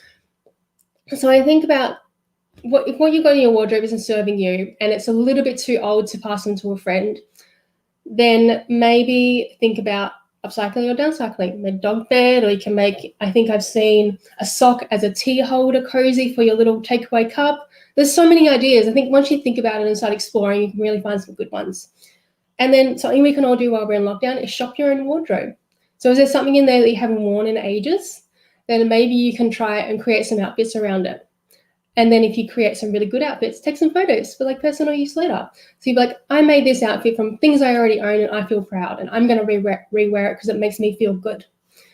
Another two things that I sort of found work really well for me are capsule wardrobes and smaller wardrobes. So this is my wardrobe behind me. You can see it. And it is, I think, less than 50 pieces. I remember a time where I had over 150 pieces and I could never get dressed because I felt like I had too much and it sort of suffocated me. So with smaller wardrobes and capsule wardrobe, they're a little bit different, but a capsule is basically kind of a uniform you wear all the time. So maybe you love wearing white T-shirts and black pants. That's your uniform and your capsule wardrobe. You just have pieces in there that you love and serve a purpose. With the smaller wardrobes, it's a little bit the same, but it's not following a strict guideline. Can I please go to the next slide? So this is a capsule wardrobe that I sort of created for myself. I don't follow it. I'm not that strict, but I just wanted to see if it was something that could be done. And it definitely can be done. It's not restrictive at all. There are people that sort of live with a little capsule wardrobe very similar to this. I mean, you don't have to, if you don't wear thongs, then don't have a thong. I mean, the shoe one. Don't have a thong in your wardrobe. And if you don't wear blazers, don't have a blazer in your wardrobe. Substitute it for something else. Maybe you like to wear denim jackets more, so have 2 denim jackets. Simple as that. It's all about creating a curated selection of clothing you love. And I just find it's less stress and decision fatigue on yourself. So, I mean, sometimes we have enough to worry about than getting dressed. So when you can grab 2 items from your wardrobe that work perfectly together, why not? Next slide, please. And I think a capsule wardrobe, if you're curious, does work best with a sort of a color palette. So you've got your main colors. So my main colors are basically all black and white. And then I have some neutrals that sort of tie back into the black and white theme, and they work really well. And then if I wanted to introduce some color into my wardrobe, like some bright colors, I could have some hot pink or maybe some baby blue, and that would really tie it all together. And these sort of accent shades you can introduce with maybe a scarf or a necklace. If you don't want to buy a bright pink coat, don't buy a bright pink coat. But if you love a bright pink coat, then buy a bright pink coat. It's all about doing what you love. People think a capsule wardrobe is just like mine. It's all black and white and tan. It's not really. It's the colors that you love. You just got to find out how they work together. Next slide, please. So I want to pause a little bit here before I go too deep, and I'm just not just talking at you. So we've all sort of talked a little bit about the triangle, and I'm hoping that you're all sort of thinking about ways that your wardrobe can work for you. Is there something you're missing from your wardrobe? Maybe you have a lot of pants but no tops to go with them. Maybe you can invest in a plain white t-shirt or maybe another colored t-shirt. I think just for an example for me, I'm always searching for the right piece. So I start buying too much. I work in a clothing store, so I have clothing around me all the time. But lately I realized that I need to stop searching for the right piece and embrace what I already own. So what I started to do was look at the clothing I already owned and then started to alter it. So I got a pair of pants altered in the waist so they fit better. And now I wear them all the time. I altered my jumpsuit so it fits a bit better. I got something ready to alter so it fits me better as well. I want to love the pieces I already have rather than spending time and trying to search for the next one. I want to spend that time, you know, patting my cats or cooking great meals or reading books or watching movies. I don't want to be constantly chasing this perfect piece I have to have in my wardrobe. So I really encourage you to think about the clothes you already own and love them in the way that they are already. Sure, there's going to be pieces that do not fit you at all, or, you know, they're worn in the thighs or they're stained a different color, but maybe you could dye that t-shirt, or maybe that pair of jeans with the hole in the thighs could become a bag, or maybe you could make a cool jacket for your cat that your cat doesn't like to wear, because I've done that and it did not like to wear a denim jacket. But anyway, I've got a few questions that I might like to answer if that's possible. Can we please, just going to read these questions. Someone says, I've been thinking about a capsule wardrobe, but how often do you need to buy new clothes? Depends how fast you wear them and how hard you wear them. I think there's a really good book. I think it's by Kate Flanders. I think she talks about a capsule wardrobe in that book, or maybe it's another person. No, Project 333. Yes, that's the book, I'm pretty sure. And she talks about having a capsule wardrobe and what to do when clothes run out. But I think with our mindset now, I still have the same mindset. Like today, my laptop died somehow, and I thought I had to get a new laptop and I was panicking, but I was also excited to buy something new, as weird as that sounds. But then I found out the dimness had just somehow turned itself down, so I didn't need to buy a new laptop. But in that moment, I was like, I can buy a new laptop. I wonder what color I can get. Where can I get it from? Can I get it refurbished? Would that be cheaper than buying it brand new? So I obviously still have this thought in my head that I want to always buy new. And I guess that's sort of, everyone does. That's sort of how we've been programmed in a way from when we grew up. So I think with capsule wardrobes, you really need to think about what you actually need for your wardrobe. So say you love white t-shirts, buy white t-shirts. Say you love black pants, then buy black pants. If you find you're wearing them a lot, maybe you have a black pair of linen pants, and you find they're always rubbing out on the thighs, or the hem is always catching on something, or something like that. Maybe have a backup pair. So then you have sort of two pairs, and then you can wear them on rotation. So instead of having one piece of every single thing, maybe you have two. So maybe two pairs of jeans, and one's a little bit different. Maybe one is a high waist, or maybe one is a low rise, or one has a frayed edge. You don't need to restrict yourself. You sort of just need to figure out what works best for you in your lifestyle. And that does take a while. It's about really examining what you are wearing and how often you're wearing it. Maybe you could keep a little list in your diary. Like, you know, I wore this black t-shirt 7 days in a row. You like wearing black t-shirts then? Can I please go to the next slide? Yes. Mm-hmm. All right. Oh, yeah. Awesome. So borrowing. Now I know most of us are in lockdown, which is unfortunate, but there are still ways to borrow clothing. So obviously I used to share my wardrobe with my sisters when I lived with them. I no longer live with them, so I don't share my wardrobe. But I think if we have a friend who is the same size and similar shape or has the same style to us, then share wardrobes. We don't need to own things anymore. I would happily share my wardrobe with anyone who was the same size as me and who lived in, near me. I'd happily lend out my clothing just to see how they style it. And it kind of builds a story on it as well. So say I've got this really amazing dress that I wear once every now and then maybe I can lend it to someone and they can share their story into it. And then when they give it back, they're like, oh, I had such an amazing time in it. I did this, I did that. And then that dress sort of has a story and it feels good when I put it on the next time.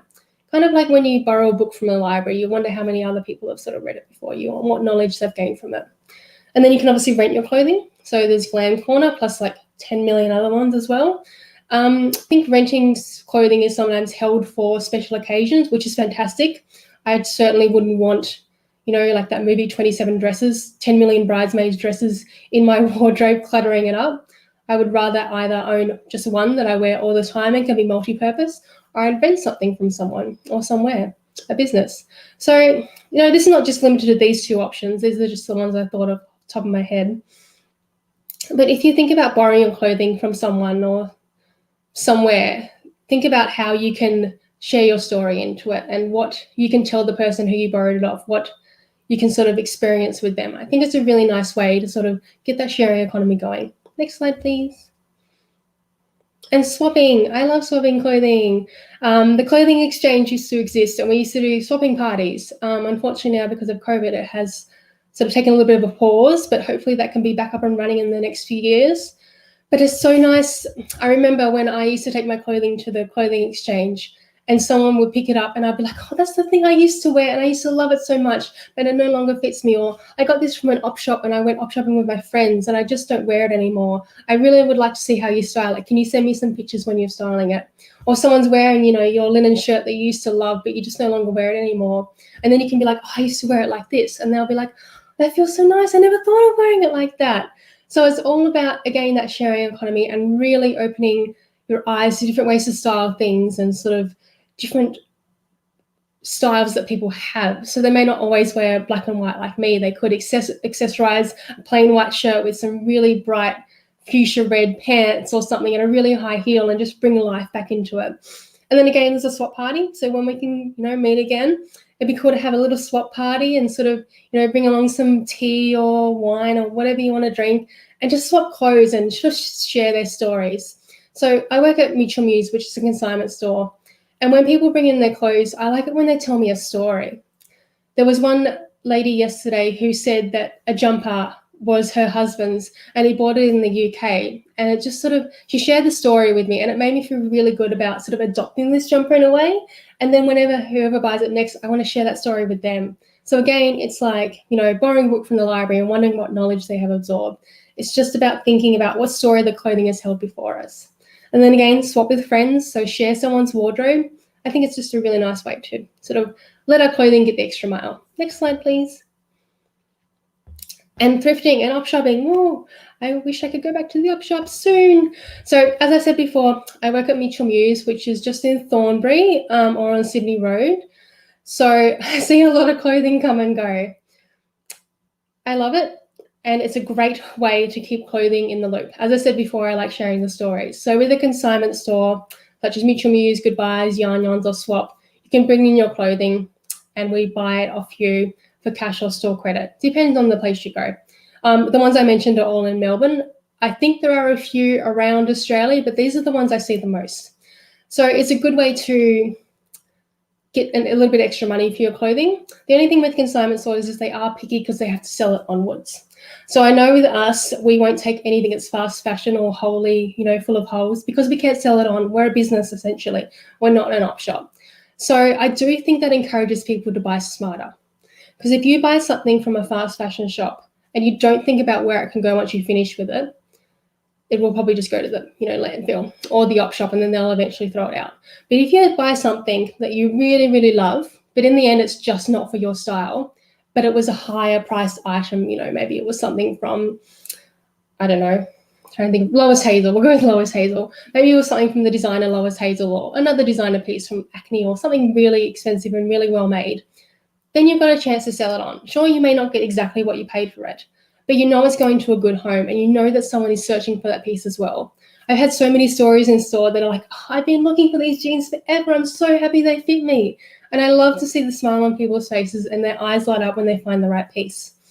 And then, of course, you know, the op shops aren't open at the moment, but you've always got eBay, Gumtree, Depop, Etsy, and Instagram sellers to rely on. I think it's a little bit trickier as I can't feel the fabrics and I can't hold the item up to see how it looks against me or even try it on to see if it was fit. But you can always ask these people questions, you know, what are the waist measurements? You know, how long is it? What color is it? What is the actual color of it? What is the fabric? So start asking questions and really think about before you, you know, jump in and buy these sort of items. Vintage stores, when they're back open, again, all this clothing tells a story. I love going to vintage shops and feeling all the clothing.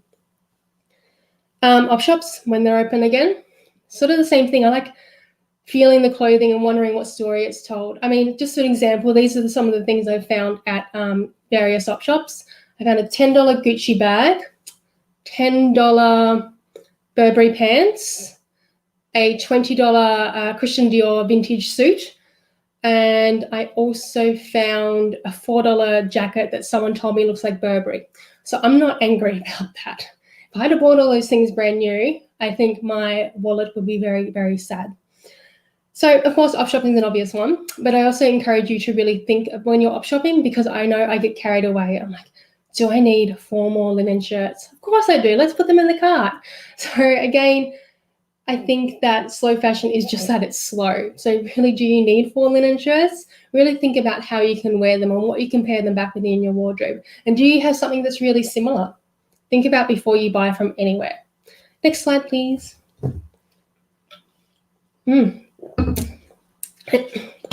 Sorry. Someone just commented that they said, Erin Louise Fitzgerald. I love Erin. Modern Mending. She has an amazing book that is talking a bit about mending, and I have the book on my bookshelf. But she talks about all the mending styles and how to mend anything and how to mend the little holes in your socks. I just think thinking about our clothing in terms of mending before we throw it out is a really good way to keep something going. I had a bunch of tea towels that I was like, oh, they look a bit grubby. I might get rid of them. And I was like, no, not yet. I'm going to dye them. So I dyed my tea towels black, and I'm actually in love with my tea towels now. I feel really happy that I kept something out of waste and I kept something in circulation.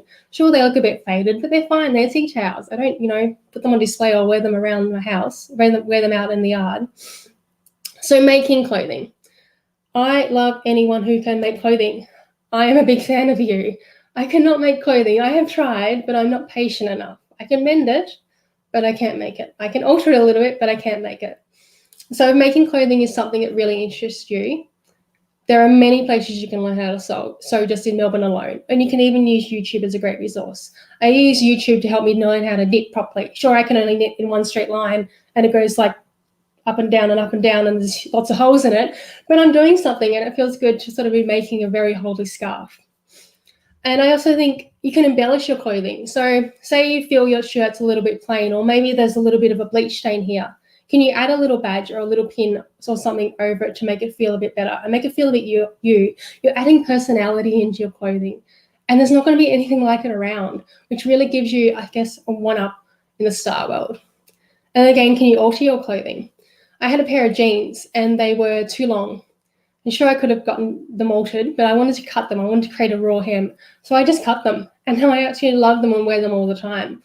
I just wanted that difference and I wanted to inject a bit of my personality into these jeans. So I just cut the hem, stitch around about a centimetre from the top, and I'm going to let it fray. So it looks really cool and it adds a little bit more nice style. So making is a bit more of a tough one, but if you can make your clothing, then that's amazing. Next slide, please.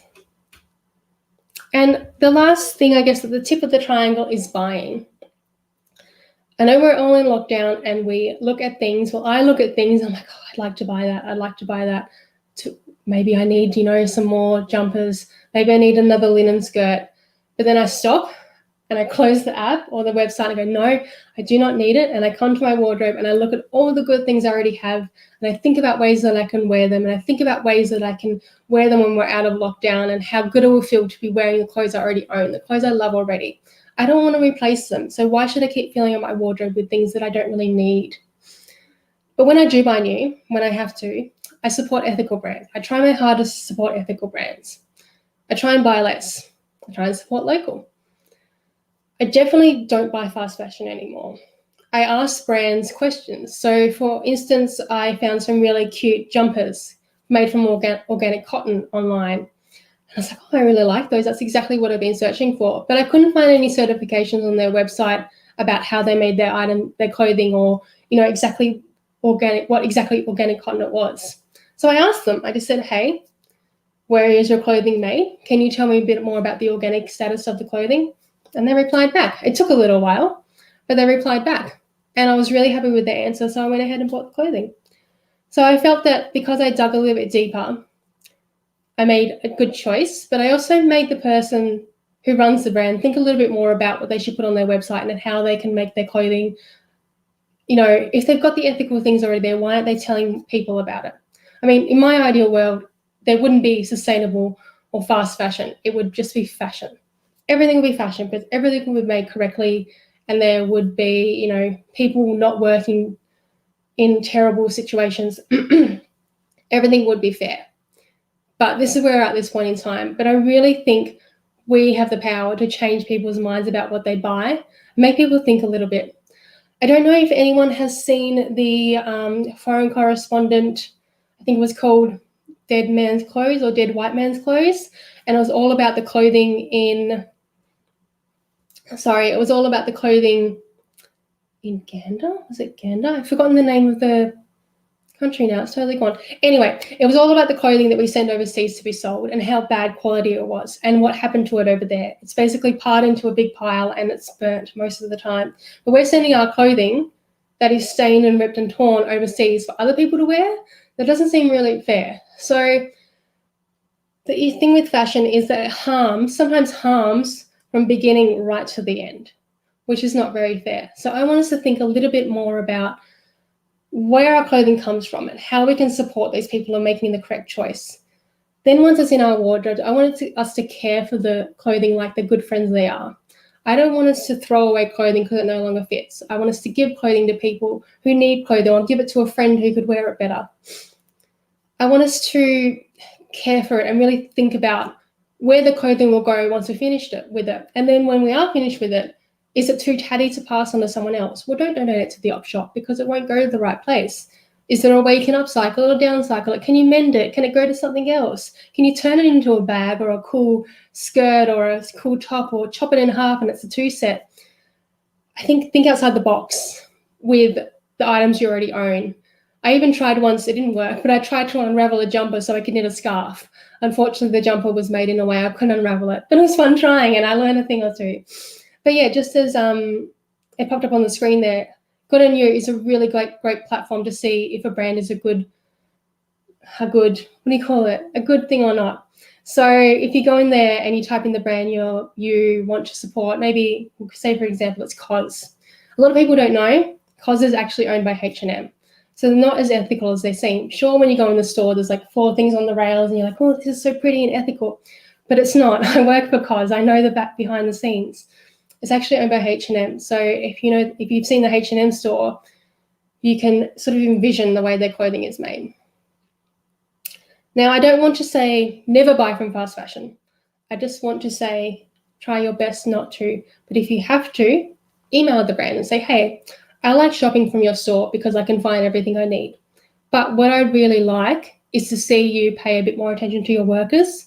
I'd like to see you make less clothing. I'd like you to see organic cotton in more of your range. What do you want to see from them? Tell them. Just tell them. And the more people that tell them these things, the more they'll change their stance on their manufacturing. Next slide, please. And again, do you really need it? I feel like I should tattoo this on my head sometimes, because I swear when I'm working at work and I'm the only one there because we're closed and there's a really cool pair of pants that I've just tried on, do I really need those pants when I have some in my wardrobe already? I usually put them out the back and wait a little bit, so it's okay.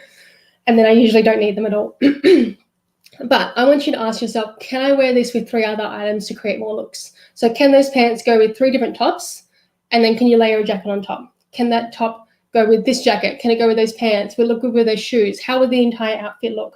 Can you care for it? Are you buying silk items when you don't have time to dry clean? Are you buying, wool when you don't know how to look after it? Read the care label and really get in touch with how the garment, with whatever fabric the garment is made from. Because if you're throwing wool in the washing machine, there's a good chance it'll shrink. Same with silk. They're they're fabrics that must be cared for properly. And would I buy this full price is one that always gets me. When I see things on sale, I want those things. It's like some sort of little gremlin is on my shoulder going, buy, buy, buy, buy, buy. I don't need the thing. I need a good little angel on the other shoulder to tell me not to buy. So if you see something on sale and it's something you're not looking for, you just stumbled across it and you're like, oh, I like those shoes. They're 50% off. And then your little brain starts thinking, do I need it? Do I need it? Do I need it? Stop. Put them out of your cart. Or put them down, think about what they can go with, think about how much they would have been. Now, if you're looking for a pair of shoes and they're on sale and you've been looking for 6 months or so, this is probably the sign you need to buy the shoes because you've been looking for a while and you need new shoes. Just really weigh up whether you need something or not. Can I rent, borrow, find this secondhand? The majority of the time when I wanted something, I found it secondhand. It's taken a while. And I've waited. I once wanted a really cool pair of sunglasses and I went to all these fast fashion, not fast fashion, like Bailey Nelson and also these shops. And I tried all these sunglasses on, but I just couldn't bring myself to buy it brand new. And then when we came back from work break, the first thing that came in was the sunglasses I wanted. I feel like I manifested them. So really thinking about if you want something and really looking around till you do find it. I mean, there's some things you will need urgently and that's fine. But I didn't need these sunglasses urgently. I had another pair. But I just wanted to update this sort of look. And the other ones had started to get a bit bendy. But I feel like I manifested this pair of sunglasses and I got really excited about these sunglasses. So yeah, really look around before you do buy new. Where are you buying from? Where are you buying this from and who are you supporting? Is it something that aligns with your value? Is it fair trade or organic or vegan? Whatever your value is, really get in tune with them and figure out if what you're buying is what actually aligns with those values. Sorry, I'm losing my voice today. Next slide, please. So this is a little bit of a challenge. What is one step you are going to implement in your lifestyle to make it more sustainable? I think for me personally, I'm going to stop looking for things. I have a really great wardrobe and I really love it. So I'm going to stop searching for the things that I think I need just to be, a cool fashion stylist or whatever. I'm going to be happy with the items that I already have and I'm going to wear them to death. And then when I no longer like them, I will sell them or pass them on to a friend. So maybe, you could buy less or you could mend your clothing or write to brands and ask them about their garment workers. Or maybe support somewhere like Pay Up, who's asking brands to pay up from when they didn't pay their orders during the first year of the COVID crisis. A lot of brands didn't actually pay their completed orders, so it left a lot of factories in limbo and a lot of factories couldn't pay their garment workers. So maybe support an organization like Pay Up. Maybe you're just going to, watch some YouTube videos or just read up a little bit. You don't need to tell me what your challenge is. I sort of want you to write it down and think a little bit about it. And then maybe refer back to, think about these slides and think about how you could maybe implement that into your wardrobe. It doesn't happen overnight. My wardrobe has taken me quite a few years to get to where it is and to where I'm happy at this point. And of course, my lifestyle may change and my body shape may change. But I'm thinking about how I can keep my wardrobe as ethical as possible, how I can keep my fashion footprint low, but how I can help people really embrace the slow fashion lifestyle as well. Next slide, please. And here's some resources. These are ones that I found really, really helped me. It's a sort of a list of all different things. There's 10 million more out there. There we go. I've got the Good On You app right there as well. But these are ones that have really helped me sort of find different things. And I'm always reading books and I'm always digging and I'm always looking at slow fashion reports. Like just the other day, I think I read one on the Copenhagen Fashion Week and their festival and their sustainability efforts. And I was like, oh, come on, this is fantastic. I want to see more fashion weeks doing this because fashion weeks are a big part of fashion and what's driving trends. And this one was quite a really good report about sustainability. So I was really interesting to read it and to see what they're doing, like, banning plastic bottles, and then also making the brands think about where their clothing comes from, and if it, using organic fabrics, or reusing, recycled cotton, like that sort of thing. They're really pushing brands to do that. So this is, I'm deeply invested in this stuff. If you haven't figured that out by now, like all the books beside my bedside table are about sustainable fashion. So this is what I live and breathe. Sure, fashion may not be a big thing for you, and that's totally fine. It doesn't have to be, as long as you really consider about where your clothing comes from and then goes towards in the end. Next slide, please. And this is a little bit about where you can find me. So Ironic Minimalist on Instagram. You can email me with any questions, and I'm also a stylist that will eventually come to your house and help you with your wardrobe. I'm not one that will make you buy new things or make you throw out everything. I just want to help you build a really nice wardrobe for your lifestyle. And I've got the website ironicminimalist.com. So I think we can go some questions now. If we'd like to flash them on the screen, that'd be great. Tamara, hello. Thank you, Jenna. That was absolutely fantastic. Thank you. So let's look at some questions. Yes, please. What's this one? I have a friend who's brilliant. Yes, Cool. That is a great way to start fashion from source. I've heard of someone doing this with like dog's fur, and they made like samoids. Yeah, so you have to mix it with wool. So you mix the dog hair with the wool, and you get really good warm stuff. Oh, really? That's so cool. That's like the ultimate of making your own clothing, isn't it? Yeah. So yes, as some of the zero waste people know, I have a jacket I wear in my studio, which is 50% samoid dog and 50% wool, and it's so warm that I had to take the sleeves off it because I put in too much samoid. So yeah, lots of fun. What's this one? This is one question I asked myself when buying a new piece: is this better than the one I already have? This works for me most of the time, avoiding unnecessary impulse buy. Fantastic. Yes. That is a fantastic question. So good. I love it. Okay, let's see what else we've got. There's the action aid. Has anyone got any questions out there? No, I'm going to read my notes here. My big thing is to try and get people to mend their items. I think it's so important. And, the wonderful thing about having clothes, if you don't like what you've got or it's gone out of fashion, try reconstructing it, pull it apart, put it together with something else. Because sometimes, you can have two things and they turn into one jumper or something, and it can look just absolutely fantastic. What's this one? Do you have any other advice when you feel like you want to buy something, discouraging yourself in the moment? I have a wallpaper on my laptop that says a goal. So when I'm online shopping, I see that wallpaper and I think, is what I'm about to buy going to contribute to that goal? So at the moment, it's quite a lofty goal, but I think I'm going to have to change it. It says a house in rural Victoria, which is a very lofty goal, I know. But I think if I buy this piece of clothing that's, full price or secondhand, is it going to contribute to me getting that goal? So my other goal was I wanted to get myself a tailored suit, which I achieved, and I got myself a tailored suit that I know I wear all the time. But I slowed down my purchasing right down and thought about, if I buy this piece, will I get my tailored suit? Like I probably will in the end, but it's going to take longer. So I really thought about what I was buying, and even like a chocolate bar, I was like, do I need this chocolate bar if I want this suit? So I set myself a goal, and you can do it for anything. Could be like, if you just want a really good book, is this $4 top worth getting instead of this really good book that I want? So setting yourself goals, I find, really helps. And the other one I'd recommend is, if you see it, go away, come back tomorrow, because often overnight you'll think, I don't really need that. Definitely. So what else have we got here? How do you do the wardrobe review? Oh, Jenna, that's definitely you.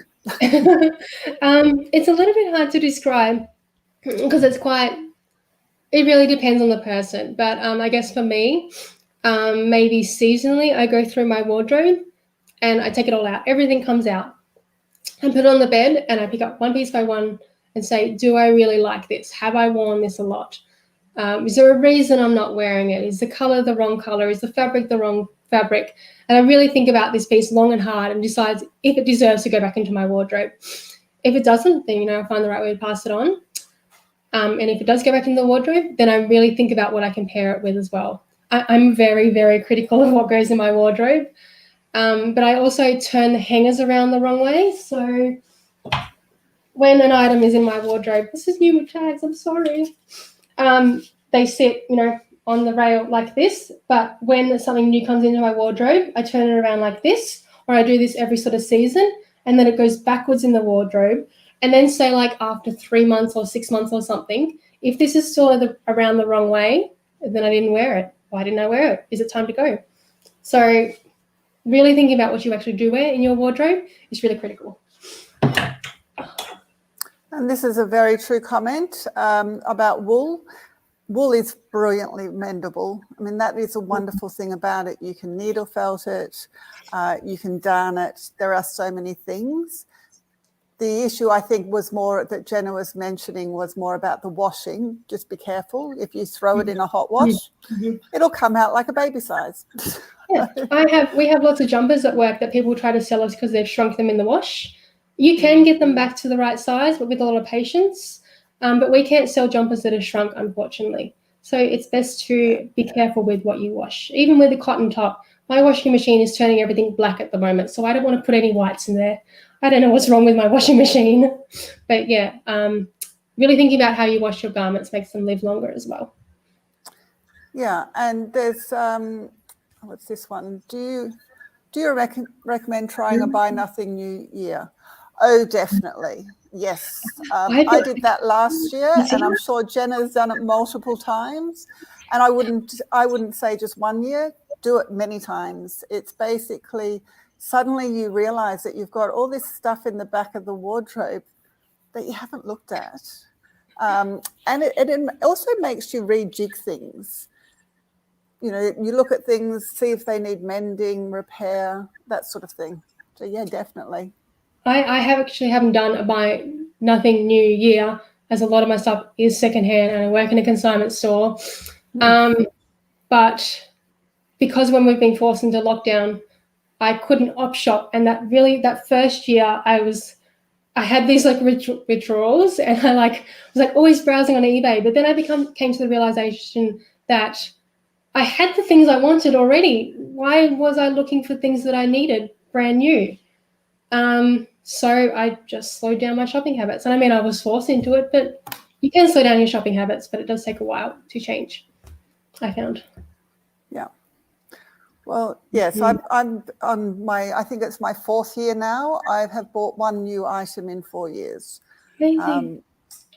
And other than underwear, I don't go there. I do definitely buy new underwear. But, as the Mended Aussie will tell you, she makes her own. It's fantastic. Out of old T-shirts and things. So, you can do that too.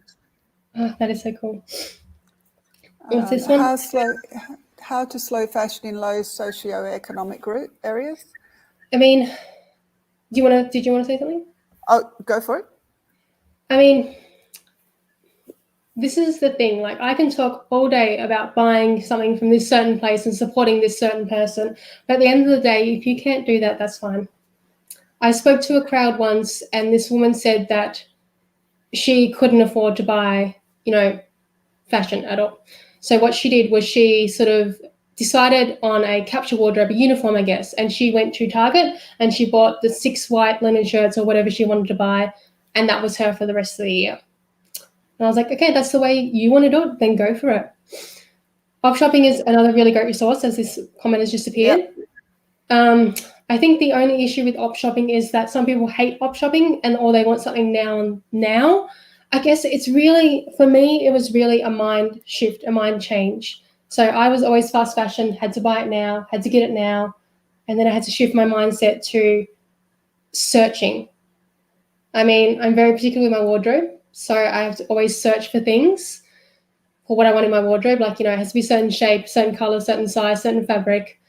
whereas people probably aren't as picky as me. But I think it's all about finding your values and what you align with and doing the best you can. No one's going to yell at you if you couldn't afford the $400 jumper that was made from organic cotton that was, made by fairy hands. No one's going to yell at you. Doing the best you can, I think, is the best way to participate in a sort of a slow fashion economy and mending, of course. And I think the other thing that's happening now is, going back 10 years or so, charities would always sort all their things that came into their shops and put the better things in the higher socioeconomic areas because they could get more money from them. A lot of charities have stopped doing that now. They're actually sending the better stuff to the lower socioeconomic areas because they're real and selling them at a proper, at an affordable price. And the thing about op shopping is it comes down to regular. You have to go regularly and because you just don't know when something's going to come in. So it's getting into a habit of browsing just as, many people every Saturday when we're not in lockdown will go off to the shopping centre. The salvos on a Monday, Tuesday always have $2 items because it's whatever colour's going out. So there's lots of things you can do around areas and there's just so many great opportunities now. There are. Although I do find that Savers on Sydney Road, they have priced their items up a lot. I generally try to avoid Savers. Like I've got a Glassons fast fashion vest thing with like pulls on the front that I can fix, but this was $13. And I've thrifted a cooler vest than this for $5. So it's all about where you go as well. Yeah, and some, the thing that people don't realise is Savers isn't actually a charity shop. No. It's actually it's a for-profit. It does lots of great things, but they are not a charity shop, and so they price up to pay employees and everything else. So I'm just seeing if there's any other question. What's this one? I've been repurposing dead disposable masks. What? Oh, brilliant idea. Whoa. Oh, cool. Perfect. Yeah. And that is the thing, when you get your clothing, one of the things you will notice you wear them in certain places. So you've got a beautiful linen shirt and over time it will wear under the arms and generally around the neck. Sometimes some people will also wear it in the middle of the back where it's rubbing on the chair. But the rest of the fabric's really good. So use it, make your own masks as that person just has suggested, which is a fantastic idea. Turn it into, the worn soft cloth, fantastic for rags. If you go back a generation or two, your parents or your grandparents would have always had a rag bag and it was all those bits because they would take the buttons off the shirt so they could reuse them. They would cut down all the shirts, turn collars, because often in men's work shirts, the collars would go first, which is now everybody. So you can turn your collars. There's so many things you can do that create things that, you're not just throwing away. And always remember, if you wouldn't give it to your best friend, please don't give it to the charity shop. This is what I love. This is what I love about you, Tamara. Like you literally just listed up a whole heap of things you can do with like 1 or 2 shirts. Like this is what I want to bring back. Like, I love fashion and I love it, trying different things, but I also don't want my fashion just to go to the bin or, get disposed of in a bad way when I'm finished with it. I want to reuse it again. So like maybe this vest, I could sew a shirt underneath it or something when I'm finished with it, or I could make it into a bag. I don't know. Who knows? I will think about it. Yeah, and there's all fantastic opportunities. So, so you've got 2 woolen jumpers, maybe a grey and a black one. They're both worn in different places. Cut them up and sew them back together again.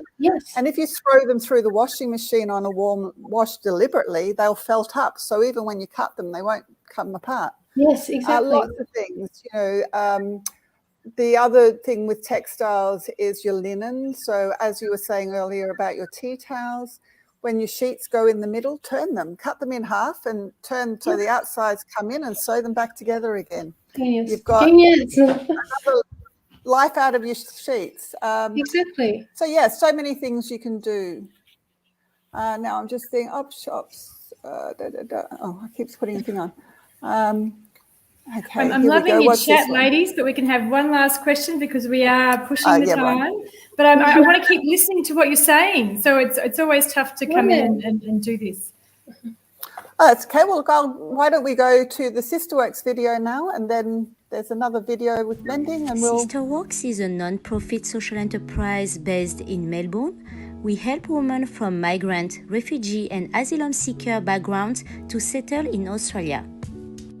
We function as a social enterprise through our retail store. Our brand line products are all handmade by our sisters through weekly production workshops. We share our profits with the sisters who engage in producing our sustainable range. We focus on products that can be reused, recycled, or upcycled, such as face masks and sanitary pads, encourage people to change their consumption habits into using products that are less harmful to the environment. At Sisterworks, we strive to build social and economic stability for our sisters while tackling climate change and environmental protection.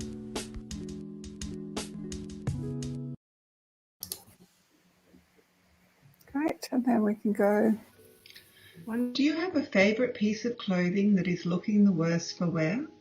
Would you like to learn how to make the clothes you love last?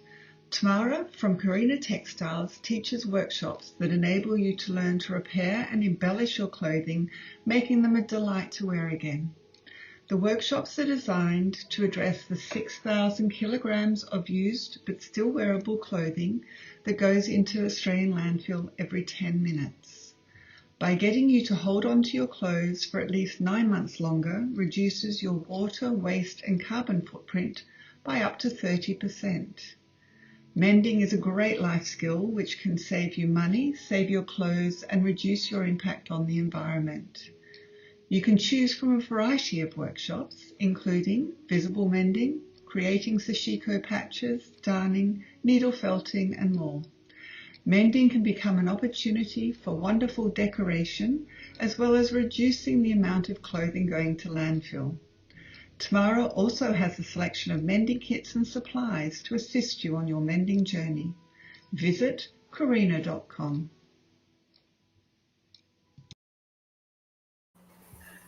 Cool.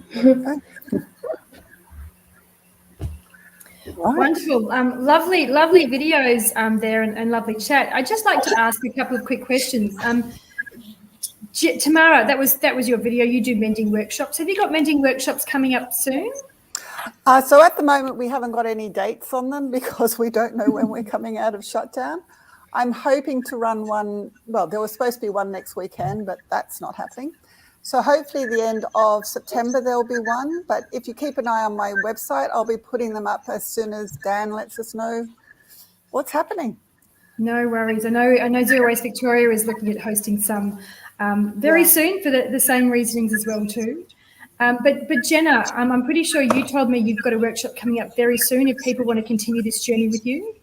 Yeah, I sure have. It's tomorrow night actually with Laneway Learning. So it's my first class with Laneway Learning, and I'm going to be talking about sort of things you can do, how to build a sustainable wardrobe, and things you can do are in lockdown to sort of achieve your sustainability goals with your wardrobe. So how can people book into this session? Yeah, so on my Instagram, you can go to the little link. So Ironic Minimalist is my Instagram name. Or you can go to Laneway Learning and it's in there on their website as well. Sorry. And you just follow the links and you can book a ticket to come to the session. It's all online, obviously. Yeah. Excellent. Great. Thanks very much, Jenna. Thanks so much for your time. Pleasure to see you again. Indeed. Thank you so much for having me. I hope everyone got some little tips from that one. And I really, really enjoyed presenting to everyone. And I feel so happy right now. Excellent. Thanks, Jenna. Bye for now. Thank you. See you all later. And while we've got Tamara here, I'd just like to say a big thank you to Tamara, who's been doing a lot of the tech and planning behind the scenes. She's been a real great asset to this event as well. Just very quickly before we bring on the council waste officers, I think people can still jump in if they're interested in the Repair Cafe. Can they still do that, Tamara? Yeah, so the Repair Cafe is on till 4 o'clock. If you go to Zero Waste, the website, you will be able to, I'm just seeing if I've got it up here. Here we go. I'll put it, sorry, someone's already done it. So yeah, you can go to the zerowastevictoria.org website and the link is on the front page. If you've got any questions to ask the Repair Cafe people, or maybe you've got something you'd like to show them to fix, please go there now. Great, Tamara, you're doing an amazing job. Thank you for putting that in writing. I've said it in words, you've put it in writing. Thank you very much. And while we drop Tamara out and bring in the waste officers in, I have been forgetting to plug ourselves. I'm really great at putting everyone up there, and I've been supposed to be talking about the Zero Waste Victoria membership all day, which I believe has been coming across the screen.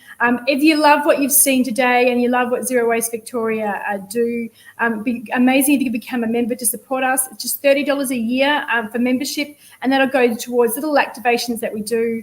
We're looking to increase our members so that we can actually apply for the DGR status and make tax deductions, so make donations tax deductible, but we need to have a minimum number of people before we can do that. So you'd be supporting us, apply for grants and be able to put on more events like this festival. This was supported by the council, of course, but more events and things that we do just to reduce the waste. But I'm back here with Beck and Alice from the council, and I think we've got a few more questions that have come through from last time. So we're just going to jump straight in it. Is that okay? Yeah, sure. Sally Lloyd asked last time, is it up to industry to come up with recycling solutions, or is government contributing? Can I answer this? Yeah, go for it. I might add on at the end. Yeah, absolutely. Is it up to industry or government? The short answer is both. I think everyone has their part. To me, there are three really key contributors, or key groups, I should say, to waste. And government is a contributor in one way, the businesses and industries are another, and we're consumers as another as well too. And I know the group of consumers here are actually doing their best, and they feel that there are barriers in their way. For a long time, industry's gone along, and industry's been given a huge amount of chance to self-regulate and to get it right. And there are some businesses that are doing really, really well in that space, but there are some that do need to have that push and nudge and incentive. And that incentive can come from consumers like us saying, you know what, we're just not going to buy your stuff until you get it right. And that can also come from government saying, you know what, this is the deal. We've got two people here from local council, and the local councils aren't in the same position as the state and federal governments are to regulate it, but sometimes they certainly have to pick up whatever gets done or what doesn't get done. Over to you, Alice. That's a great answer, Kirsty. Yeah, I was going to say something really similar. So it's really up to not only both, but all three, or all of us. And I think everyone's got a slightly different role to play. State and federal government have their role to play in terms of policy setting and investment. Industry has role to play in terms of setting their own practices, innovating, and listening to both government and the voices of their consumers. And then consumer has a role to play in terms of advocating and making your opinions and choices and values known with your spending. Local government, as Kirsty said, it's really tricky for us because we don't have any regulatory powers, but what we do and the role that we play is empowerment, education, advocacy, and that sort of side of things. Beautifully said, both of you. Great. That was a great question, Sally.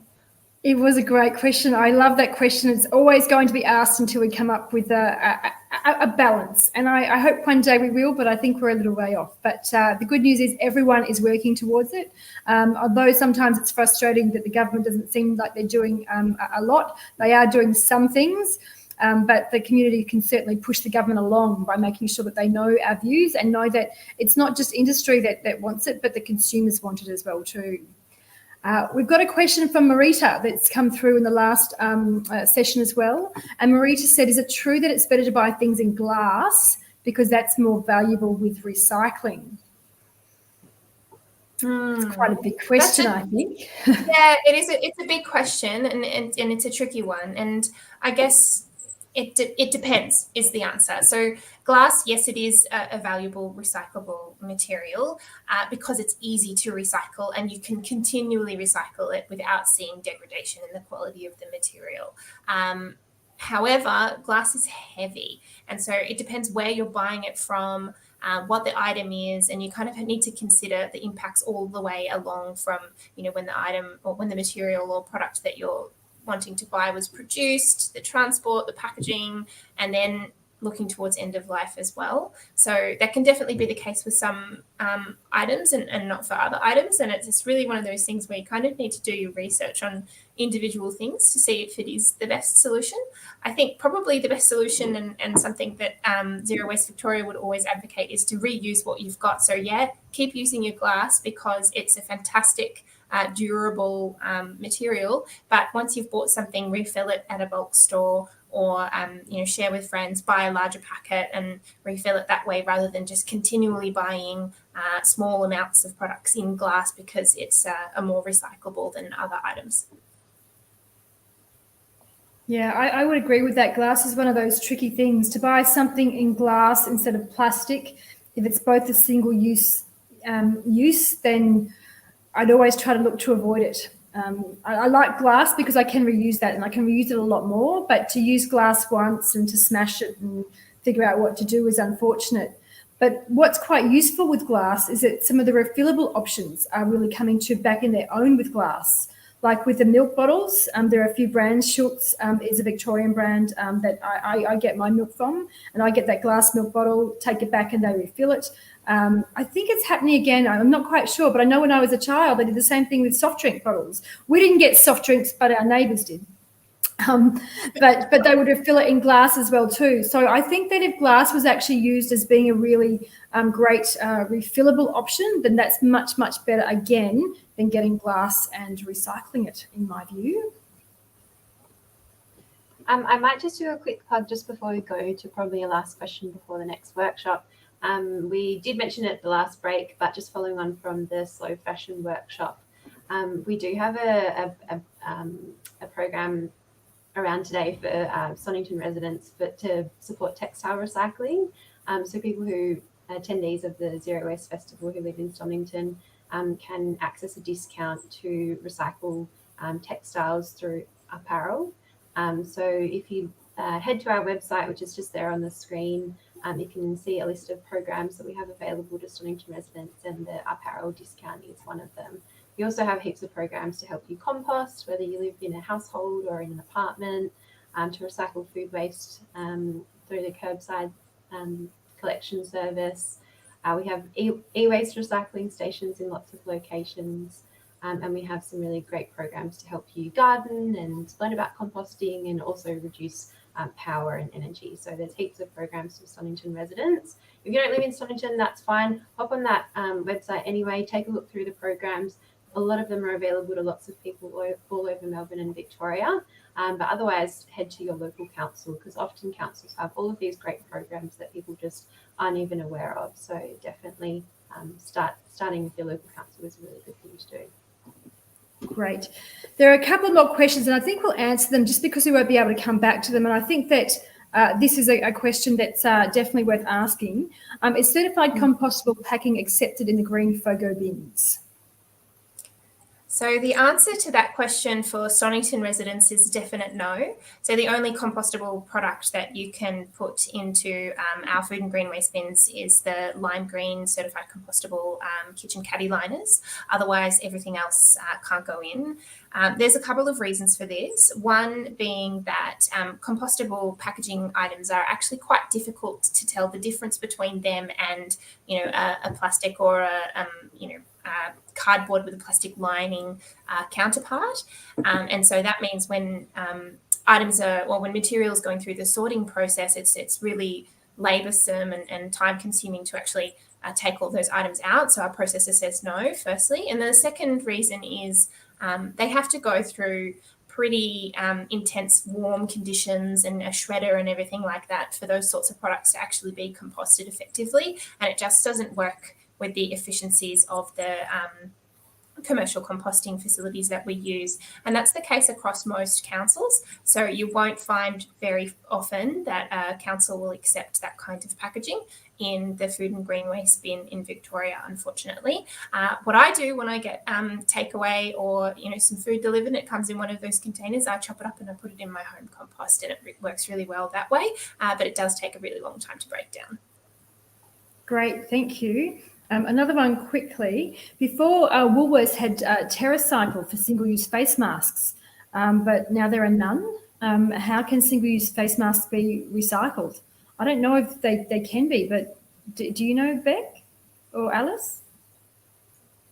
I've only heard of the recycling through the TerraCycle boxes. So you might be able to log on to TerraCycle, the website, and see where a box is near you. Some businesses may be participating, but I haven't heard of any other programs. Yeah, me neither. And I think this is the last one, although the comments do keep coming in. I was told that we're stockpiling glass in Australia and not actually recycling it.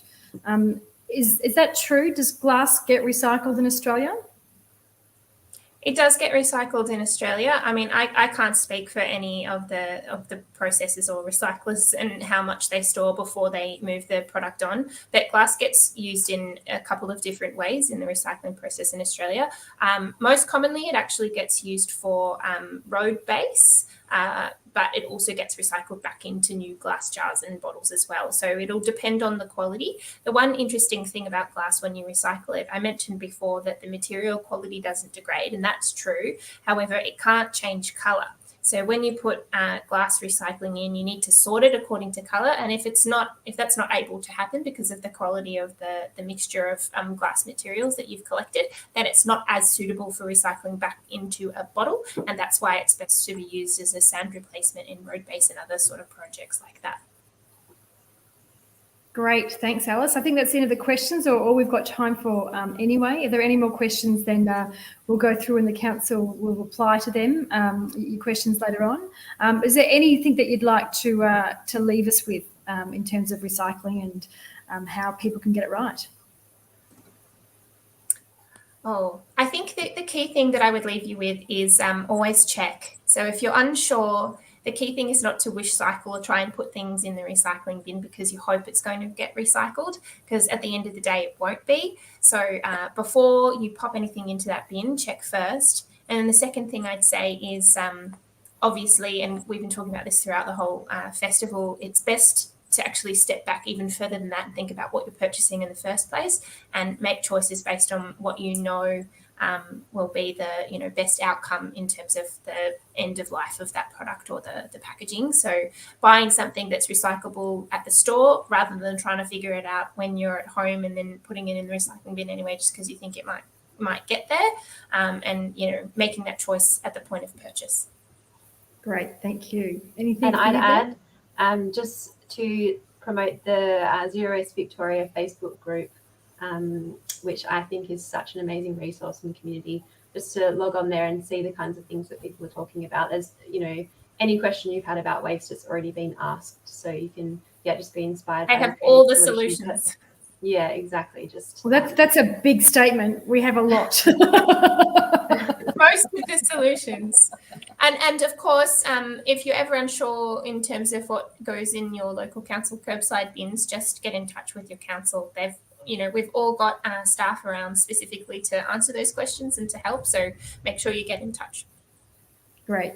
Thanks, Beck. Thanks, Alice. Thanks, Kirsty.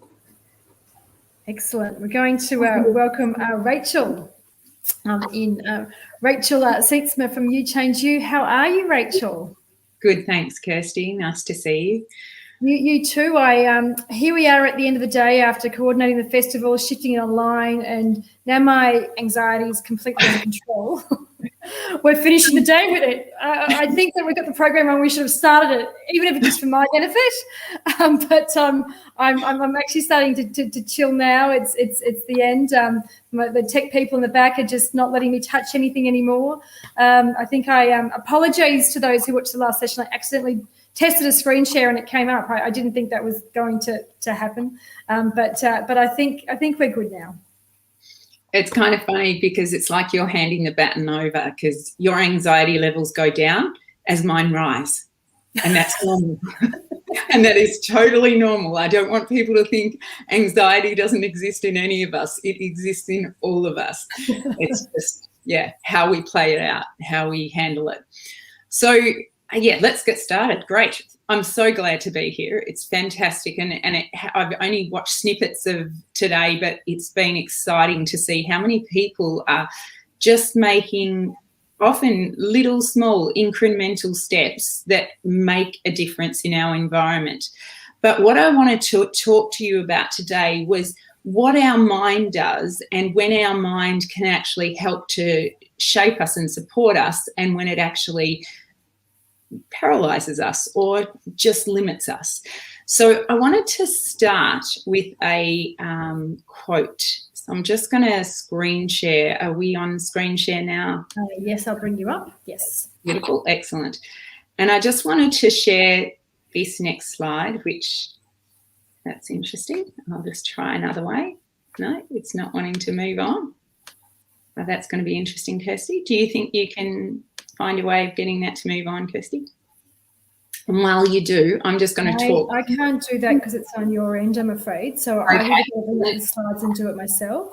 Okay. But that's okay. While Rachel just has a quick moment.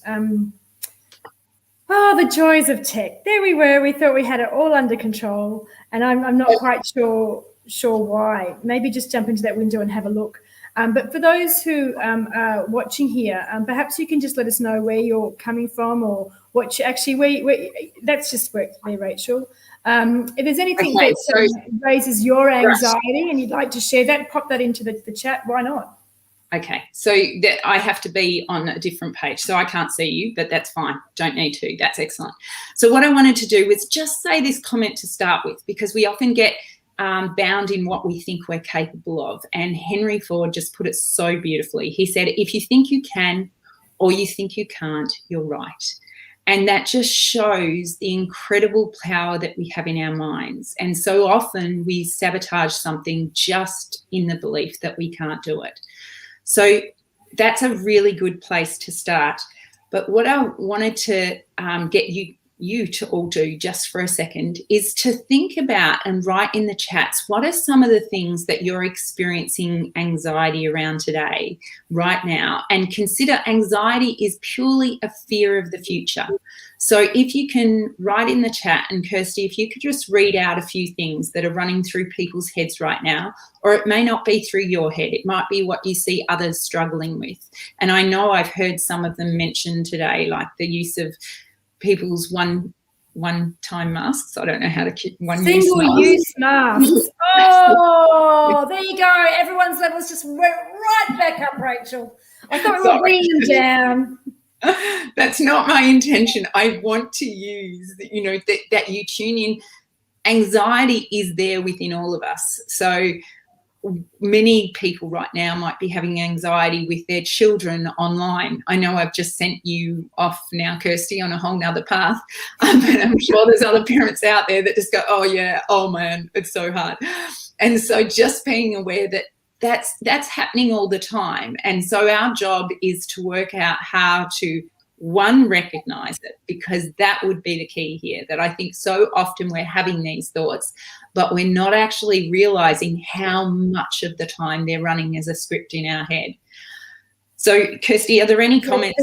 There is. Underwear for Humanity says that they're concerned that we're out of time. Yeah, and that kind of fatalistic thinking is quite paralyzing. It is a real thought that people will have, but it rarely leads to a feeling of being able to move forward and change in action. So tailoring it down to going, yep, it is concerning right now, but this is where that whole mindful process comes in, because being in the moment, well, look, if you look outside right now, the sun is shining, it's a gorgeous day, and we're still able to get out in it, just.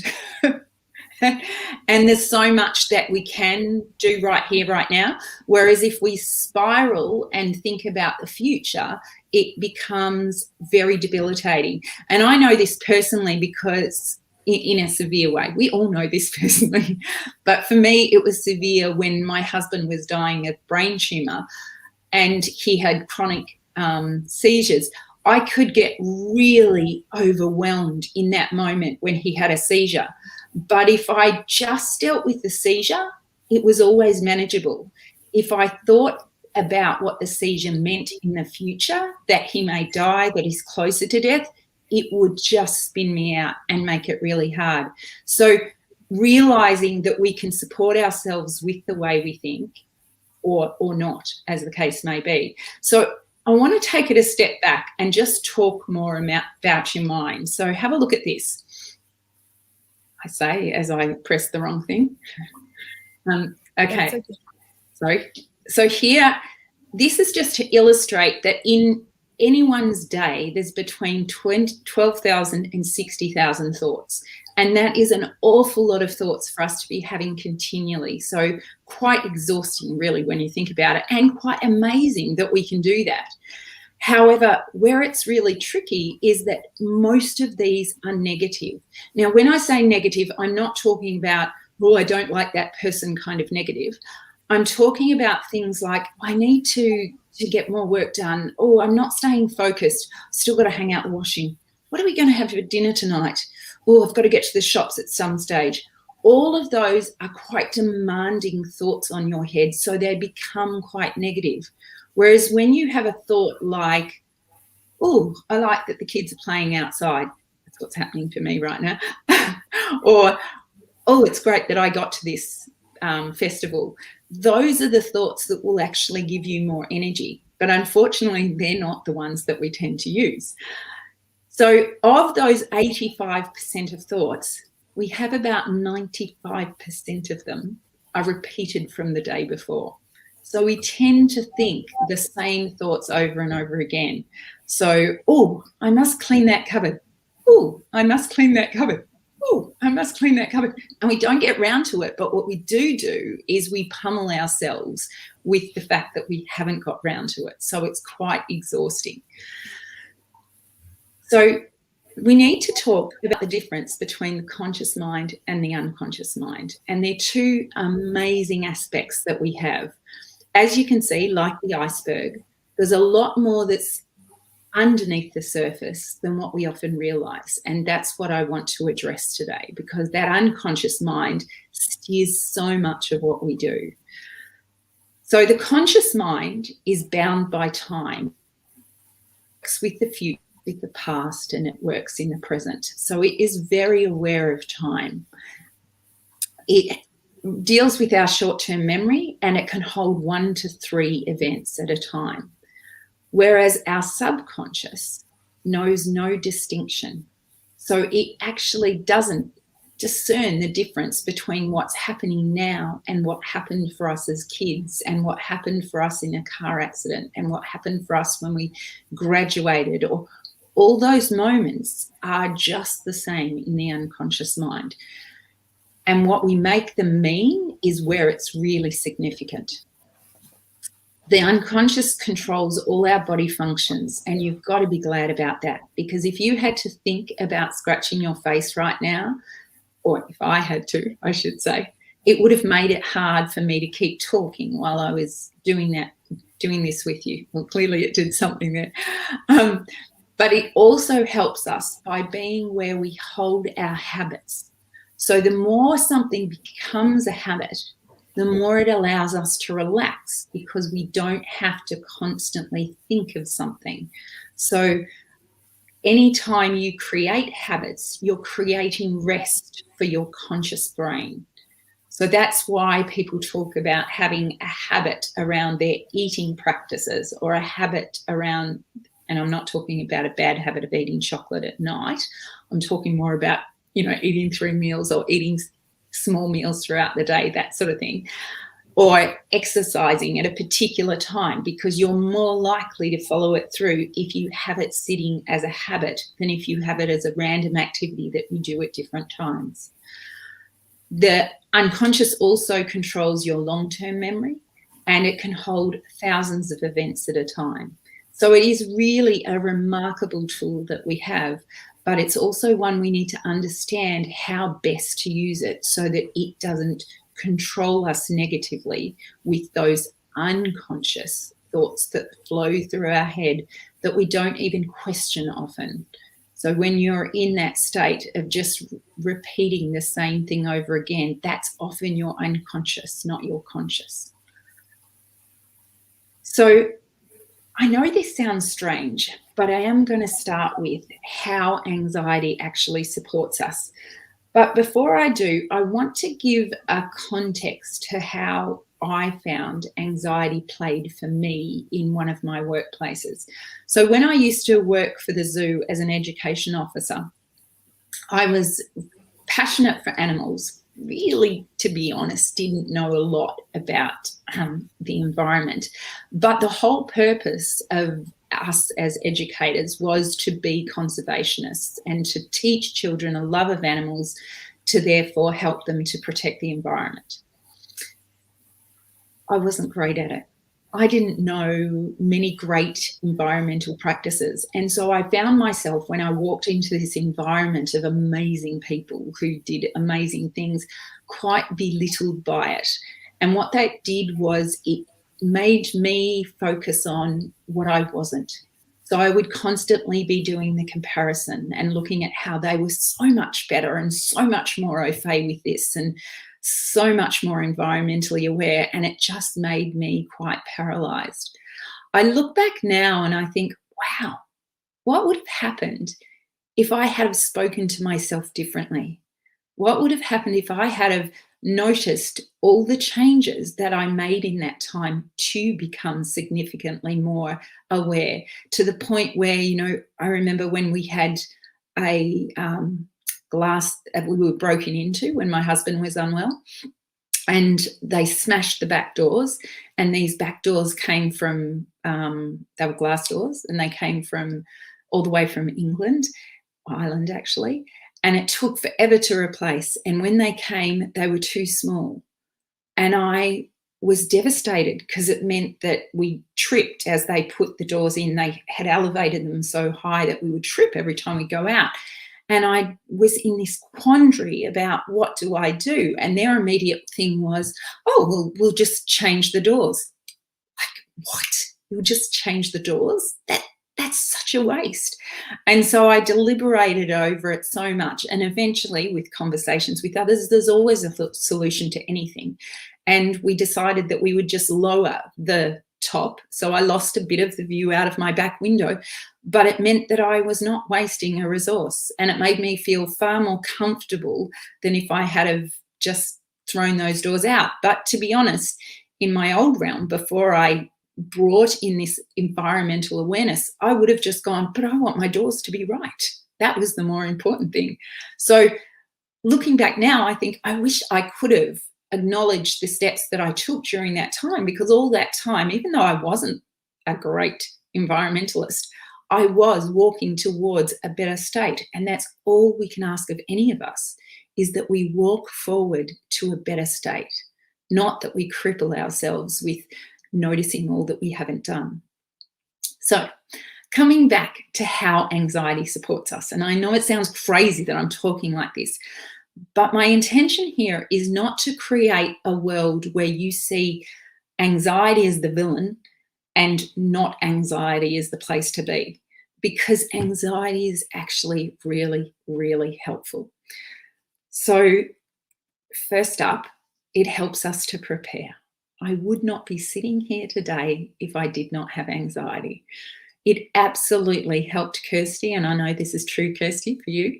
It helped us to get that stuff together, to make what felt like an enormous task more manageable by breaking it down and just sitting down and preparing what we need to do. If I hadn't prepared, I wouldn't have had any slides to show you. I wouldn't have had direction in how I talked.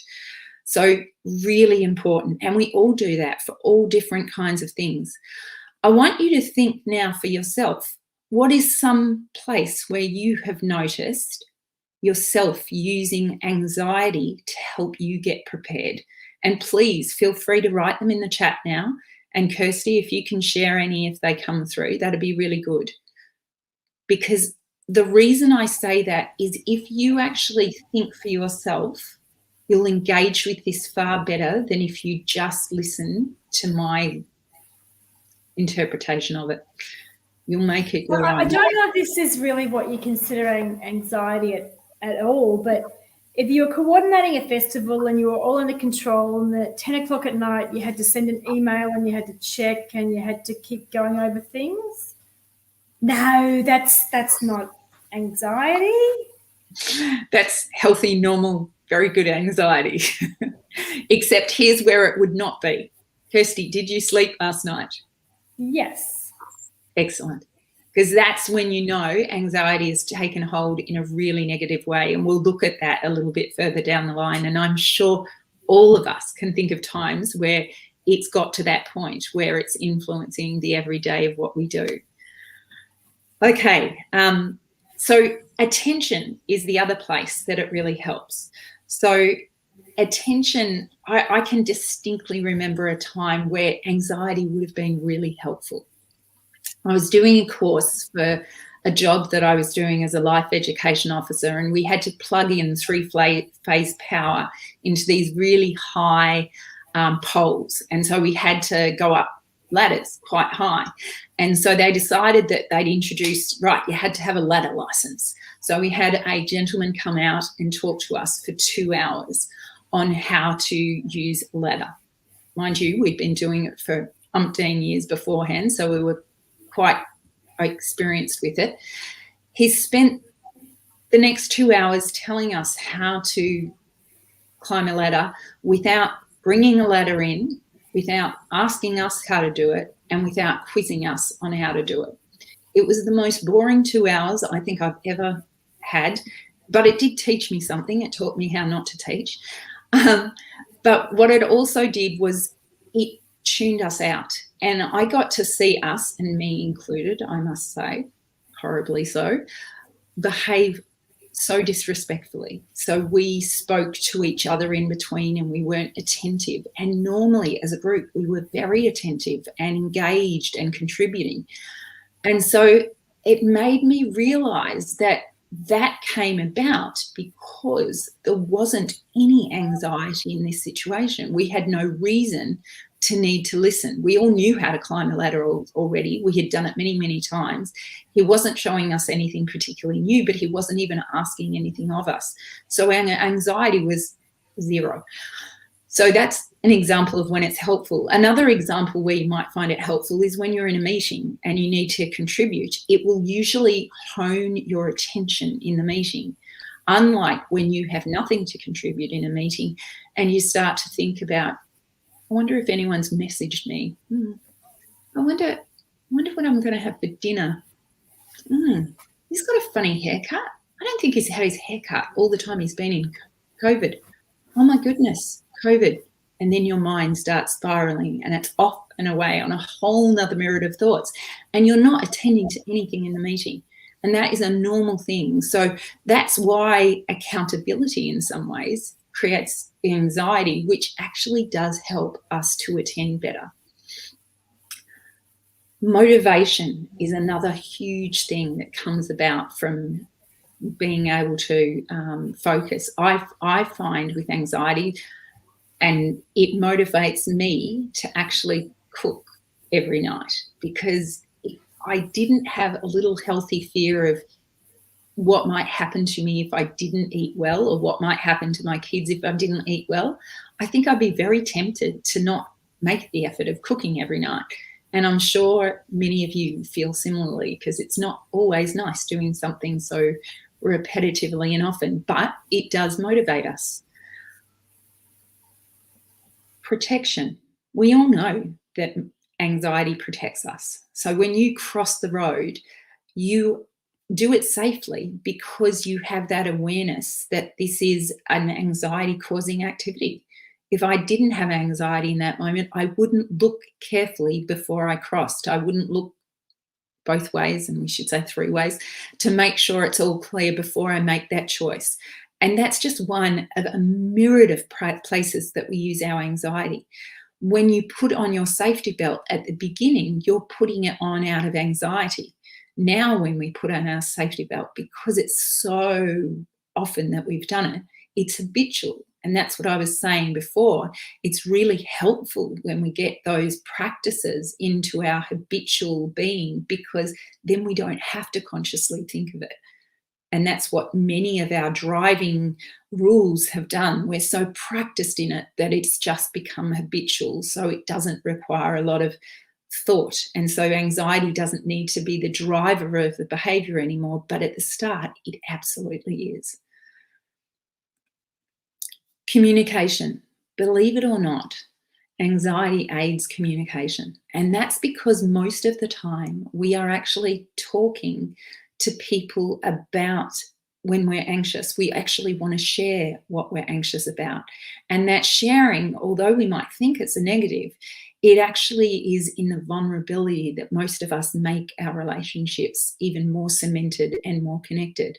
So if we only ever shared the highlights of our life with someone, we don't feel like we get to know them, or they don't feel like they get to know us. Whereas when we share where we're anxious, we actually invite them in to being more connected to us. However, here's the catch. It's like anything. Everything works in balance. If you only share your anxious thoughts, that becomes quite debilitating too, because our anxious thoughts actually are contagious. So you may be seeing this right now when you're having conversations with people. They will commonly bring up something about COVID and what's happening, and it sends the conversation and both of you into a spiral of all these things that is not good now, right now in COVID. The same can happen with environmental anxiety. If we talk about all the negatives all the time, we're actually developing it more within each other. There's a thing called mirroring, neuron mirroring, that we naturally have. So when somebody does something like a smile, we mirror that. That's a normal behavior. But the same goes for conversation and thoughts. We can mirror each other's thoughts. So if you're wanting to have a positive impact out there in terms of the environment, it is far more powerful for you to think of how you can have these conversations without just fear being the way you present it. You can use excitement. Often when Kirsty talks to me about something with the environment, I'm always impressed with how she does it with such energy and passion and excitement rather than fear. I find it far more inspiring, and most of us do into the action. And I think I could see that today when I jumped onto the Zooms a few times and saw bits. I could see that people talked really passionately about this stuff and not negatively about this stuff, even though the conversation as a whole has a degree of anxiety around it. They weren't playing it all in anxiety. They were talking about the things that they had done to make a difference, small though they may be. So it's really good to realise that all of these aspects, anxiety can help us enormously. It has this lovely positive effect, but it can equally be debilitating. So that's where everything, doesn't matter what it is, everything comes back to balance. So finding the balance so that you can operate in a way that's life-giving and leads towards you having positive action rather than in a way that debilitates your action. Okay. So how do we recognize unhelpful anxiety? The first most obvious way is thought loops. So thought loops are where you actually keep thinking the same kind of thoughts over. So it might be about a letter that you've written to someone and you keep thinking, oh, I'm not sure if I said that the right way. Or I hope they didn't take that the wrong way. Or maybe they misunderstood how I've written that. That's a thought loop. If you're doing it all the time with, let's say you've said to yourself, I'm going to set up a worm farm. But all you do is keep having the thought that you need to set up a worm farm. That's a thought loop that becomes quite destructive. So what we're going to do now is I want you to think about where your thought loops are. And if you can, log on to this website, menti.com, and put in that code. I'd love you to be able to share your thought loops, and then we can see and collate what different people's thought loops are. And it won't be associated with any one person, but it will just be interesting to see what people do in terms of their thoughts. What are the things that they keep coming back to, keep worrying about, keep finding more to do with? And Kirsty, I don't seem to have Kirsty at the moment. I'm here. Kirsty, if you can see any responses, if you can see them coming up, I'll stop my screen share and we'll go to yours. But otherwise, just maybe read some out would be great. That's if any. They're not coming up yet, but I found it can be a little bit delayed. Right. And the good thing about this is, if you're watching, you can either open up a new tab or just jump onto your phone or a different device, whichever works for you is fine. And while you're doing that, because I would love you to do that, because I think there's another activity I'd like to do in there, and it just gives you the chance to see how together we are in our thinking. You're not alone if you struggle to think positive thoughts, or you're not alone if certain things worry you. There's a collective similarity in all of us in terms of what we worry about. Perfect, thanks, excellent. So you can see here, Kirsty, can you read some of those out? Yes, so there's painting. Every time I speak and someone enters, it changes. Tank, someone's got to the tank, cut down trees, rubbish on the beach, absolutely. Hard waste to landfill, COVID, it's too late, the government's ignoring us, disposable masks, a kid's future, not being intersectional, being a good mum. I can relate to that so much, especially the week before a festival. Don't worry about that. But even if it's not the week before a festival, I still question it sometimes too. People aren't doing enough. My kids' future, need to start a veggie garden. Oh, they're coming at me, Rachel. They're great. What's interesting is these guys have already jumped into environment. I was just thinking, like it doesn't have to be the environment, it's everything. And some of you have touched on that, but I realise right now when you're doing a festival on the environment, of course that's going to be in the forefront of your minds. Yeah, excellent. And so that's what I was going to ask next, is that you could actually write it to do with the environment, but I think we've covered that here. So I think it's really great. And you get to see, is this right, Kirsty, where it has it larger, that's where a lot of people are experiencing it? Yeah, that's right. A lot of these are very personal things though, but I can see rubbish is definitely a key thing. And the thing with this app is if people write it two different ways, then if someone says save the world and someone says I want to save the world, they'll be different. But save the world is someone can see that embarrassing thing, too much to care about, families creating waste, friends misunderstanding. There's so many things. You can all see them coming up. I might we'll do something with this later on, but people are being very open with their thoughts. Grandchildren's future. Yeah, absolutely. Okay. So can we go to the next slide? You'll go to the next slide, and I think it says something like put down your environmental fears, I think, something like that. But if you could actually write in, because you've made me realise you've captured them both in one. So I'd actually like you to see if you can turn around your thinking, because this is the hard practice. And this is what I was trying to capture before with Kirsty. When I talk, she never makes me feel, and none of those speakers that we had today made it feel doom and gloom, made it feel like it was impossible. So I want you to write down now what's something that you would actually like to do for the future. So what is something that you would like to do, not something that you're fearful of, not something that's unattainable, but something that you would like to do for the future. Is this back in Menti, Rachel? Or yeah, Menti. Even though the question is going to say something different, I'm just going to change it up So I want you to write something that you feel you would like to change for the future. So if they can go in there and do the same, that'd be great. Life is going to swell.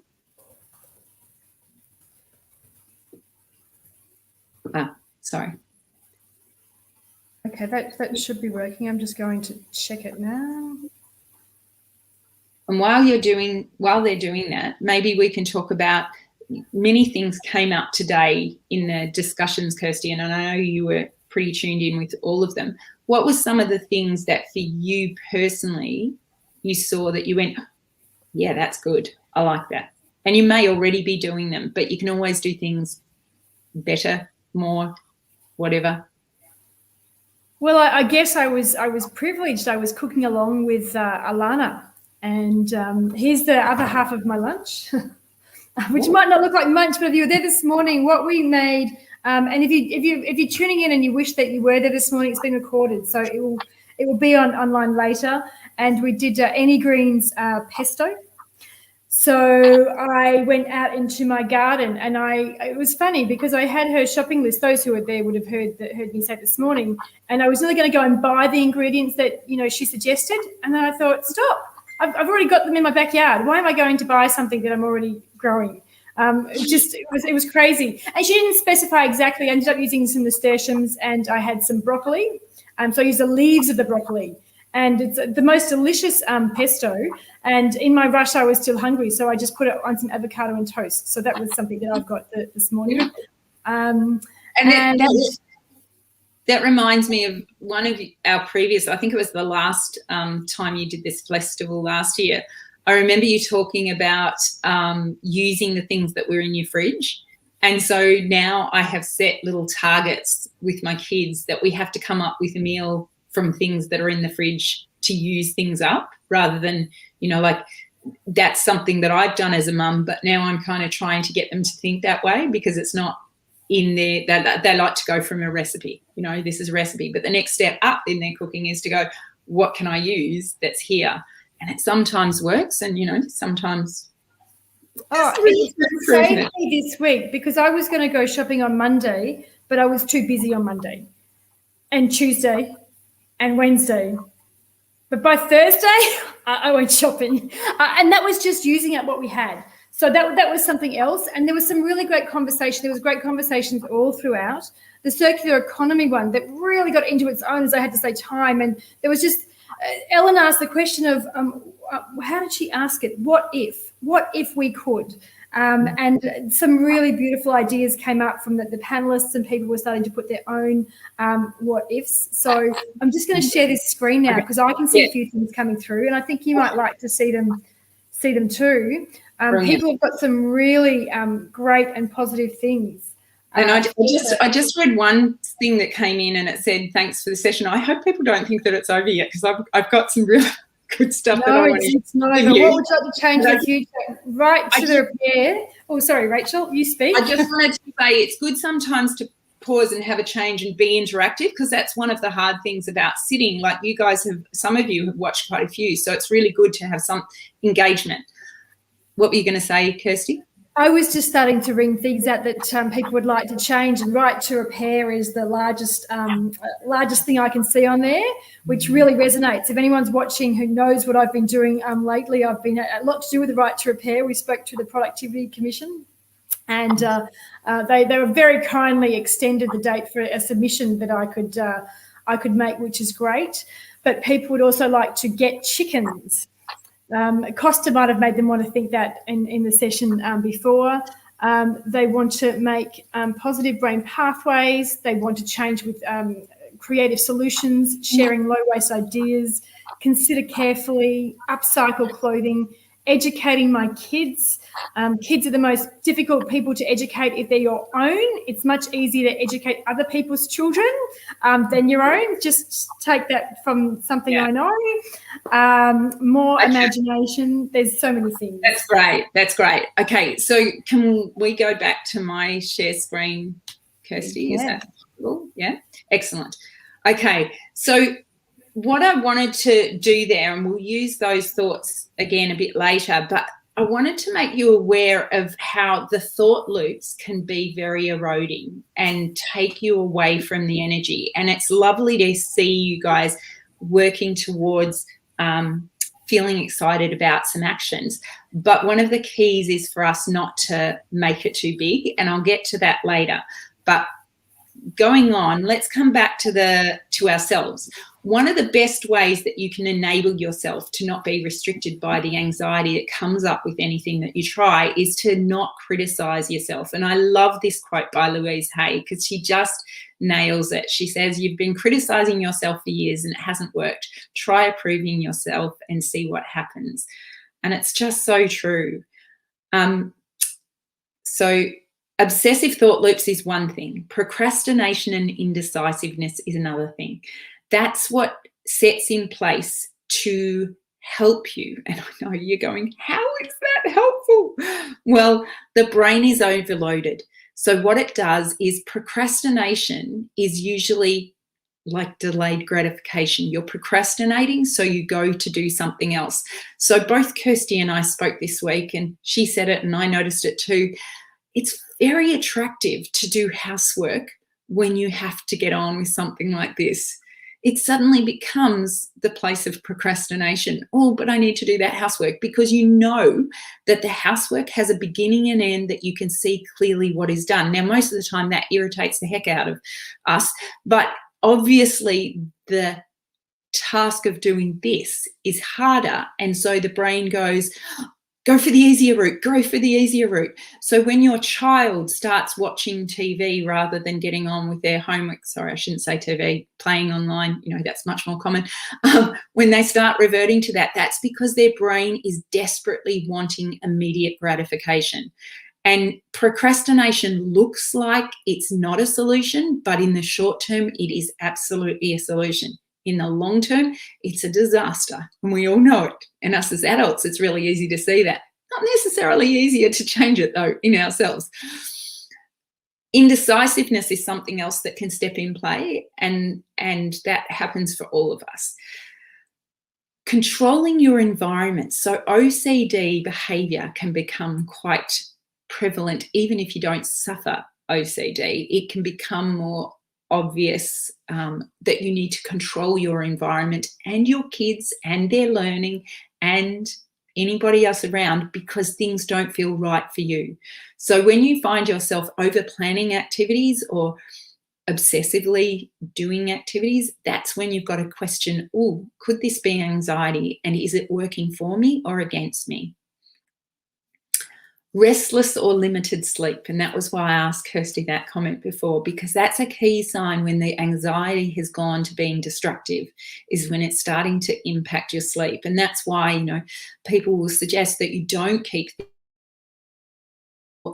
worrying you, things that you have to do late into the evening, because you need your brain to have that wind down time of not feeling that, so that it can actually relax before that stage of going to sleep. Health issues. There are so many health issues that we can experience. So one of the things that can happen is we can have stomach issues, we can have headaches, we can have heart palpitations, breathing difficulties, aches and pains in our legs, fatigue in our body. All of these are signs of, can be some of the signs of anxiety. Other things can cause them as well. But if you're struggling, the reality is anxiety brings our immune system down. So that's a good reason on its own in this time where we are all more anxious. It's actually compromising our immune systems more. So it is great to recognize it and then find helpful ways to address it. So on that front, let's talk about how you do actually reduce anxiety. So firstly, you need to watch and replace your unhelpful thinking. So where you once might have said, oh, I haven't got this done, it's good to stop and think, okay, how can I phrase this? Rather than pummeling yourself in terms of how you talk about things. So I need to do this, I need to get that done, I haven't done this. Some people find it helpful to write a list because it allows them to know that they'll get to it, but they don't have to keep running it as a script in their head all the time. Other people, it might be about eliminating some of those things. So even though you thought you were going to do the worm farm or the compost or the help the neighbour, whatever it is, that you actually pause and go, no, right now, I actually don't have the energy to do that, and I've just got to shelve that for a while. And that might be the most helpful thinking that you can do for your head, is not to load it with more. By thinking one positive thought every morning, you can physiologically trick your brain into being a happier person. So just think about that. When we think about the lack of positive thoughts in our head, one positive thought is significant compared to all those not positive thoughts that we so easily have. I wanted to show you this slide just because sometimes the way we see things we think is a truth, but it's often the way we're seeing it is because of how we are, not how they actually are. So just being aware, just to put aside that idea that the thoughts that you're having are always truths. They're not always truths. They're just repetitive thoughts that you've made happen so often that they are truths. And a classic for that is, I'm not enough. How many of us run that theme of I am not enough? And it's not a truth, but it is a feeling that becomes a truth from so much thought around it. This I love. I just think it hits the spot every time. Where you focus determines your reality. So the more you focus on how you're failing, the more you see how you're failing. So if you want to start having a huge environmental impact, you need to start giving credit to every little thing that you do and start consciously noticing the things that you've started to take for granted and appreciating those. I'm going to skip that one for now. I'd like you to do something now, just because I want to reiterate how powerful your mind is, and it's good for you to just move. So I'm going to take it off this screen so that I can see myself. And what I want you to do is actually stand, Kirsty, thanks, Kirsty. I want you to stand facing me and then put your hands together.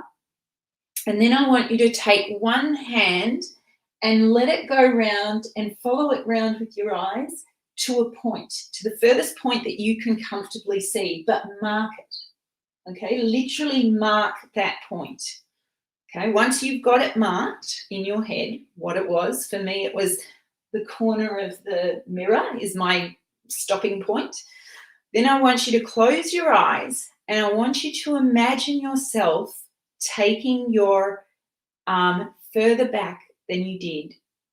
Picture yourself being able to turn even further back, even further than you did before, stretching so that you're more flexible. And just picture it really doing it. Okay, now I want you to open your eyes and I want you to do the same movement. And what I imagine you will see, as I just did, is that you actually went further. And the reason I wanted you to do that was because we all get fixated that we can't do something. And the biggest restriction is in our thought, not in our actual ability. So all we changed then was the thought that you could go further, not the actual physicality of your body. It was just a thought. And yet I hope, like me, you found that you moved considerably further. Okay, so creating habits wherever possible is a relief for the mind, or a relief for the conscious brain. So I was talking about this earlier. The more habits you can create in this time of COVID, where so much is going on and where many of you in the environmental sphere, especially for your daily jobs, will be constantly surrounded by what's not going right. It's really good to have distinct habits that help you to just sit back and relax in that you know that you do that. So whether it's exercise, doing things like, yoga, finding some sort of mindful practice, but even in the way that you change your bed once a week, that you always do it on the same day. And it sounds repetitive and boring, but it's actually really comforting to the brain. It's the rest that it needs. So just be aware that the more that you can put into habitual patterns, the more your brain gets relaxed. Now, I say that, and I also know one of the best things our brain loves to do is have a break from our routines. But the reason it likes that break is because there is routine. So if you never have the routines in the first place, it doesn't make the break as enjoyable. Show gratitude for what you do. Use existing habits to attach to new positive self-talk. Now, you might be going, what on earth does Rachel mean by that? Let me explain. I think I've got this set up right. So this is what I would call the fertilizer for your body. How to think positive thoughts is to associate them with activity. And one of the best activities I like to associate it with is the toilet, because I know that you will go to the toilet many times in a day. We all have to. So there's one place that I know that you could associate a positive thought to an activity. So for example, it might be that you say, every time I go to the toilet, I have to come up with a positive thought about myself. Or it might be that you say, every time I go to the toilet, I have to come up with a great thought about someone in my family. Or every time I go to the toilet, I am going to think about something I have done for the environment. Just learning to put positiveness in is really profound.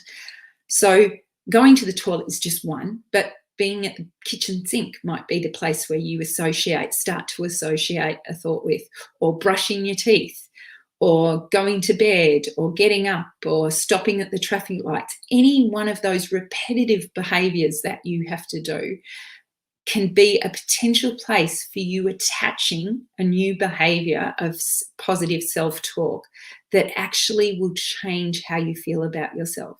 So showing gratitude, many of you will have heard, I imagine, a huge movement of gratitude being profound.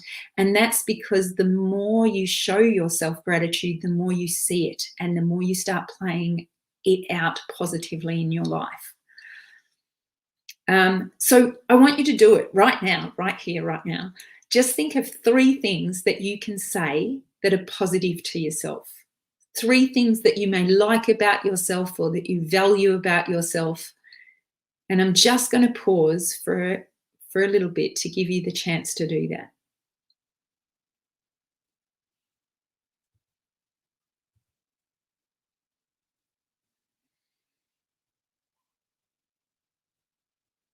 It would be really great if this is a practice that you could take into your everyday.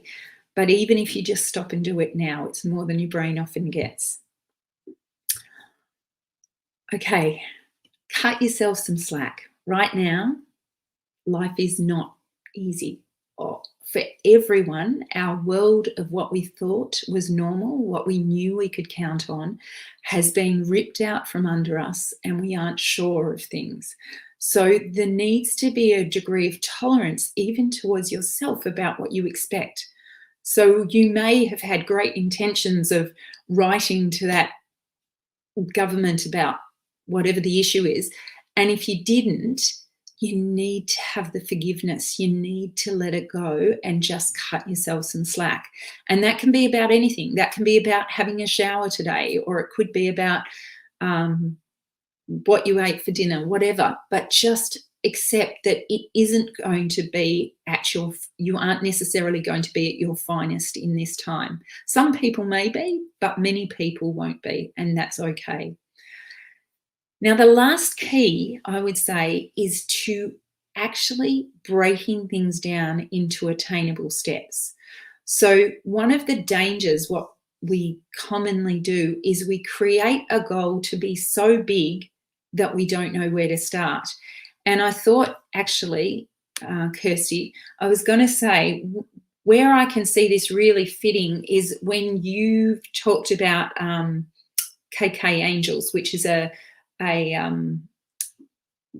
group that you formed to provide cakes for people who are ill, that was actually a great demonstration, because it would have started with providing a cake for someone, and then it ended up becoming something that was a whole organisation that provides cakes for numerous kids around in Australia, which is just amazing.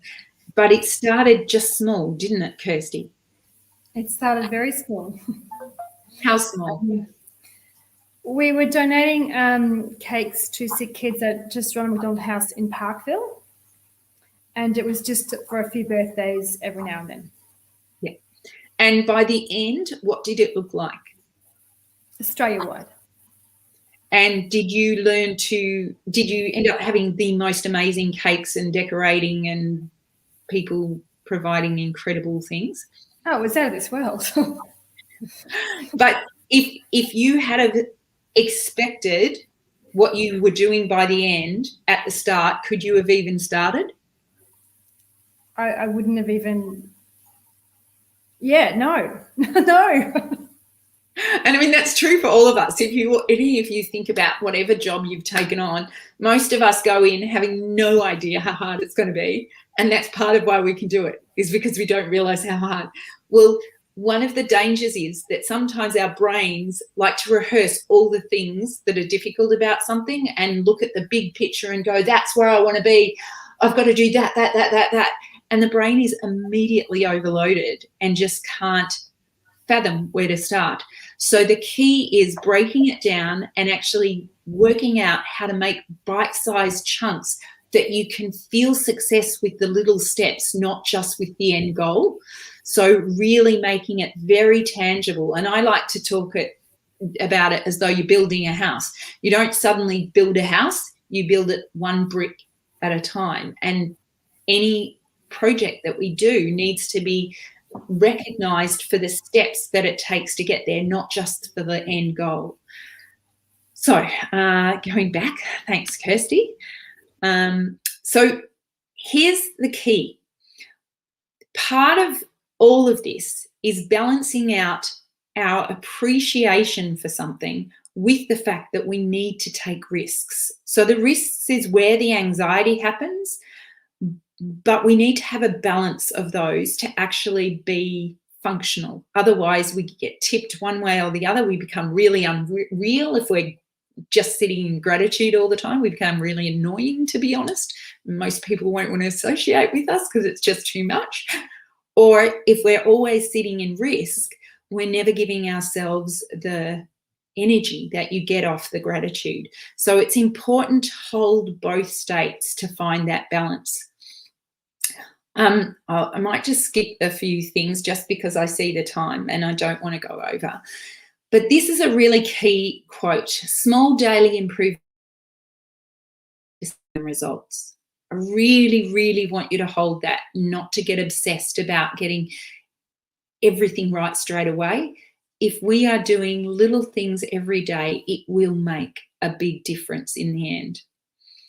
And this is a prayer I want to leave you with, just because I think it's really profound. God grant me the serenity to accept the things I cannot change, courage to change the things I can, and wisdom to know the difference, because sometimes we just need to let things go. Now, what you think you become, what you feel you attract, and what you imagine you create.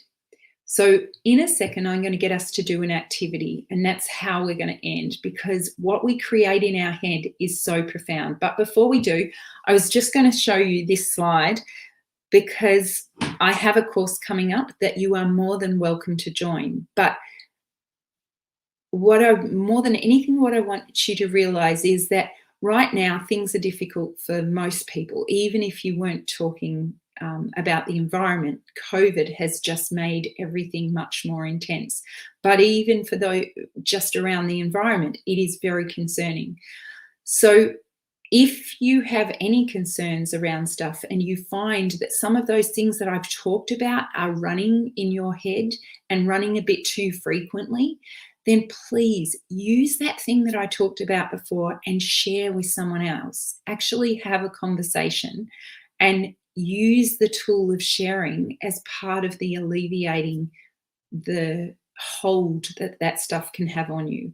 It helps to bring us back into a better perspective. But if you don't have someone, or if your normal person isn't available to you, please know I am one of many people out there that work with individuals to help them find and reconnect with their balance. At the moment, I'm just about to run a course, a 9-week course with, I'll get this, Central Ringwood Community Centre. And you could also join us on that. It does have a cost, but it's not expensive, and it would be another way to find support for yourself. So, Kirsty, are you okay if we end now? Is there anything else that you wanted to add before we end? Because I'm just going to end with them doing an activity. Yeah, no, I think that's great. We'll have that, and then we've got Charlie waiting to finish with some music. But I think the activity would be lovely. Just a question that I want to ask, and I know I've asked this before, but it's really important that people hear the answer, is that some people are, I'm sure, are watching this and they might feel anxiety in themselves, but they might see it in others. And I think it's a really interesting time when you see it in others and to know how to help them. So can you just offer a piece of advice with that? Yeah. Yeah, like you might have come on this for yourself, this talk today, but you may well have come on it because you can see issues for people that you know.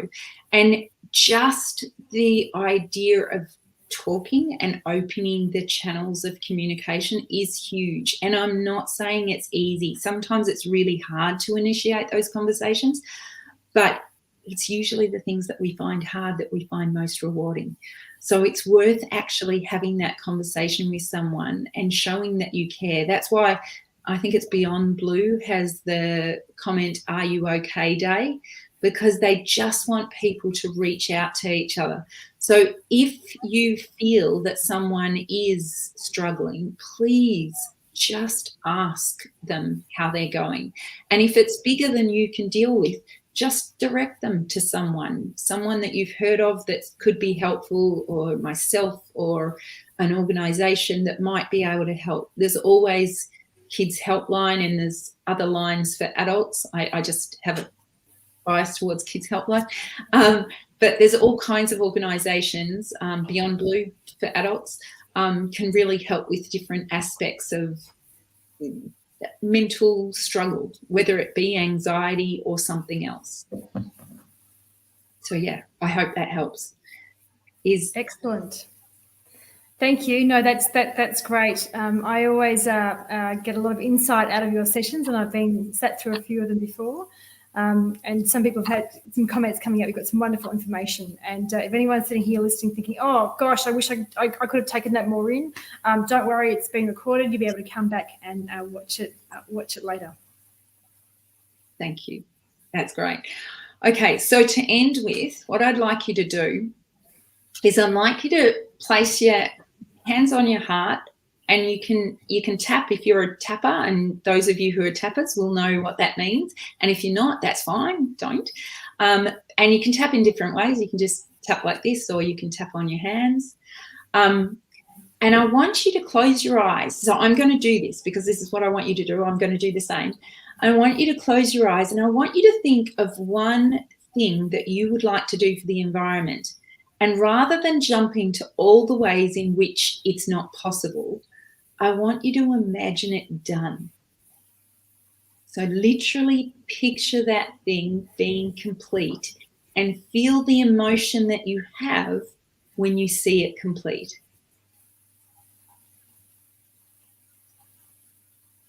This is a really important practice because your brain knows no difference. Your unconscious brain knows no difference between reality or imagined. So imagining it real becomes real to the brain.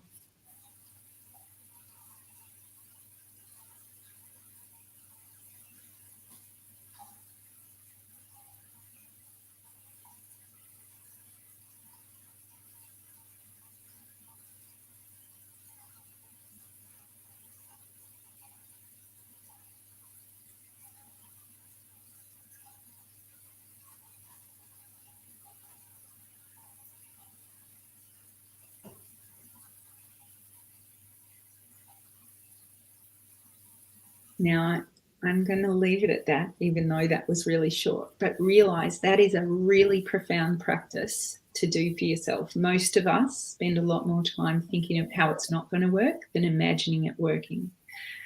I hope today's been really helpful, and the whole of today, I know there's been so much that's gone out there.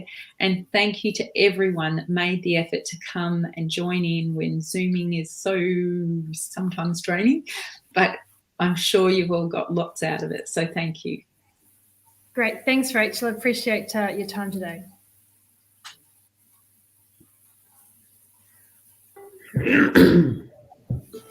Hi. Hi, Charlie. How's it going? Good. How are you?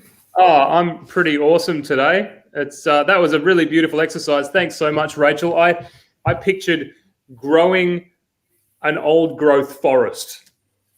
I mean, that's something I'm never going to do in my life, but hey, maybe one day down the future. It was incredible to just experience that.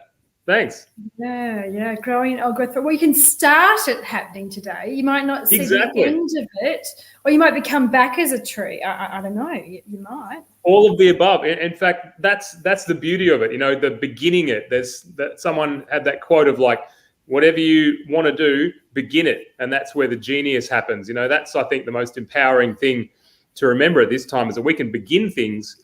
And even if we don't finish them in our lifetime, you know, we're putting that out there. We're sending that energy onwards. So, yeah, I hope you guys have had a fantastic day. I've been flat out here, there, and everywhere. I was on another live stream yesterday for the Tall Trees Festival. I've done the Nanup Flower and Garden Festival with Costa today. We're just following each other around through cyberspace and in real life. But it's great to see you all and, well, in virtual space and time. But if we've got time, I'd love to end with a song. We would love that. We would love that too. I think we had a recording of your song at the start. You've got a song that's kind of a bit wasted. Bit totally wasted, man. It's like the most wasted song that's ever. If you were around for the beginning of the festival, you will have heard this, but I don't care. I'm going to play it again. And just again, ending on that note of Rachel's of like, you know, imagining what can be possible and putting that out there, starting with your own change in perception. You know, that's what I like to do through music, and I guess inspiring us to imagine a future where this kind of stuff is possible, where we live in a zero waste world, where we live in a regenerative world, where we can grow and cultivate community and all of the things we need from our back or front yards. That's what permaculture is all about. And I wrote this song as the first exercise in my permaculture course 10 years ago after driving across Australia in a waste veggie oil powered 4-wheel drive, where I got all my fuel from roadhouses, deep fryers and fish and chip shops and fast food joints. And it's about the different ways that we can just start reconceptualizing waste. And a few examples, such as growing up here in the southwest of WA, where I'm so fortunate to have been raised. So thanks so much for having me from here on Wadandi Noongar Budja, as they call it here, Wadandi Noongar country. I'll leave you with this. This is No Such Thing as Waste. When I was a little kid, I liked to catch the rain. While my friends around the town let it flow right down the drain. But our tiny house in the trees had one thing that we drank. Every drop that we had saved in our rainwater tank. 'Cause there's no such thing as waste. Only stuff in the wrong place. No, there's no such thing as waste. When we treasure every trace. Then I moved to the city, rented a house on my way to buy a bed. But I saw one lying on the side of the road, so I took that one instead. And I also found a fridge, a couch, and a big old sewing machine in the biggest pile of thrown out stuff that I had ever seen. But there's no such thing as waste, whoa no. Only stuff in the wrong place, yeah. That's right, there's no such thing as waste. Better save it just in case. Down the track, I found out that diesel cars can run on veggie fat, so I bought a truck and hit the road, smelling like fish and chips. I rescued piles of wasted oil from the back of restaurants and said I'd be a fool if I bought my fuel when there's oil nobody wants, 'cause there's no such thing as waste. Whoa, no. Only stuff in the wrong place, yeah. I said there's no such thing as waste. That whole idea's gotta be replaced, yeah. 'Cause we gotta refuse, reduce, reuse, repair, then renew. I like renew better than recycle personally. So we gotta refuse, reduce, reuse, repair, then renew. Now I get my things out of garbage bins and I compost every crumb. Save all the seeds, eat garden weeds, and give the rest back to your mum. It's time we thunk that all our junk to keep our planet clean. 'Cause that W word is so absurd in a world of blue and green. 'Cause there's no such thing as waste. Oh no. Only stuff in the wrong place. I said there's no such thing as waste. Only opportunity to be embraced. Yeah. Thank you very much. That new version of the song is on our brand new album, Garbage Guts, which came out a couple of months ago and was remixed by Spoonbill, who's obviously famous Victorian electronic producer. Highly recommend checking it out. Thanks so much for having me. I hope you've had a fantastic festival. And yeah, good on you for all the work that you've been doing. No, thank you. Really appreciate it. Lovely way to finish the festival. I'm just going to put a few stragglers here. Costa, what are you doing back? He's still here. How could I not stay for that last panel with Rachel and knowing that Charlie was trudging across the Nullarbor to be with us, so I had to join this. Hi, everyone. And I've just brought up, and thank you everyone, I know we're a bit over time, but we can't help but chatting and finishing it off in such a lovely way. I've brought up not everyone because they're not in the back end right now, but some of the people behind the scenes. We've got Tamara. Give everyone a wave, Tamara. Tamara has been a big support through this whole event, and so has Beck. Hand up, Beck, from the council. You know, we all know we were supposed to do this in June, and then we postponed it to July and then to August, and I said we are definitely not taking this festival online. But I am so glad right now that that's exactly what we did, because the outcome has been amazing. Beck and Tamara were right behind me, and so was Alice from the council, and Peter in our festival team. Emily, who's up here, give everyone a wave. Emily. Emily has been behind every single festival that Zero Waste Victoria has done. Emily is a school teacher in her spare time. I'll say that because we're talking Zero Waste Victoria today, right? And so she's been incredibly busy this year, as every school teacher has. But Emily, in true form, has come on board, and she has been the master behind the tech and the panics, which most of you didn't see. We had a few little malfunctions, but I think Emily's the only one who knows what they were. So it's been an absolute great day. Shane, where are you? Shane said hi, and he said a big cheers. His message just came up. Shane looks like Costa, except his ginger beard, not the dark. I wish Shane was in the background here so I could bring him up, because he's been over supporting the Repair Cafe, who I want to hear their stories about later on. I haven't heard any stories because I've been here, but they've been repairing things. Actually, I hear someone's come in. I might see if I can jump them on. Oh, here he is. Yes, someone bring Shane on. Awesome. Oh, don't jump him off. I want him on. Oh, Shane. See, there you go. Yeah. So it's been great, and we're missing a couple of people. We're missing Carolina. I don't know where she is. She may as well dropped off, and Alice as well. Anyway, you've seen us all throughout the day. I just want to make it quite clear that it wasn't me who put this festival on. It was us who put this festival on. I just led the crazy bunch of people. But a big thanks to Costa, who's been there as well too. He's been riding this wave with us. Yeah. And he got us on. He goes, yeah, we'll have a little chat. And then he goes, what did you say? It's like a little mini festival that we had. Anyway, Costa, thank you so much for your support as well. Absolute pleasure. What a great day.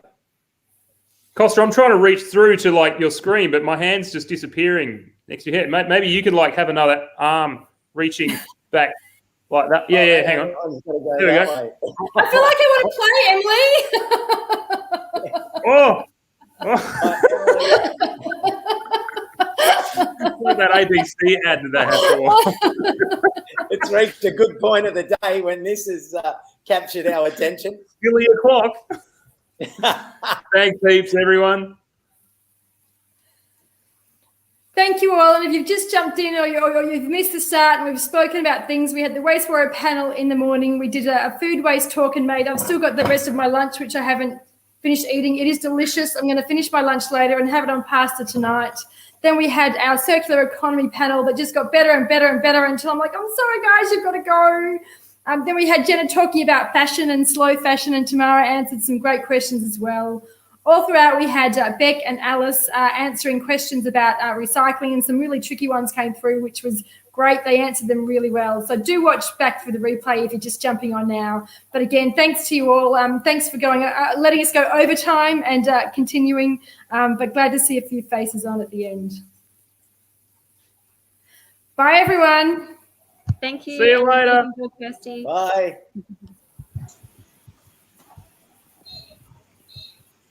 Will I hit it? Yes. Yeah.